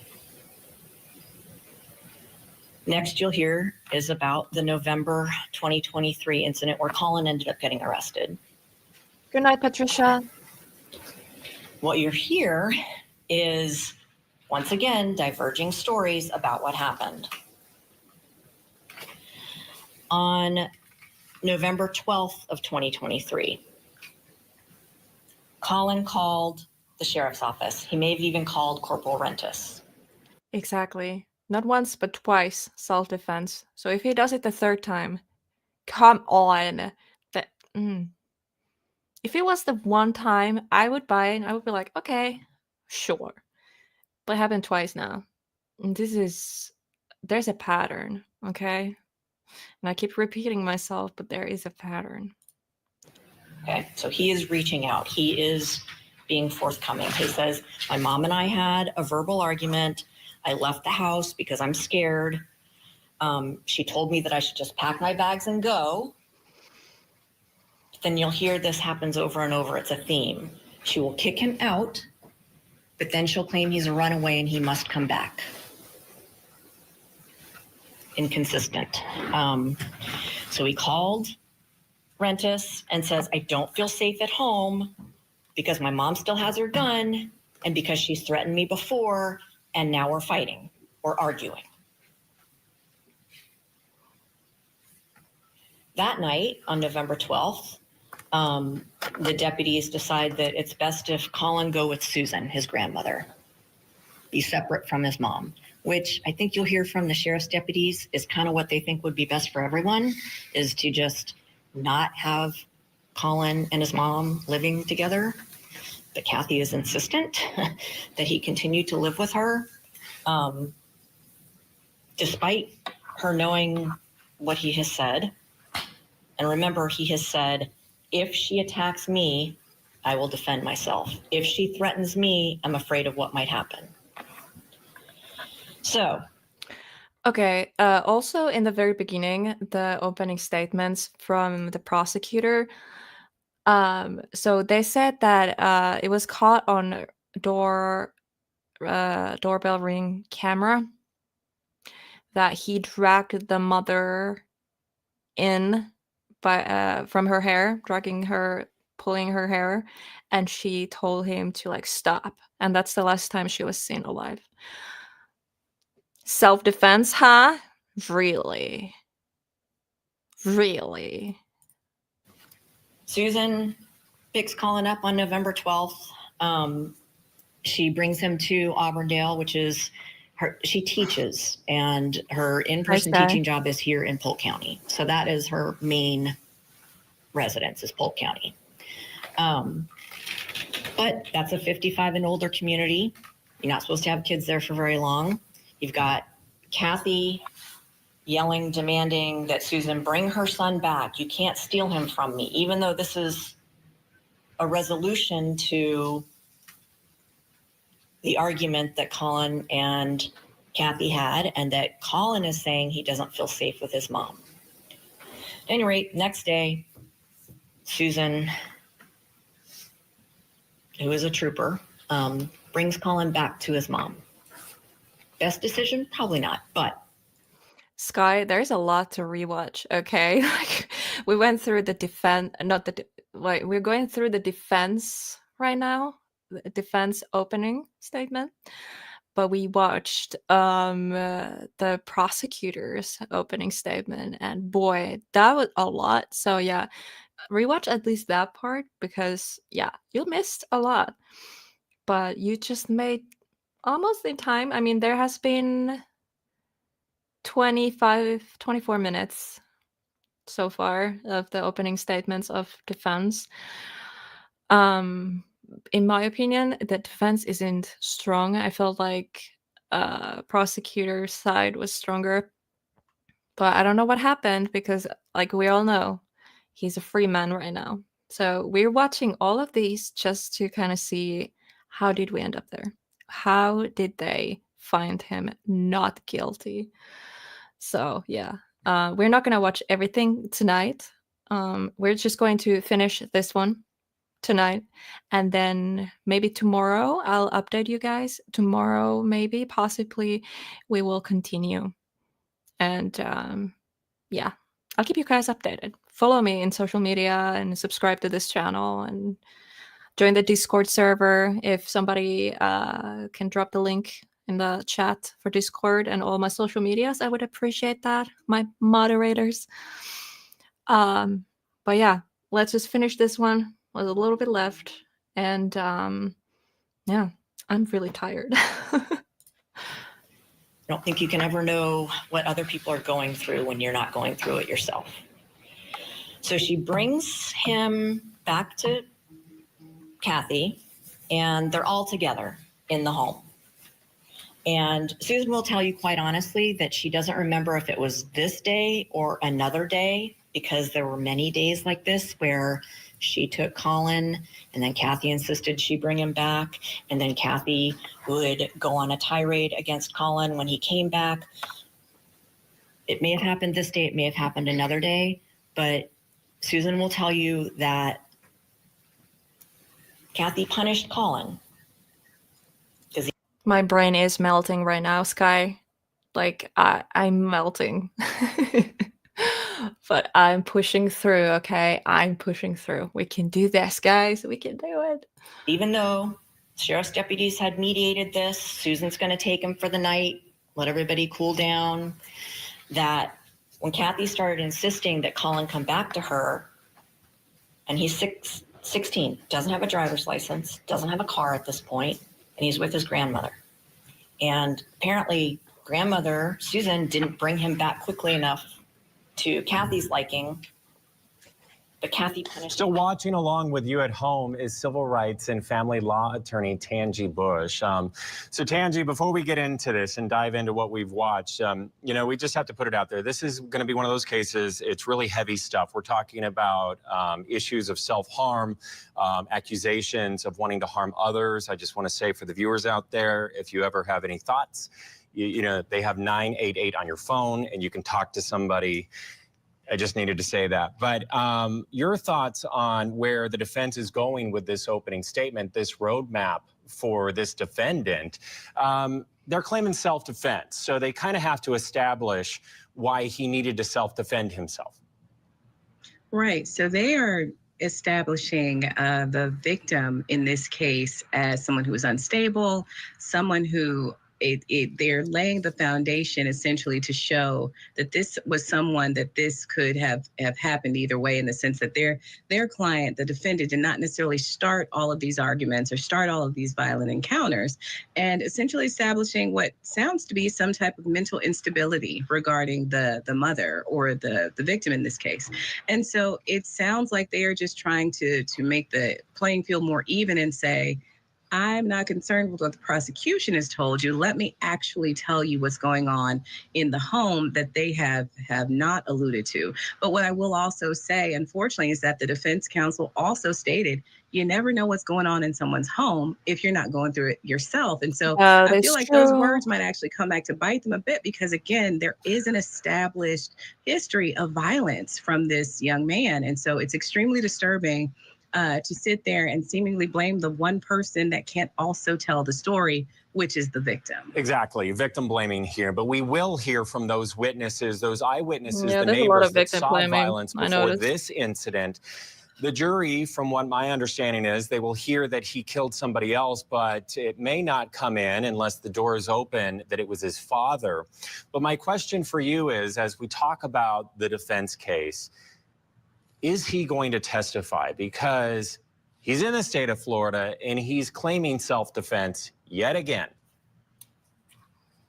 I'm assuming, again, that we'll see how this plays out, but I'm assuming he won't. I'm assuming that his counsel has probably told him that it's probably not in his best interest, especially this being the second time that this has happened, the second time he's claimed self-defense, and it's within 18 months. So we're talking, there is a pattern of behavior here that I don't know how he would explain it, especially also given his age. So we're not looking at somebody who's had a lot of life experience and getting on the stand trying to explain this very complex relationship that he seemingly had with his parents that is also apparently culminated in both of their deaths. Tangi Bush, thank you so much for being with us. I'm being told you have to get to court. Thank you for that legal analysis. You don't go anywhere at home. Coming up, more of the defense opening statement continues in the deadly son murder trial for Collin Griffith out of the state of Florida. I want to kill her. Do you? A troubled teen who fatally shot his own father now stands accused for the murder of his mother. I'm not a psychopath. I'm not this murderer. Was it an argument that led to a tragic accident? Or a fit of rage that ended in cold-blooded murder? Everybody that's special to him in his life is dead. The Deadly Son murder trial. Live coverage today, only on Court TV. Court TV, go subscribe. I struggle with a kid that's being released from jail and saying, if you bring me back there, she's gonna die. If we don't do something, Shame on us. Yeah, then we're not. Shame on us that then we we didn't do our failed. job and we failed you. And I'm not failing you. We are in the state of Florida this morning for the deadly son murder trial of Collin Griffith. He's on trial for the murder of his mother, Kathy. Just moments earlier, or months earlier rather, he also killed his father. But prosecutors in that case dropped the charges. Right now, the defense in Florida is delivering their opening statement. Let's get you back to court. Kathy punishes Collin. Susan will tell you she saw Kathy make him do a whole bunch of push-ups and holding weights above his head. And then she whipped him with a belt in front of Susan. And Susan is the grandmother, for those who are not following. Said, whoa, whoa, whoa. That's going too far. And Kathy says, no, it's not, because Corporal Rentis said I can discipline him any way I want. Which isn't true, by the way, but. So Susan, the walking on eggshells that she has done for years with Kathy, you know, can't do much about it, she feels. Later that same day as they're eating, Kathy is, these are Susan's word, reading Collin the Riot Act about this is how it's going to be. This is what you're going to do. You have to listen to everything I say because Corporal Rentis says it's okay. Susan thought she was being way too harsh. And I realize parents differ in how they treat kids. That's fine. And Collin did stand up and say, let's just do this. Now, Collin told the police, because they did get involved, this is when he got arrested, that his mom kept telling him to shut up and he wouldn't shut up. And you'll see some examples of that on the Ring video. Collin would talk back. Best decision? Obviously not. But he says that when he wouldn't shut up, his mom hit him in the face, punched him in the face. So he grabbed her and did a wrestling move where he basically flung her to the ground. He fully admits that. He says that while he was doing that, he kneed her in the stomach. Okay? He never denied doing that. At any rate, Susan says when he stood up and said, let's do this, she went to get her phone to call Rentis to try and mediate. And next thing she knew, they were both on the ground. She didn't see Kathy punch him, but she also said it's entirely possible it happened based on her knowledge of her daughter and how she behaves. So after she's on the ground, they're both on the ground, Collin gets up and leaves the house. Calls the police. That's how the police get involved. Collin calls them. And you'll see some of the Ring video, or not Ring video, body-worn camera footage from that night with Collin talking to the officers, being very forthcoming. The officers spend a lot of time talking to all three people. Collin ends up getting arrested for domestic violence battery. Kathy denies she ever put her hands on him. He is put in jail that night. And the next morning, when he's getting ready to be released from the juvenile detention center, they say, okay, get in the car with your mom. Because mom's there to pick him up. Yeah, because the defense, she said that because the mother said that he was failing at school, and then she was like, no, he was not. But like the behavior, I have no idea. Did he have friends? You know, but did the teachers think about him? Yeah, I would be really curious to know, like, what kind of person he was. Because that can tell a lot too. Because someone was throwing the diagnosis antisocial personality disorder. Is that the official name? Yeah, someone, I forgot who it was, but someone was mentioning it earlier. So it would be very interesting to know how did he do with other kids? Does he have friends? And how does he behave with other people?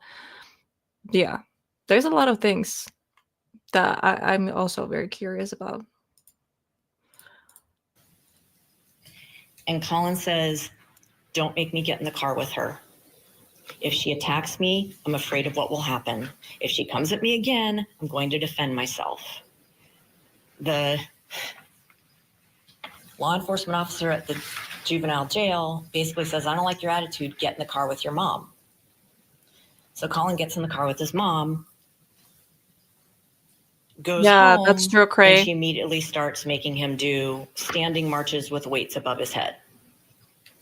And you'll see that on body-worn camera footage, because while the personnel at the jail forced Collin to get in the car with his mom, even though he said he didn't feel safe with her. They did call the sheriff's office and say, by the way, I had a kid that said he might kill his mom, which is not what happened. Well, I wasn't concerned enough about it to not let him get in the car with his mom, but I'm calling you. Can you guys go check? So all these sheriff's deputies troop up to the house. Kathy opens the door, come in, and you see Collin doing this with weights above his head. And the officers separate them and speak with each one. That's weird. Why is it muted? Why is it muted? What happened? Collin is outside talking to the detectives, once again, being very forthcoming. He says, my mom thinks I'm going to hurt her, or that I want to hurt her. I don't want to hurt her. But if she comes at me, I'm going to defend myself. Guess what happened that day? Collin gets Baker acted again.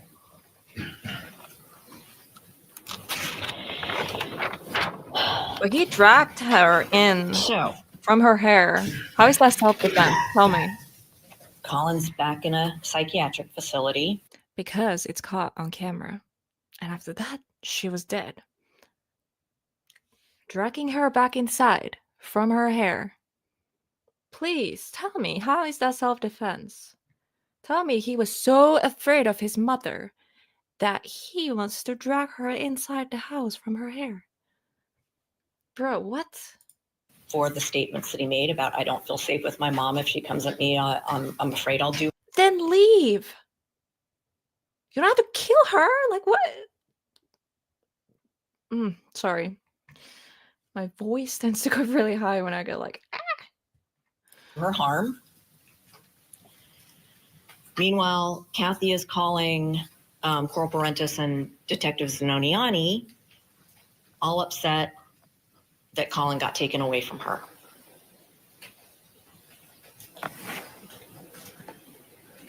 And then she starts making suicidal statements to them.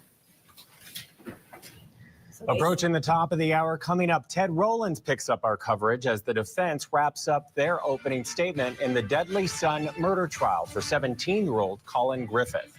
This is Court TV Live. Across the country, we're in Florida bringing you the deadly son murder trial for 17-year-old Collin Griffith. He's being tried as an adult in West Virginia. Verdict watch at the Ponzi scheme murder trial for Dan Schlight, and in long time up. When it begins, you can watch ASAP Rocky on CourtTV.com. And lots of trials to keep track. Collin Griffith, and boy, we're getting a real clear look at what this defense is going to be for this young man. He's 17 years old. Let's go back, pick up where we left off in the defense opening statement.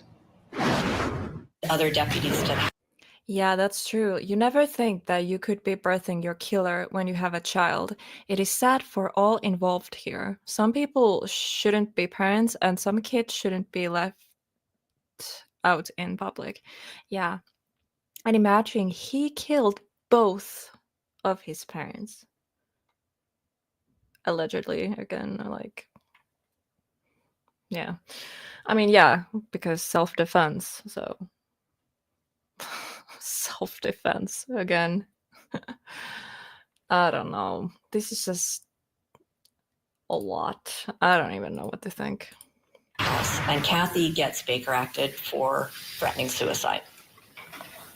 So, all is not well at home, clearly. Yeah, clearly. After Collin was arrested for domestic violence battery, Susan, his grandmother, hired him a lawyer named Jeff Rapkin down in Charlotte County to represent him in those criminal charges. Kathy is back and forth about what she wants to happen. Sometimes she wants the charges dropped. Sometimes she wants Collin to get diversion. Sometimes she wants him to, get the book thrown at him. Jeff Rapkin realizes that this is not a good situation. So he crafted what's called a 751 agreement. And this is an agreement between Kathy and Susan that allows for concurrent custody of Collin. And you'll see the legal paperwork. It was signed and notarized by Kathy and Susan and Mr. Rapkin. It was filed with the courts.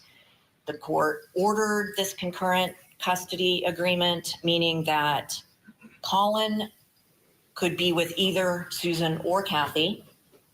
Each one of them could make medical decisions for him. Each one of them could enroll him in school, that they had equal authority over Collin. And the idea was to kind of give everybody a break and respite.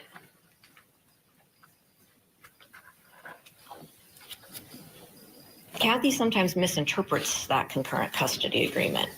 You'll see in some of her text messages or hear her on Ring video leaving messages for other people or talking to them. The agreement says that you can only have him if I'm mentally incapable of taking care of him or if I'm physically incapacitated, which is not true. You'll see the paperwork. At any rate, she has this very ambivalent, is a very tame term,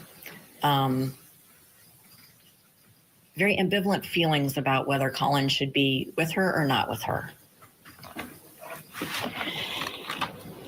And over the next few months, so I'm spacing out. We can still, we got this, okay? Push through.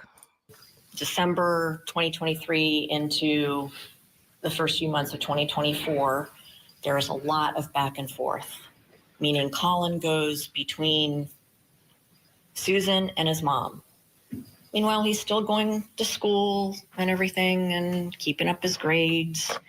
You'll hear from Susan that Kathy would alternately kick him out again, say, get out of here, I don't want you here anymore, and then demand that he come back, even when he didn't want to. Several calls over the months from a variety of people, from Susan, from other family members, from Jeff Rapkin, saying that Kathy is suicidal. She has a gun in the house. She's threatened to kill herself. She actually does overdose a time or two. Really? So that's the what's first going time on I heard of that. in those months.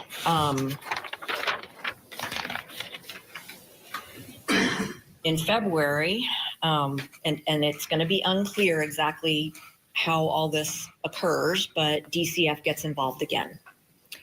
Collin repeats that he doesn't feel safe at home with his mother. This is, after the multiple suicide attempts and Baker Acts for Kathy.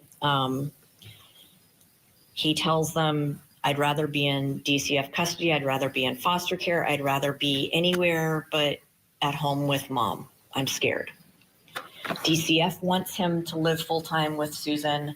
Kathy will not have it. Detective Zanoniani is saying, all these people have intervened and tried to come up with a solution. Kathy will not have it. Yeah, the grandma's house. Somehow, Collin ends up back with mom, but because he doesn't feel safe, he runs away again, telling everybody, I don't feel safe. Law enforcement gets involved again. They find a gun in the home, which Kathy had lied to them about and said, oh no, I gave it to somebody else for safekeeping. Oh no, there's a gun there.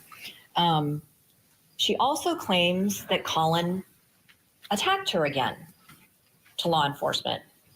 She said, he was trying to run away and he battered me. So the sheriff's deputies look at her Ring video and they're like, there was no battery.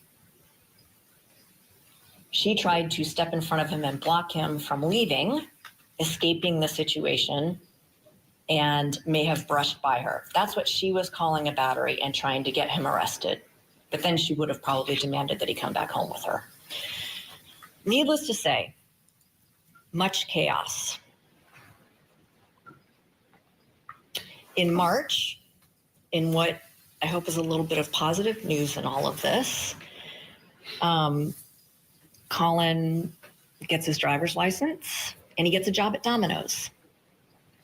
And he did get a car. Who paid for that car? Kathy didn't buy him the car like she wants everybody to believe. It came from a trust that existed separate from Kathy. Okay. He's still going back and forth between Susan and Kathy, managing to accomplish things as a 17-year-old, 16, then 17-year-old. And then we get to the end of August, beginning of September of 2024. And you'll see a text from Kathy in the end of August saying to her mom and to other people, I'm going into that dark place again. My therapist thinks I should go to a facility for at least a few days, but she doesn't. September 7th, you heard about the whole bookshelf thing. There was, in fact, an argument over whether Collin would help her put up a bookshelf. And he is not being entirely respectful to her when he says, it'll take too long, I have to go to work. Also, there aren't studs on that wall. If we put it up there, it's going to fall and it's probably going to hurt someone. So did he help her put up the bookshelf? Absolutely not. Should he have? Maybe. But he didn't. And this is Kathy's reaction, and you will hear her words and see her. Get out and don't come back. Okay. Even if you're bawling your eyes out. And give me the keys to the house. Okay. He's being disrespectful towards his mother, so how is that a reason to kill someone? Tell me. How is that a reason to defend yourself by ending someone's life? Like, I don't know. I hope she's getting somewhere with this because I'm already bored. So Collin's gathering things. He goes out the door. You may or may not see her opening the door and then closing it and locking it with his keys to the locked house inside. But there is video evidence of, I don't know, I'm confused. So Collin, being kicked out again, calls Susan, who is a concurrent guardian. Susan is the grandmother. Again, a reminder for people. By the way, Collin had been put on probation for the domestic violence battery, and his probation officer's name is Monique. You'll hear about her. And the court had said that even though most of the time you're not allowed to go out of the county when you're on probation, unless you're with a parent, it's okay for Collin to go visit his grandmother in another county. Just got to let Monique know. Okay? So Collin emails Monique, says, I'm going to my grandmother's. Called his grandmother, said, Mom kicked me out. Can I go to your house? She said, sure. She says, I'm in the Keys right now, but I'll be there tomorrow. Okay, so it wasn't like he was secretly going to this place where he can have a rager. This is something that has happened multiple times. So he drives to Polk County, and you'll hear from the neighbors that his car got there on Saturday and did not move. So,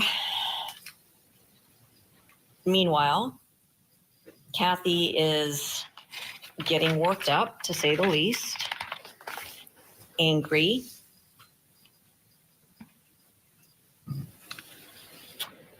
I think one detective may describe her as manic.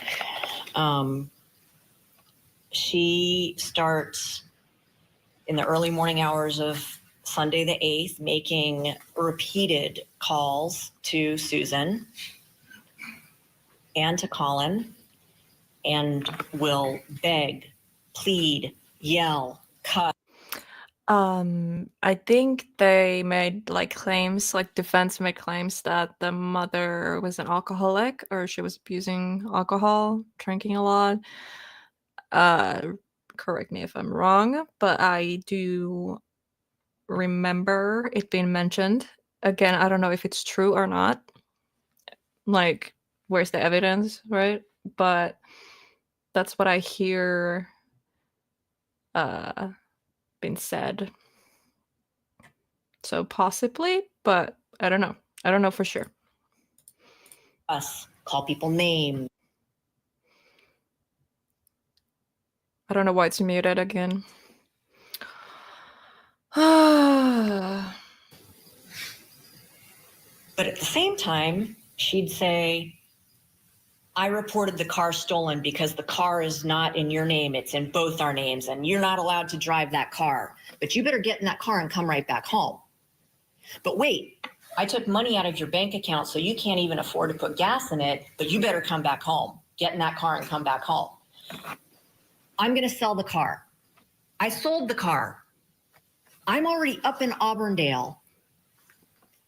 I found a buyer whose aunt lives in that community and who gave me the gate code so I could come into the neighborhood in Auburndale, and I couldn't see the car at Susan's house.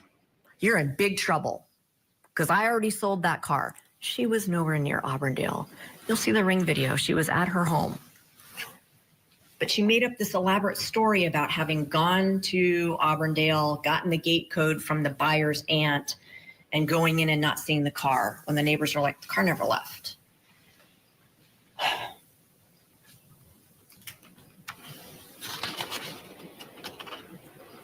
She is doing everything she can to get Collin to come home. She calls law enforcement, Detective Zanoniani and Corporal Rentis. There's no secret that Collin is in Auburndale and that his grandmother has okayed it. It's okay with his probation. Reminder, I know there's 11 people watching. Hi, welcome to my channel. I'm Helena. If you're new here, please consider subscribing to this channel. We're going to cover a lot of this case and cases similar to this. And there is a lot of true crime cases and missing people cases coming up, and already covered a lot of them.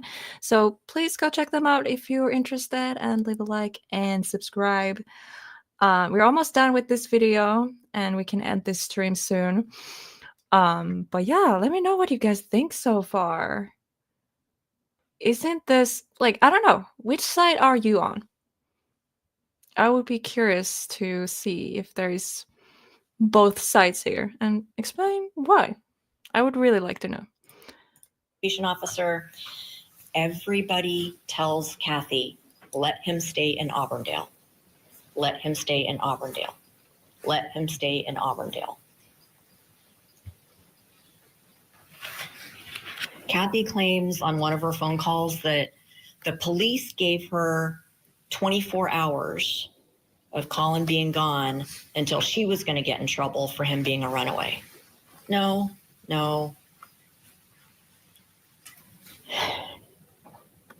You'll read her texts. You'll listen to her messages.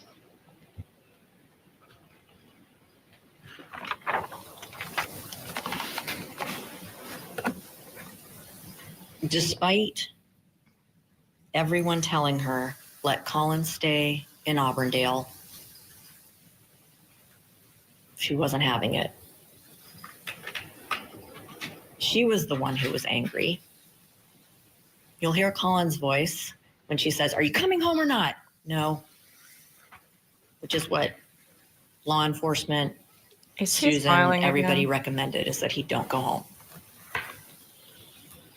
She went to him. She went to where he was safe.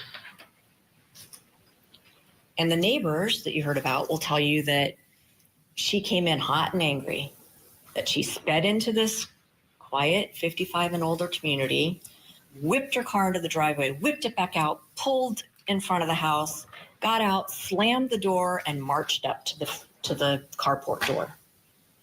Collin was never in the yard where her earbud was.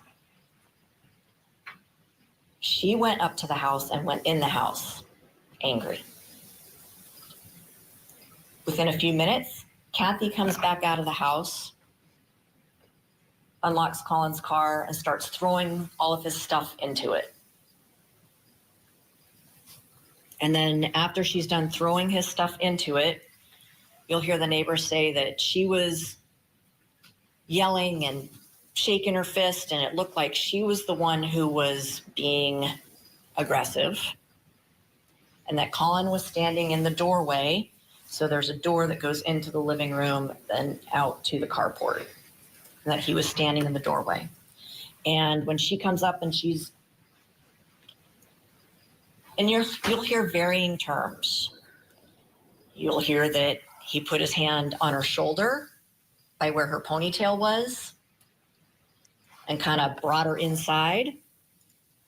I don't know that you'll hear a neighbor say that he dragged her from the yard by her ponytail, by her hair. They will say that they heard her yelling. You can evaluate whether you think Collin was doing anything at that point to harm her. That's going to be part of your decision. Or if you think he was trying to avoid her making a scene in the community where teenagers aren't supposed to be living, you'll hear from the neighbors that they had seen Collin there before. He was never a problem. He would visit Susan because, like I said, he went back and forth, but they had never seen Kathy there before, ever. So Kathy and Collin go back into the house, and it's about an hour later that Collin calls 911, crying, upset, saying, "We got in a long fight. My mother's..." Yeah, I am really irritated and annoyed and bored, honestly. But we have to listen to the both sides, prosecutors, defense, all of it. So this video is almost over. So we're towards the end, guys. Let's push through the last minutes of this. Yeah, it's just a lot of information to take in. It's just like, and I've also been live for over 5 hours now, so I'm sorry I'm a little slow and tired and quiet. If you're wondering, like, why am I just here, just not saying anything? It's been a really, really long night. There's bleeding out. Please send someone right away. The 911 operator explains how to do CPR, tells him to move her, to lay her on her back, to be able to do CPR. You'll hear him doing CPR on her while counting with the 911 operator. Yeah. And intermittently he'll say, "Just send someone, she's not bleeding anymore." But it also could be that he's lying. We don't know. Is he telling the truth? Is that just a tactic? I don't know. We can just speculate. But if that is true, yeah, that tells a lot, you know? So I don't really know which side to take. I keep, like, you know, thinking about both sides. But again, like, it's not just the mother. He also killed his dad. At both self-defense. What kind of person even kills someone? Like I was abused and I never killed anyone. Like, but yeah, again, I don't know about their home life. I wasn't there. So yeah, it's easy for me to, like, judge because I wasn't there. I don't know these people. What I know, it's just stuff that I've seen online and in these videos and the court stuff. So yeah, I don't know, but I am more biased towards the prosecutors. Like, I am still thinking like he should be held accountable, and I hate that he's walking free right now without any consequences for killing 2 people. But again, that's just my opinion. So, and when first responders get there, she was already dead. What you're going to have to decide at the end of all this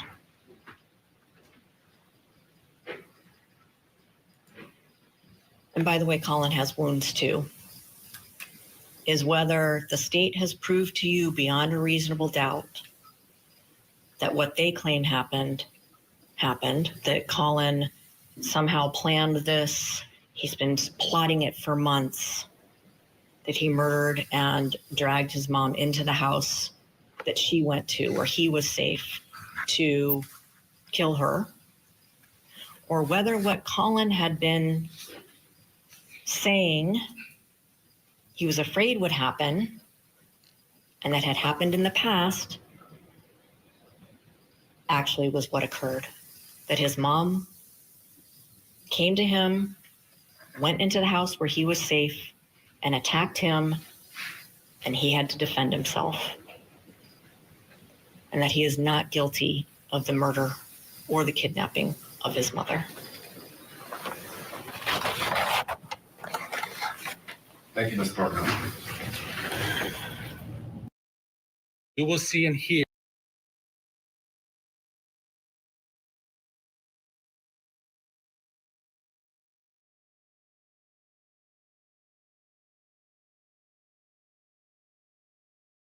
Sorry, I was muted. Again, I keep doing that. But yeah, that's it, guys. Oof, that was a lot. But yeah, again, remember to leave a like if you enjoyed the stream so far. This was a long one. Thank you so much, everyone. I am really tired and I need to sleep. But the lawyer wasn't convincing. I know, like, I do see the point, and I am not saying that he wasn't abused. It's very likely, it's very possible. But there's so much that we don't know. There's so much I haven't seen. This is just the beginning. There's still so much footage to go through. So I will continue this most likely tomorrow. I will post in my social medias, Discord, here in YouTube, Instagram, Facebook, you name it, every platform out there. I will post updates. I will tell when I go live, most likely tomorrow at the same time. But I'll let you guys know. But yeah, thank you so much, guys, for hanging out. Your support means the world to me. I'm sorry I'm a little slow right now. My brain is not braining. That's why you listen to the evidence and witnesses. Yeah, exactly. So, and it's very important to listen to the both sides here.